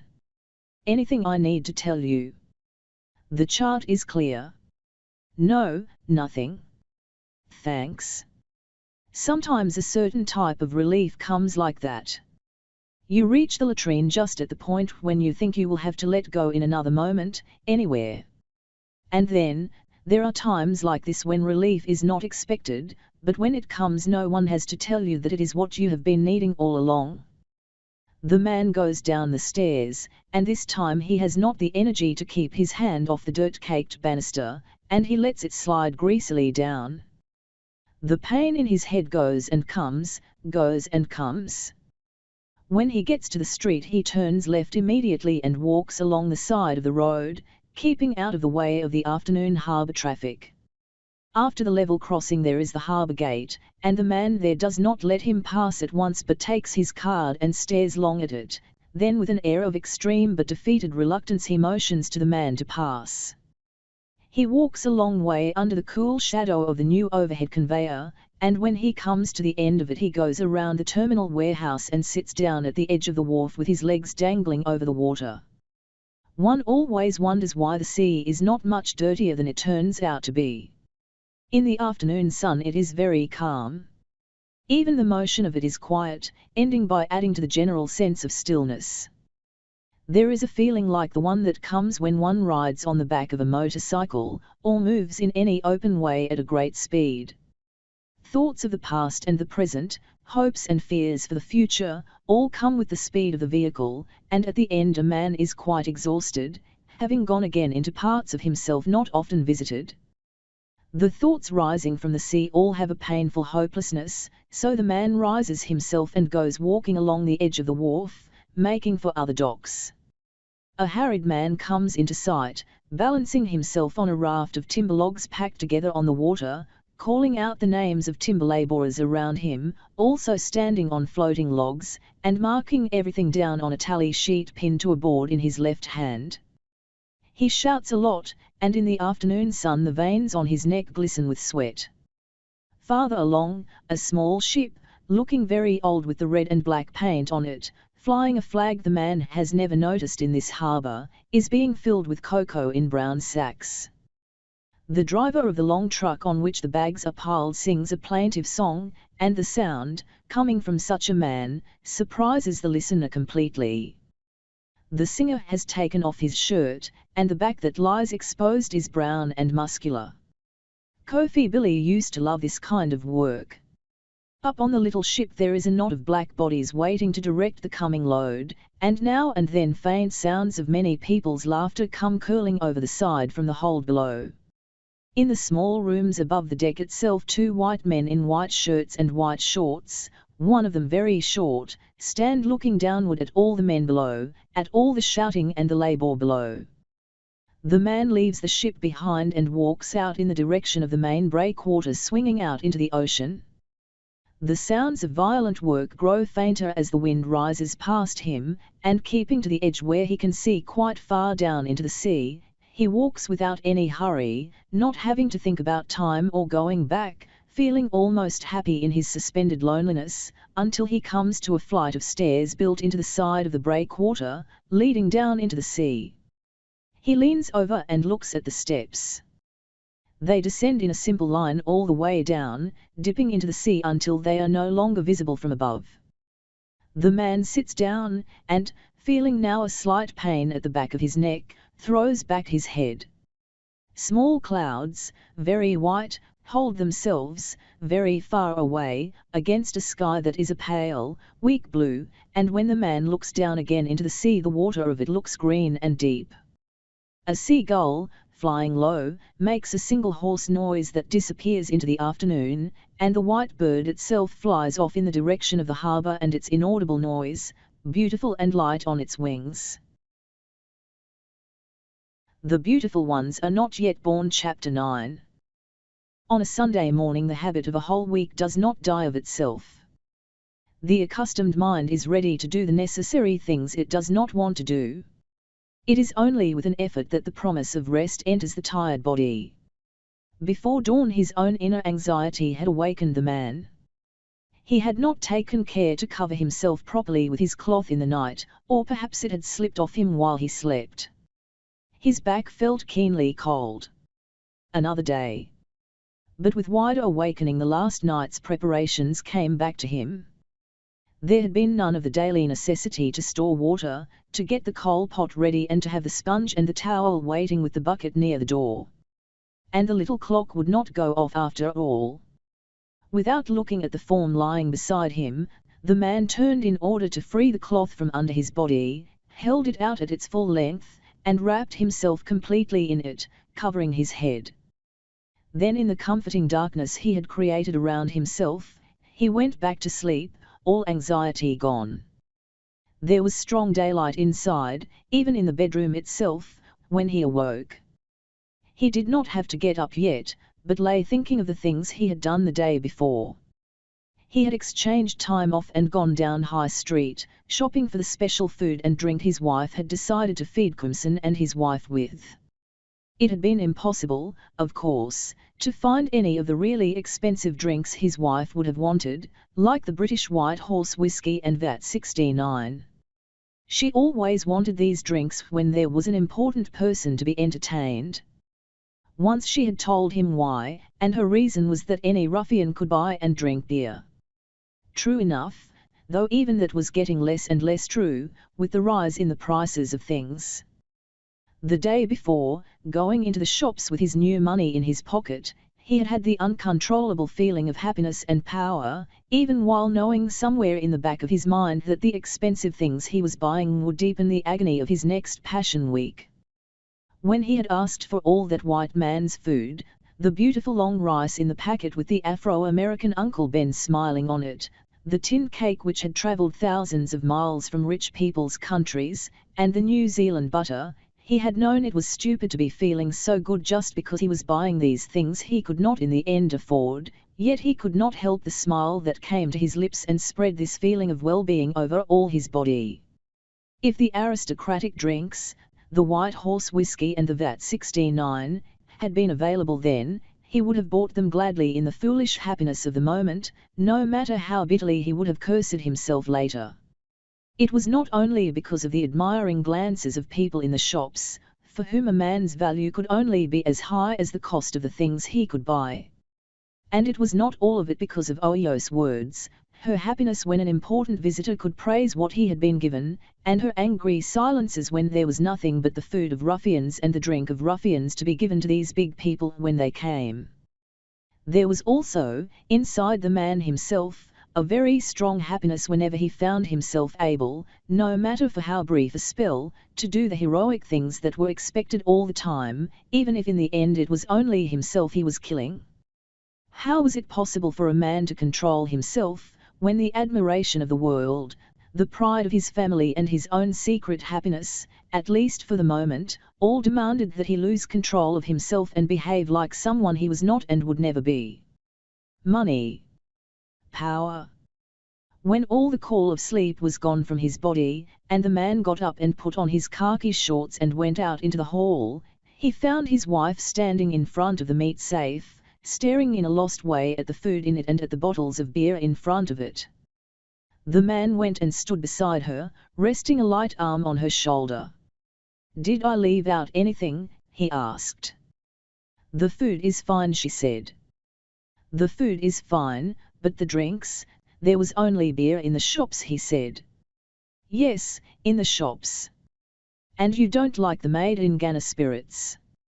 The woman put her hand to her throat in a swift movement of disgust, then smiled.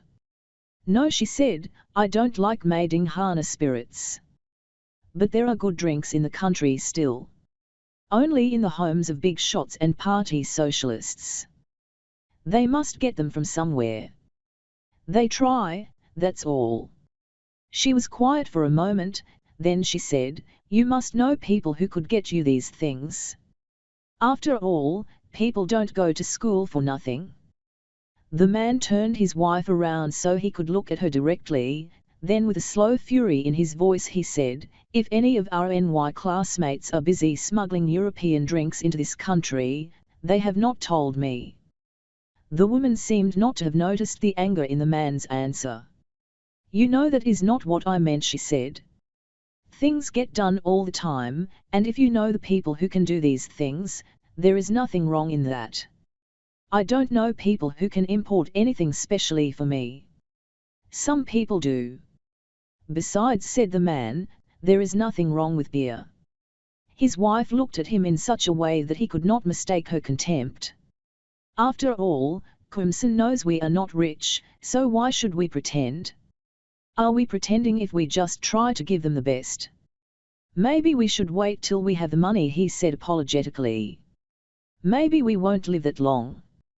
When she said that, she laughed, a single short sound, and then she bent down and took out the rice and the canned food from the meat safe and walked into the kitchen with it. Then she came back and opened the bottom drawer and brought out all the special plates and bowls and glasses, and she could not suppress a smile as she looked at them. The man helped her take them into the kitchen. They were covered with dust and the droppings of cockroaches and geckos, as they always were after long periods when they had no important visitors coming to eat with them. From the top drawer the woman took out large towels, white and pink, and went to hang them out in the sun to get rid of the must. The man began to haul the bulky armchairs out into the open.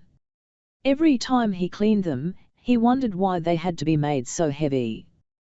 He could think of only two good reasons: it would take a long time before they needed to be repaired or actually thrown away, and also it would be very hard for any thief to carry them away.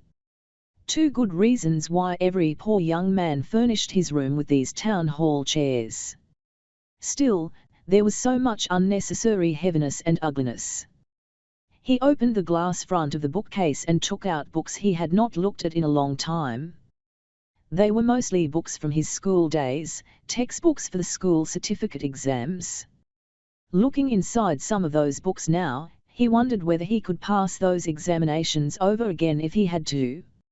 At first he had had no doubts at all, after his results came and he knew he had got a grade 2 certificate. He had felt quite confident that in a few years he could take the advanced levels. Then he would have left the railway administration, which had been for him at that time only a temporary stop, and he would have gone over to the university at Legan.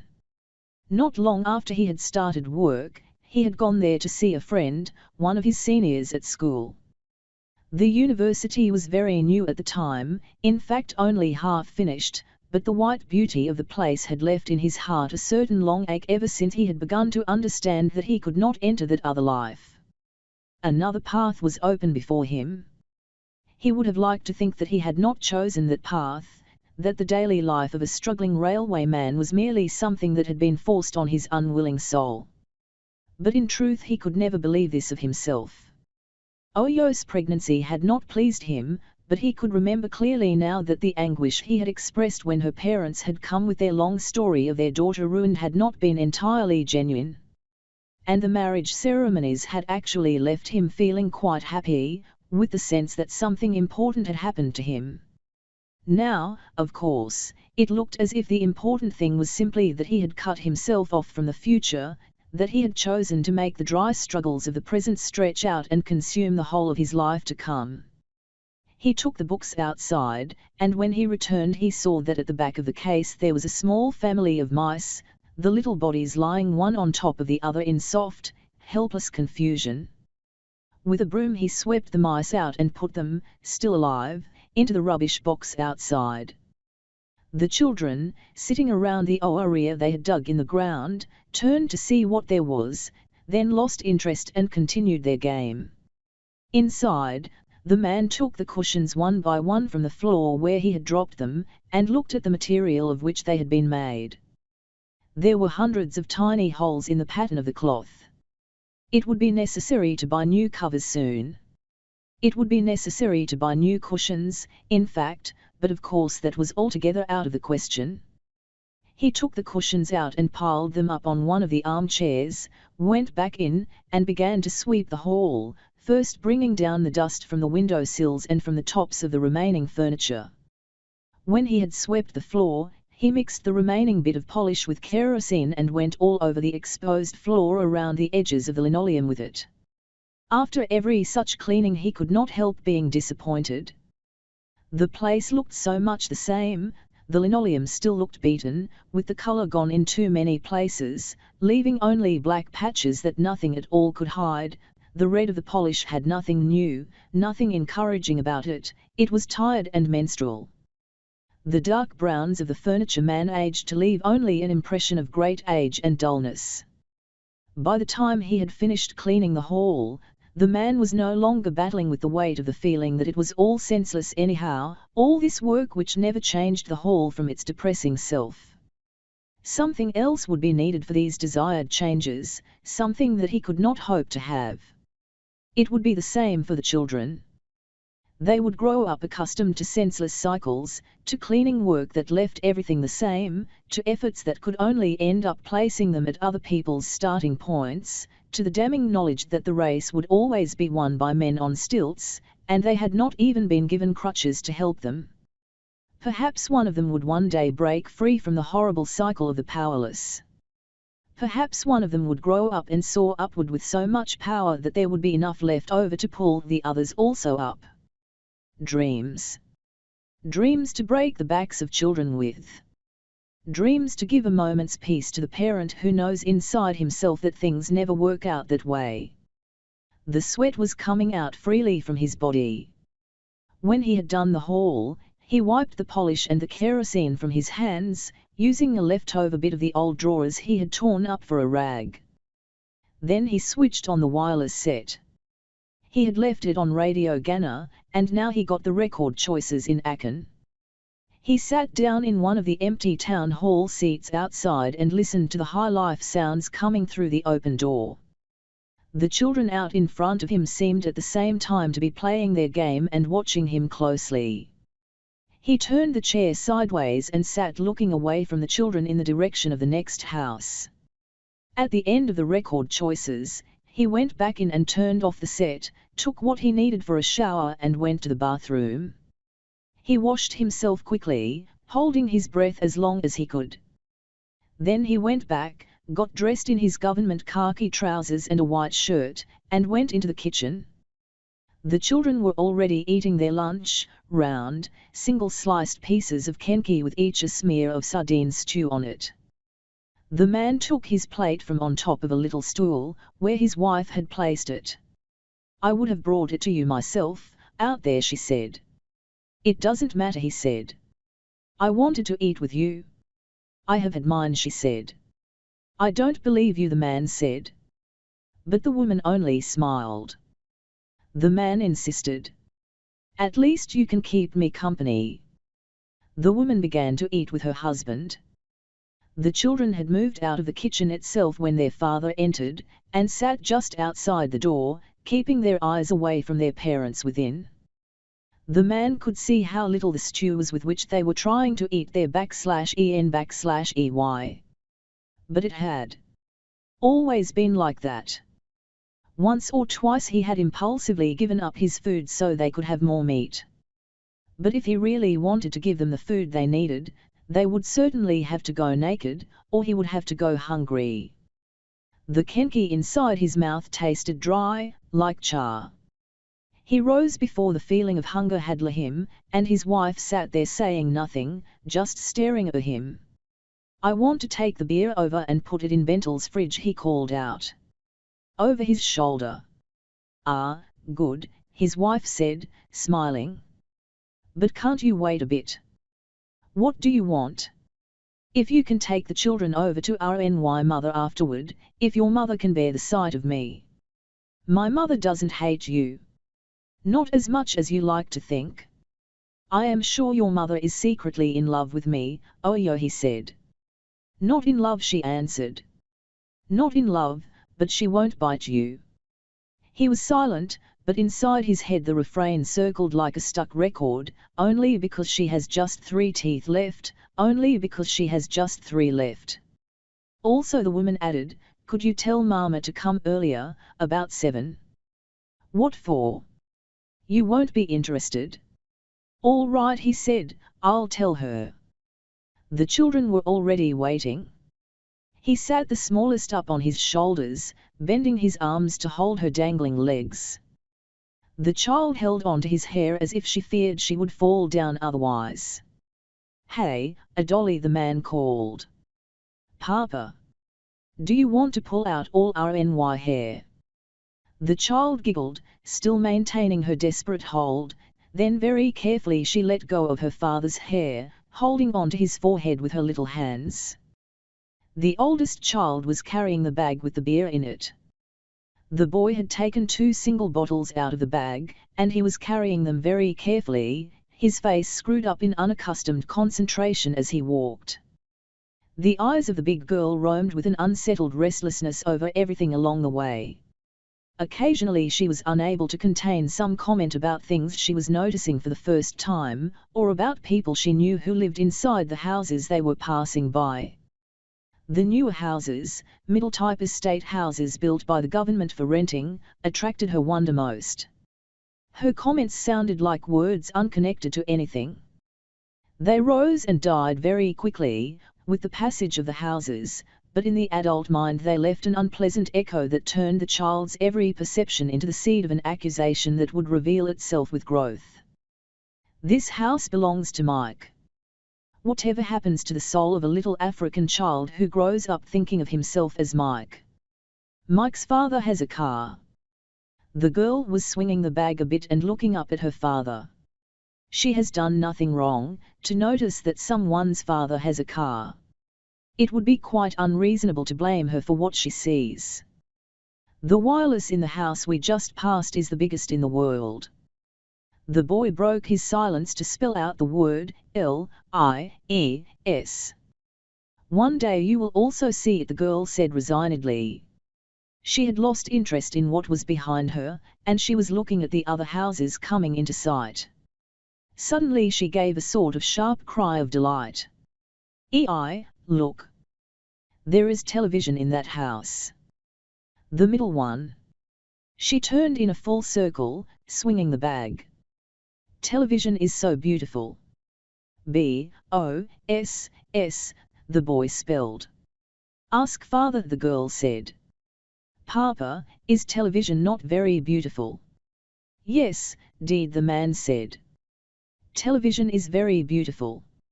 You see, shouted the girl in triumph. The boy bared his teeth and pushed his head out menacingly toward the girl, but she only laughed. The man's neck was beginning to hurt from the weight of his little daughter. Down the small hill leading to his mother-in-law's house, they moved more quickly because of the slope, and it was not long before they could see the dead-looking hedge of dry thorn bush surrounding the house they were going to. When the man could see the withered sunflower stalk sticking out behind the hedge, he deliberately slowed down, letting the children go on ahead. He had no desire to have to go inside the house and sit down trading unfelt greetings with his mother-in-law. The girl with the bag was hurrying ahead, and the boy had only begun to make up his mind to chase after her when he stopped in the middle of the street and looked down at his left foot. He was quite near the house now, and he remained bent over, looking at his toes, until his father caught up with him. What is it? He asked. Something has cut me, the boy said. The man put down the girl he had been carrying and bent down to examine the boy's big toe. It was bleeding a bit now, but there was nothing in the cut, and the man could not decide whether the boy had stepped on a thorn or a piece of broken glass. The bigger girl had disappeared into the house, to emerge a moment later with her grandmother. The old woman's right hand was wet and greasy with oil palm juice, and she held it stiffly away from her body. She kept her gaze trained on one or the other of the children, deliberately avoiding the direct look into the man's face. Have you all eaten this morning? She asked the bigger girl. The girl nodded, but the old woman did not appear altogether satisfied. Is that the truth you are speaking, deed? The girl nodded once more. The old woman seemed about to interrogate her further, but at that moment she noticed the little boy's limp. RNY husband, she shouted, shuffling forward. Who is it has hurt your foot? Who did it, RNY little husband? The child whimpered a little and said nobody. The woman directed an unbelieving glance at the man. My poor husband, said the old woman, over and over again. You have no shoes to wear, so your poor little feet get torn to pieces. RNY husband, you have nobody to buy you shoes, so your little toes will all be destroyed. She went close up to the boy and peered down at his feet, looking for the one with the cut on it. Where is the wound, my husband? Where is it? You must know you have nobody, you are an orphan, a complete orphan. You mustn't run around, like people who have men behind them, to buy them shoes. My poor husband. The man stood quietly, watching and listening, wondering whether he would have any moisture left in his mouth for framing words.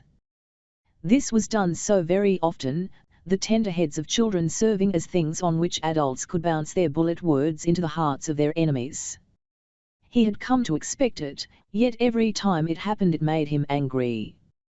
With his tongue he freed his teeth from the dry hold of his lips, and spoke to his mother-in-law. His voice had in it the politeness of deliberate effort. "Oh, you asked me," he began. The old woman cut him short. "Ah, yes, the suffering daughter of mine, what does she say?" "Oh, you asked me to bring the children along." "Oh, I will take them," she exclaimed dramatically. "I will take them off the poor woman's hands. My God, how she must be tiring herself. Oh, Rny dear, dear God." "Mother," the man said evenly, "your daughter is alive and well." The old woman peered into the man's eyes, looking up, for she was short. It was as if she were probing intently for some hopeful meaning to what the man had said. Her eyes were very far in, very deep, and they seemed always to float in a small, dry quantity of tears. "Is that what you say?" she asked at slow length. "Do you really say Rny daughter is alive? And is she also well?" The man restrained a smile. "Ah, then we thank the Lord. She also asked me to tell you to come earlier, about 7. The old woman's mouth was now set in a very small circle of wrinkled resentment. Without unwrinkling it she managed to tell the man, "I have heard." The man took the 2 bottles of beer from his son, added them to the others, and took the bag from his older daughter. As he turned to go, he could hear, with a terrible distinctness, the voice of his mother-in-law, assuring his son that he would not grow up to be a useless nobody, that he would be a big man when he grew up. The man walked very quickly until he came to the nearest corner, and it was not until after he had turned that he slowed down and walked relaxedly on, free from the pressure of the old woman's measuring glance on the back of his neck. A short way up, he knocked at the door of a house standing all by itself, went in, gave the bottles of beer to his friend, and walked out again. He felt very free and very light, and walked with slow steps, enjoying his own movement. He walked close to the large incinerator, cutting across the field in the middle of which it stood, breathing in the strong smells of burning animal skin and hair, burning paper and old ash. He did not go all the way onto the main road, but walked along the little street parallel to it, until the two came together at the bridge over the big lagoon. The strength of the breeze surprised him as he walked over the bridge. When he thought about it, it occurred to him that the reason was just that every time he passed that way there was a lot of traffic on the bridge, and he had never found the time to think of the breeze. Today the bridge was quite deserted, and all the time that he was crossing it there was not even a single car that passed by him. He turned left immediately after the bridge and went away from the sea, walking along the side of the lagoon. The black mud of the small shoreline felt very fine even under his sandals. He kicked aside pieces of old shells lying on the green-black sand, and as he did so a hard gust of wind occasionally lifted off the lagoon, driving forward laden with the promise of rot. A dead fish floated in the water at the edge, the silvery flesh of its belly dancing quite violently up and down with the little waves. When he looked closer he saw a whole lot of little fishes eating the torn white body, breaking the water's surface at dozens of small points. He followed the swing of the road, leaving the lagoon to the left and going by the football park. There would be a game in the evening. There were many hours yet to go, but already small crowds were forming around the gates and beneath the big COS posters announcing the game. Hazakis vs Kotako. The swing of the road widened until, just beyond the land wall of the park, it took a definite bend to the right. The man followed it, walking steadily but slowly, and when he got past the central prison buildings behind their high wall, he crossed the railway where it cut across the road and headed toward the hills with the bungalows on them. Near the cemetery he saw the same old golf courses that had looked so enormous and forbidding when he had been a child. These fields were still beautiful, especially the green of the grass, which surprised him still with its freshness and its complete cleanness. 5 white men and 3 white women came down the road. Hidden in the group, in stiff white uniform, were 2 Ghanaian men with prosperous-looking bellies. 4 little boys struggled behind them all, carrying their bags and sticks. As they went past, one of the black men laughed in a forced senior service way and, smiling into the face of one of the white men, kept saying, "Jolly good shot, Jimmy. Jolly good." He was trying to speak like a white man, and the sound that came out of his mouth reminded the listener of a constipated man, straining in his first minute on top of the lavatory seat. The white man grimaced and made a reply in steward boy English, "Ha, too good, eh?" The black men both laughed out loud, and the one who had spoken put both hands to his paunch. As he got farther into the hills, the man remembered bits of the same old show from the past. Young push babies with frowning faces broke through hedges behind different kinds of carriages, turning down long, winding roads. Stewards in white uniforms moved swiftly around behind high hedges, giving the intruder suspicious glances full of hate. Not everything was entirely the same, though. Here and there the names had changed. True, there were very few black names of black men, but the plates by the roadside had enough names of black men with white souls and names trying mightily to be white. In the forest of white men's names, there were the signs that said almost aloud, "Here lives a black imitator. Mills Hayford, Plange Bannerman. Atar White. Kuntu Blankson." Others that must have been keeping the white neighbours laughing even harder in their homes. Acromond. What Ghanaian name could that have been in the beginning, before its civil servant owner rushed to civilize it, giving it something like the sound of a master name? Grandson. More and more incredible they were getting. There was someone calling himself Fentingson in this wide world, and also a man called Binful. Another black push baby passed, pushing a white and pink carriage. But inside the baby was black as coal, and it was stifling in a lot of woolen finery. The man remembered his friend teacher's bitterness when he thought of all this. So this was the real gain. The only real gain. This was the thing for which poor men had fought and shouted. This was what it had come to, not that the whole thing might be overturned and ended, but that a few black men might be pushed closer to their masters, to eat some of the fat into their bellies too. That had been the entire end of it all. A feeling of tiredness entered the man's body and he thought of the distance he had already walked. He turned back, trying to quicken his pace. The Beautiful Ones Are Not Yet Born. Chapter 10. The 6 o'clock news was not yet over when the man got back home.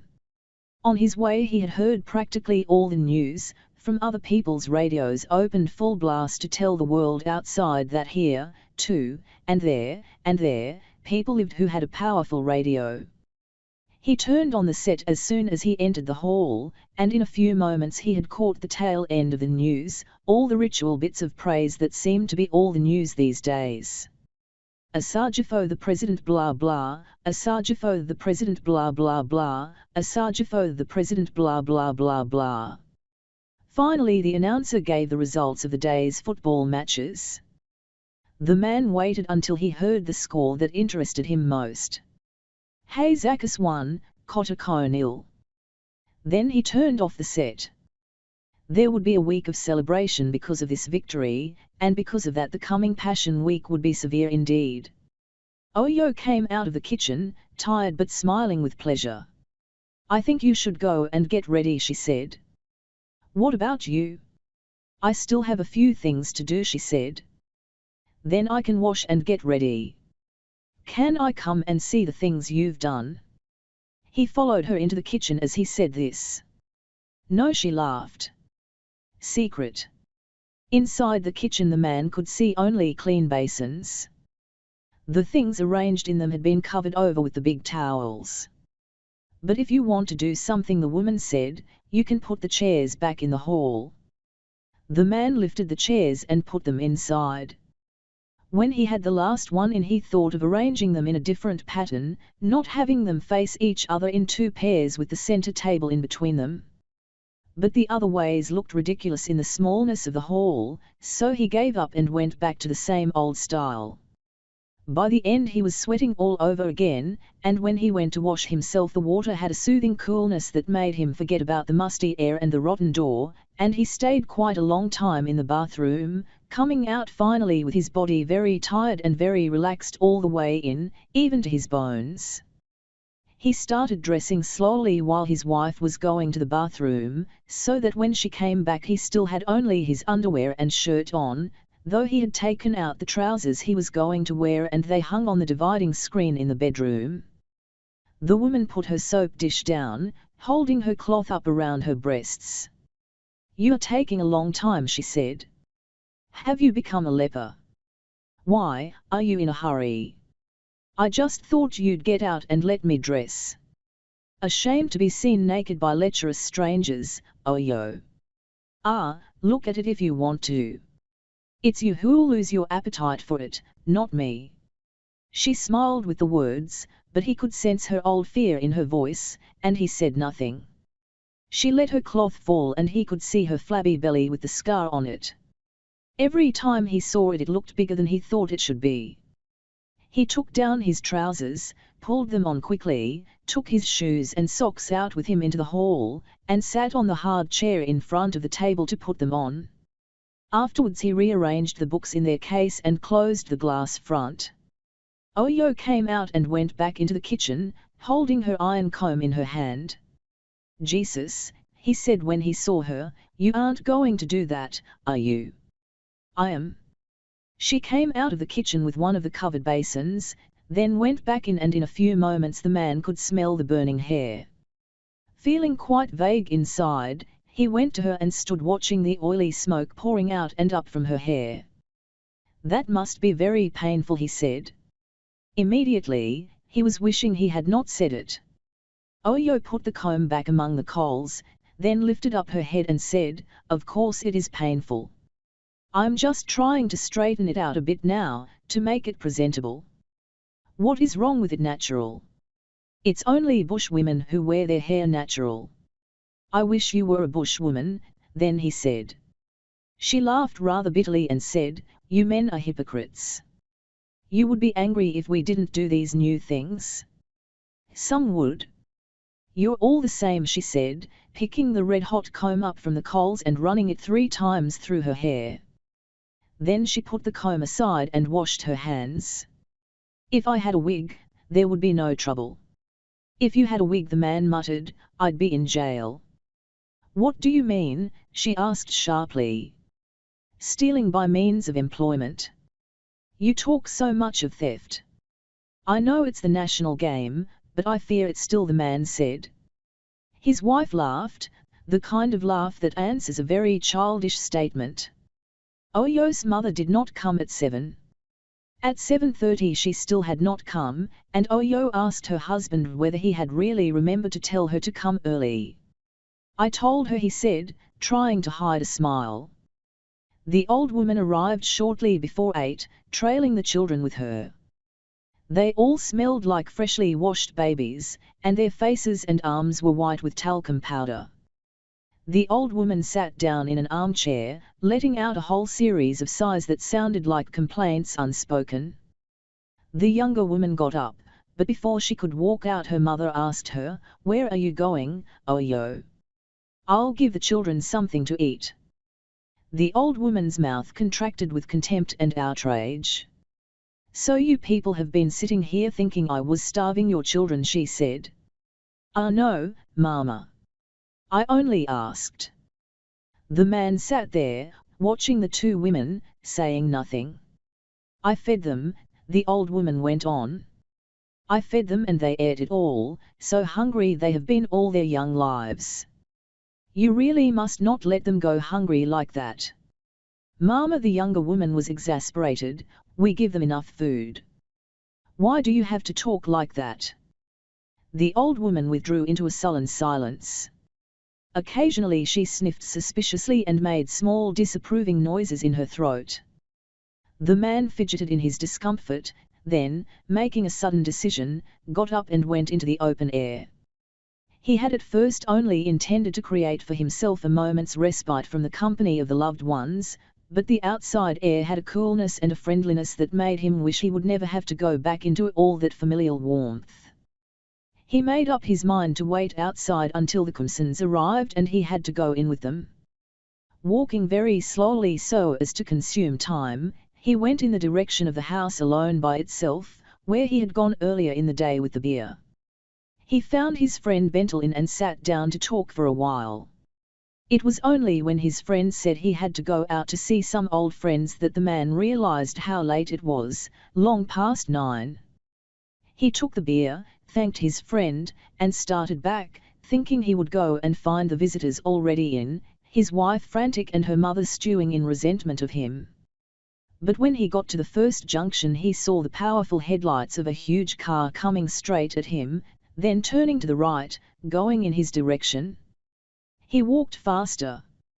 Kumson and his wife Estella were already seated when the man got in. He had found their car parked near the house, with the driver in it, hunched over the wheel. Oyo sat opposite Kumson. Her mother sat next to her, lost in admiration of the party man's chubby profile. Estella Kumson was in the other chair. The man went up to the visitors and shook hands with them, muttering something about the beer as an excuse for coming so late. Estella Kumson's handshake was limp, and she withdrew her hand in an insulting hurry and wiggled back in the chair, making it quite plain that she was used to softer, more caressing material beneath and behind her. Kumson himself looked obviously larger than the chair he was occupying. The man, when he shook hands, was again amazed at the flabby softness of the hand. Ideological hands, the hands of revolutionaries leading their people into bold sacrifices, should these hands not have become even tougher than they were when their owner was hauling loads along the wharf? And yet these were the socialists of Africa, fat, perfumed, soft with the ancestral softness of chiefs who have sold their people and are celestially happy with the fruits of the trade. The man looked uncertainly into his wife's face. In such situations he felt like a stranger from a country that was very far away, seeing everyone and himself also involved in a slow, sad game that would never end.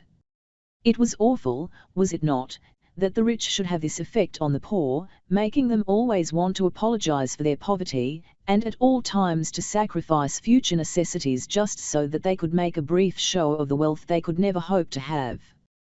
A smile of secret contentment, flashing from his wife, broke the uncertainty. From one of the covered basins she drew out 5 shiny glass mugs and placed them, each with its accompanying napkins, next to the chairs. The man took his and placed it next to himself on the table, away from the group.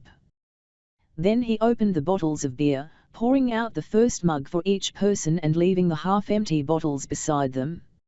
"Cheers," said Kumson.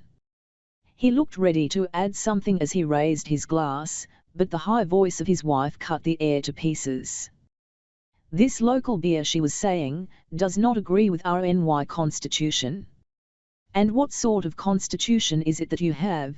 asked the man from his isolated place. His mother-in-law took her eyes off Kumson's double chin for just the time required to spray him head to toe with a flaming look. Estella Kumson had not bothered to listen to the question. She contemplated the diamond on her third finger, raised the hand itself, in the manner of a languid white woman in the films, to raise a curl that was obscuring her vision and push it back into the main mass of her wig, and continued as if no human voice had interrupted hers. "Really, the only good drinks are European drinks. These make you ill." "As for me," said the man, raising his mug, "they do not make me ill. Perhaps in the pocket, but nowhere else." His wife and her mother were now looking downward in utter humiliation. Kumson made a noise as if to clear his throat, but he had nothing to say, or had not yet thought of anything. "You should have bought European drinks," Estella pressed on, "and not have wasted your money like this." "There are none to buy." "We tried," said Oyo sharply. Estella said with a sigh, if you had asked me I would have told Uncle Asford, and he would have brought you some. At last Crimson found words. It doesn't matter. After all, beer is beer.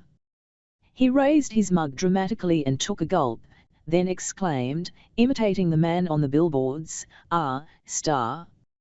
When the mug came down it was empty, and a small stream of beer was running down the party man's lower jaw.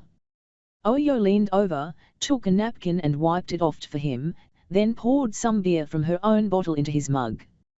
"Service," with a smile, said Crimson, his own face spreading out in idiotic happiness. Soon Oyo was very busy filling up mugs as they got empty. Even Estella eventually reconciled herself to being an African and drank the beer with a sour face. When the drinking had gone on for some time, Oyo asked if everyone was hungry enough to start eating. No, said Crimson happily. Wait till I tell you a story. His wife was frowning, but he was not looking at her. He closed his eyes and began. Some people think being a minister is all good time. Sometimes I wish I had been a businessman instead. One day they brought a man to give the ministers and the parliamentarians and the party activists a lecture. That was during the Winneba days. The man had many degrees, and he was very boring. In the first place he was dressed like a poor man. Estella snickered happily. And for a long time he spoke to us about economics. They say he was telling us how to make poor countries rich. Something called stages of growth.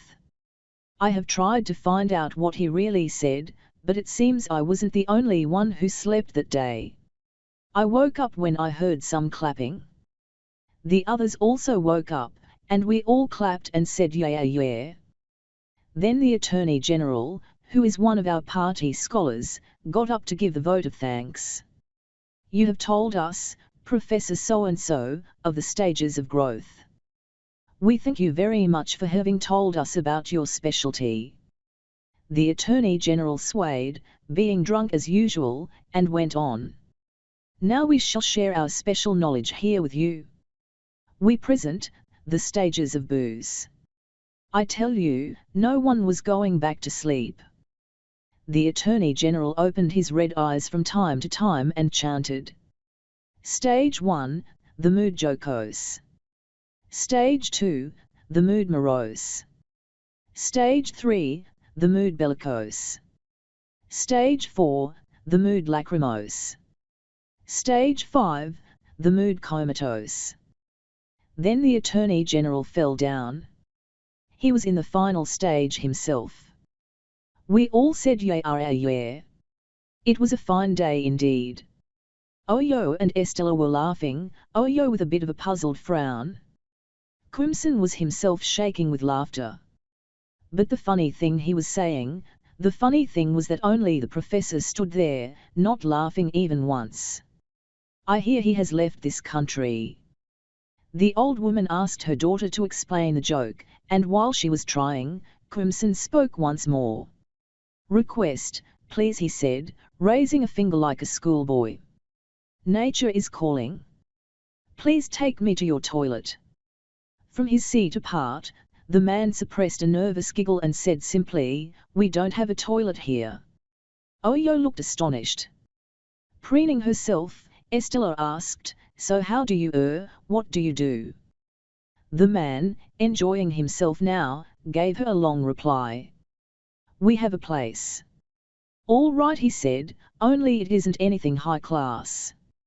It isn't a toilet, you see. Just a latrine. Crimson exploded into loud laughter.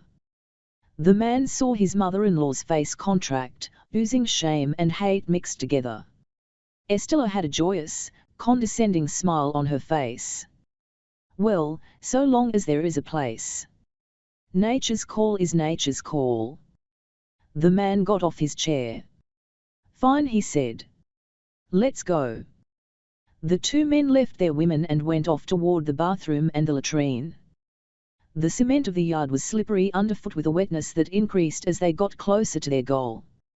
When they came to the latrine, they found its door locked, and had to wait outside.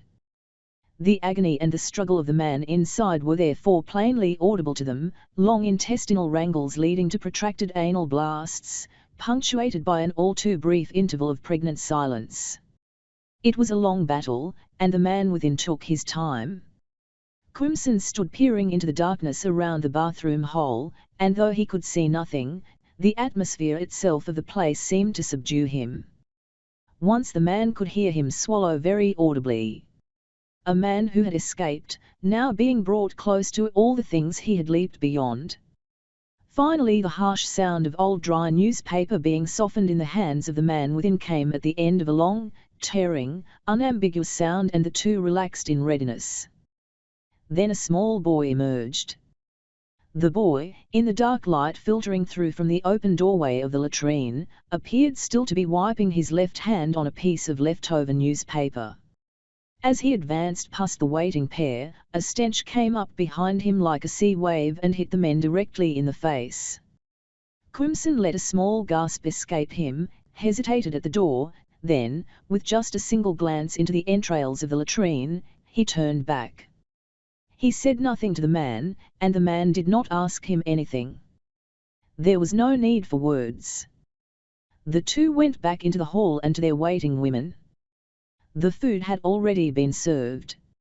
Estella was picking at it, a disdainful expression slipping across her face now and then. Oyo was looking pleased with her work. She was not eating much herself, but sat watching over everybody else. The men ate silently. Something had gone out of Crimson, and throughout the evening it did not come back. Now it was his wife Estella who talked, rambling on about the busy life of parties, and the names of important people fell from her lips with a frequency that had Oyo looking at her with envy and self-pity. Yet the man could see that Oyo was happy. Taking out those glasses and plates seemed to have brought her closer to the things she would like to spend her life doing, and to have given her the kind of self-respect she hungered for. Involuntarily, the man drifted off into old dreams of what he would like to do for her. In the end he was left feeling he would never be capable of doing what was necessary. The old woman had been sitting throughout the desultory meal, staring at the silent Crimson as if she wanted to be ready to catch his first words should he decide to speak. But the party man did not appear about to say anything. Finally, her smile bursting with her worship, the old woman spoke. "Minister," she began. Crimson turned to look at her. His eyes were the eyes of a man whose mind was entirely absent from that place and time. "Minister," the old woman said, "it is nothing at all that I want to talk about. You know much better than I myself what has brought us together tonight." "Oh, yes," said Crimson. He was making efforts at concentrating on the old woman's words. "Oh, yes. It is about the ahead," said the old woman. "The what?" asked Crimson. "She means the fishing boat," said Oyo. "That is the name for them here." I see," said Crimson, nodding vigorously now. "And so that is what I wanted to ask you about, Minister," said the old woman. "Ah, yes," Crimson said, leaning forward in his seat. "Things are very difficult these days. Very difficult." A long sigh rose from Estella. "It's this foolish socialism that will spoil everybody's peace." "What is wrong with this socialism?" the man interrupted. Estella laughed. "What is wrong?" he asks. "What is wrong, indeed? Perhaps you know things we do not know," said the man, very calmly. "It is a nuisance," said the party man, following the statement with an uncertain laugh. "It is not possible here." "But isn't it the thing you people say you believe in?" Crimson laughed outright now. "The old man himself does not believe in it. But when people see you doing something to get ahead, they become jealous and shout the slogans against you." "Just because they are jealous," said Estella with indignation. The old woman cleared her throat. The conversation seemed to have confused her completely. "Is it about the boat you are talking?" she asked apologetically. "Yes," said Crimson. "Now take this boat business, for instance. There is a lot of money to be made in it, but start something, and fools will start shouting slogans at you. There was a certain genuine passion behind his words now, and the sweat forming over his brow made him look angry. So they won't allow you to buy the boats? The old woman asked, pained. It is very difficult, Crimson answered. It is difficult, but perhaps we can manage. And, the old woman paused, trying to decide whether it would be a mistake to ask, then how much is a boat? Crimson and his wife exchanged glances. Finally, he frowned and said, the smallest ones cost about £12,000. Ei, but that is real money, shouted the old woman, grasping her belly. You have said it, purred Estella, in a voice that was not hers. So many thousands. Yes. But the money is not the difficult thing. After all, the commercial bank is ours, and we can do anything, said Crimson. The old woman nodded. But they say we are socialist ministers, so we shouldn't do these things. The old woman almost leaped up with indignation. And so as for ministers, don't they also eat? Foolishness, just foolishness. So you are not allowed to own these things? Oyo asked. Don't mind them. Estella's voice had climbed to its usual pitch. Do you know, they themselves, the ones who shout, own things, lots of things. Crimson gave his wife an underbrow glance, as if to say she was saying things that were not to be said, but then he himself added, well, not in their own names, of course. And now Estella added, they can't even use their wives' names. They say it spoils the party's name. Foolishness. Complete foolishness, fumed the old woman. So what is to be done? Asked Oyo. There was a long silence, during the whole of which the man could not help smiling softly to himself. And then Crimson broke the silence. Of course, if we can get somebody to, he giggled childishly, lend us the name, then of course it would be a kind of partnership. Another nervous laugh. We can talk about it, said the old woman, uncertain now. If you would like to come in, we shall see, said Crimson. Yes, we shall see, the old woman repeated. It's just a matter of signing some papers, and knowing what to do, that is all, said Crimson. The man sat staring at the little group in the center of the room. He was tapping a noiseless rhythm on the table. But will there be any profit in it? He asked. The question seemed to have taken everybody by surprise, but once asked, it hung there in the air and would not just go away. Crimson shifted in his seat. Well, he frowned, it has been said that one of these boats can bring in £1,000 pure profit every year. How, pure profit? The man asked. The old woman was staring at him, and winking with furious speed, but he ignored her. I mean, said Crimson, after maintenance and crew pay and that sort of thing. Not the whole cost of the boat itself. Oh no, how possible? I see, I see. The man put his right thumb up against his nose and pressed it down, flattening his nose in such a way that when he spoke, his voice came out through his constricted nostrils. In that case, before you earn enough to pay the price of the boat, it will be 12 years. I see. He kept his thumb pressed down on his nose.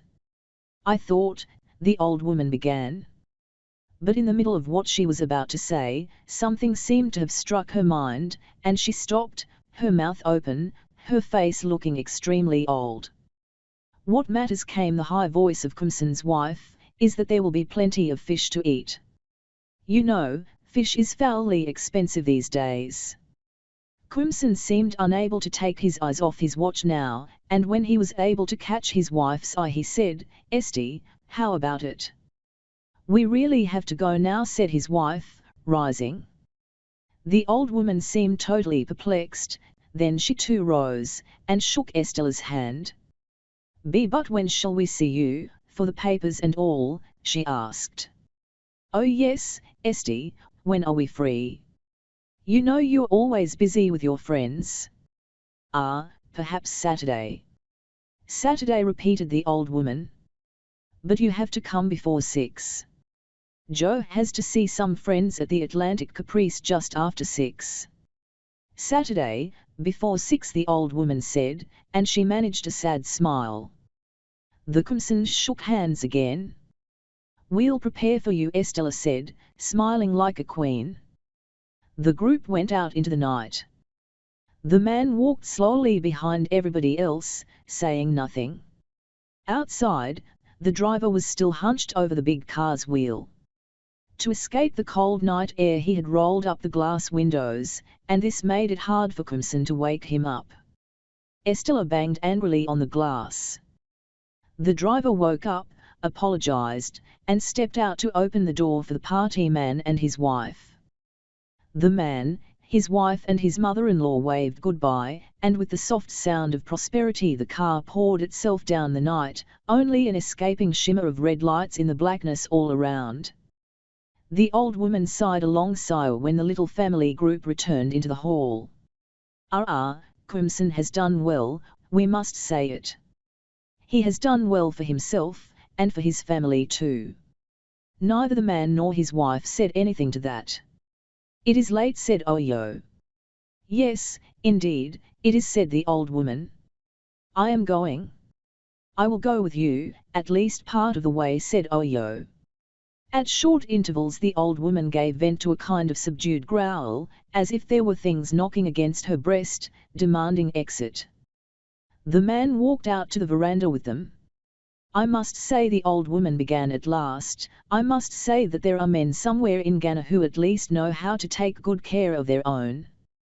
The man restrained himself, and the growls of displeasure continued from the old woman.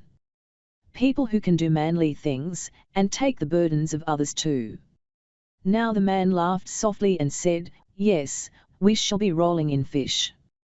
The old woman spat violently against the earth. And you will have a boat in 12 years, perhaps. The man's wife pulled his arm, and he said nothing more. Foolishness, muttered the old woman. Sheer foolishness. The man turned back. His good night went ringing through the night, unanswered, and he thought he heard something said about useless men.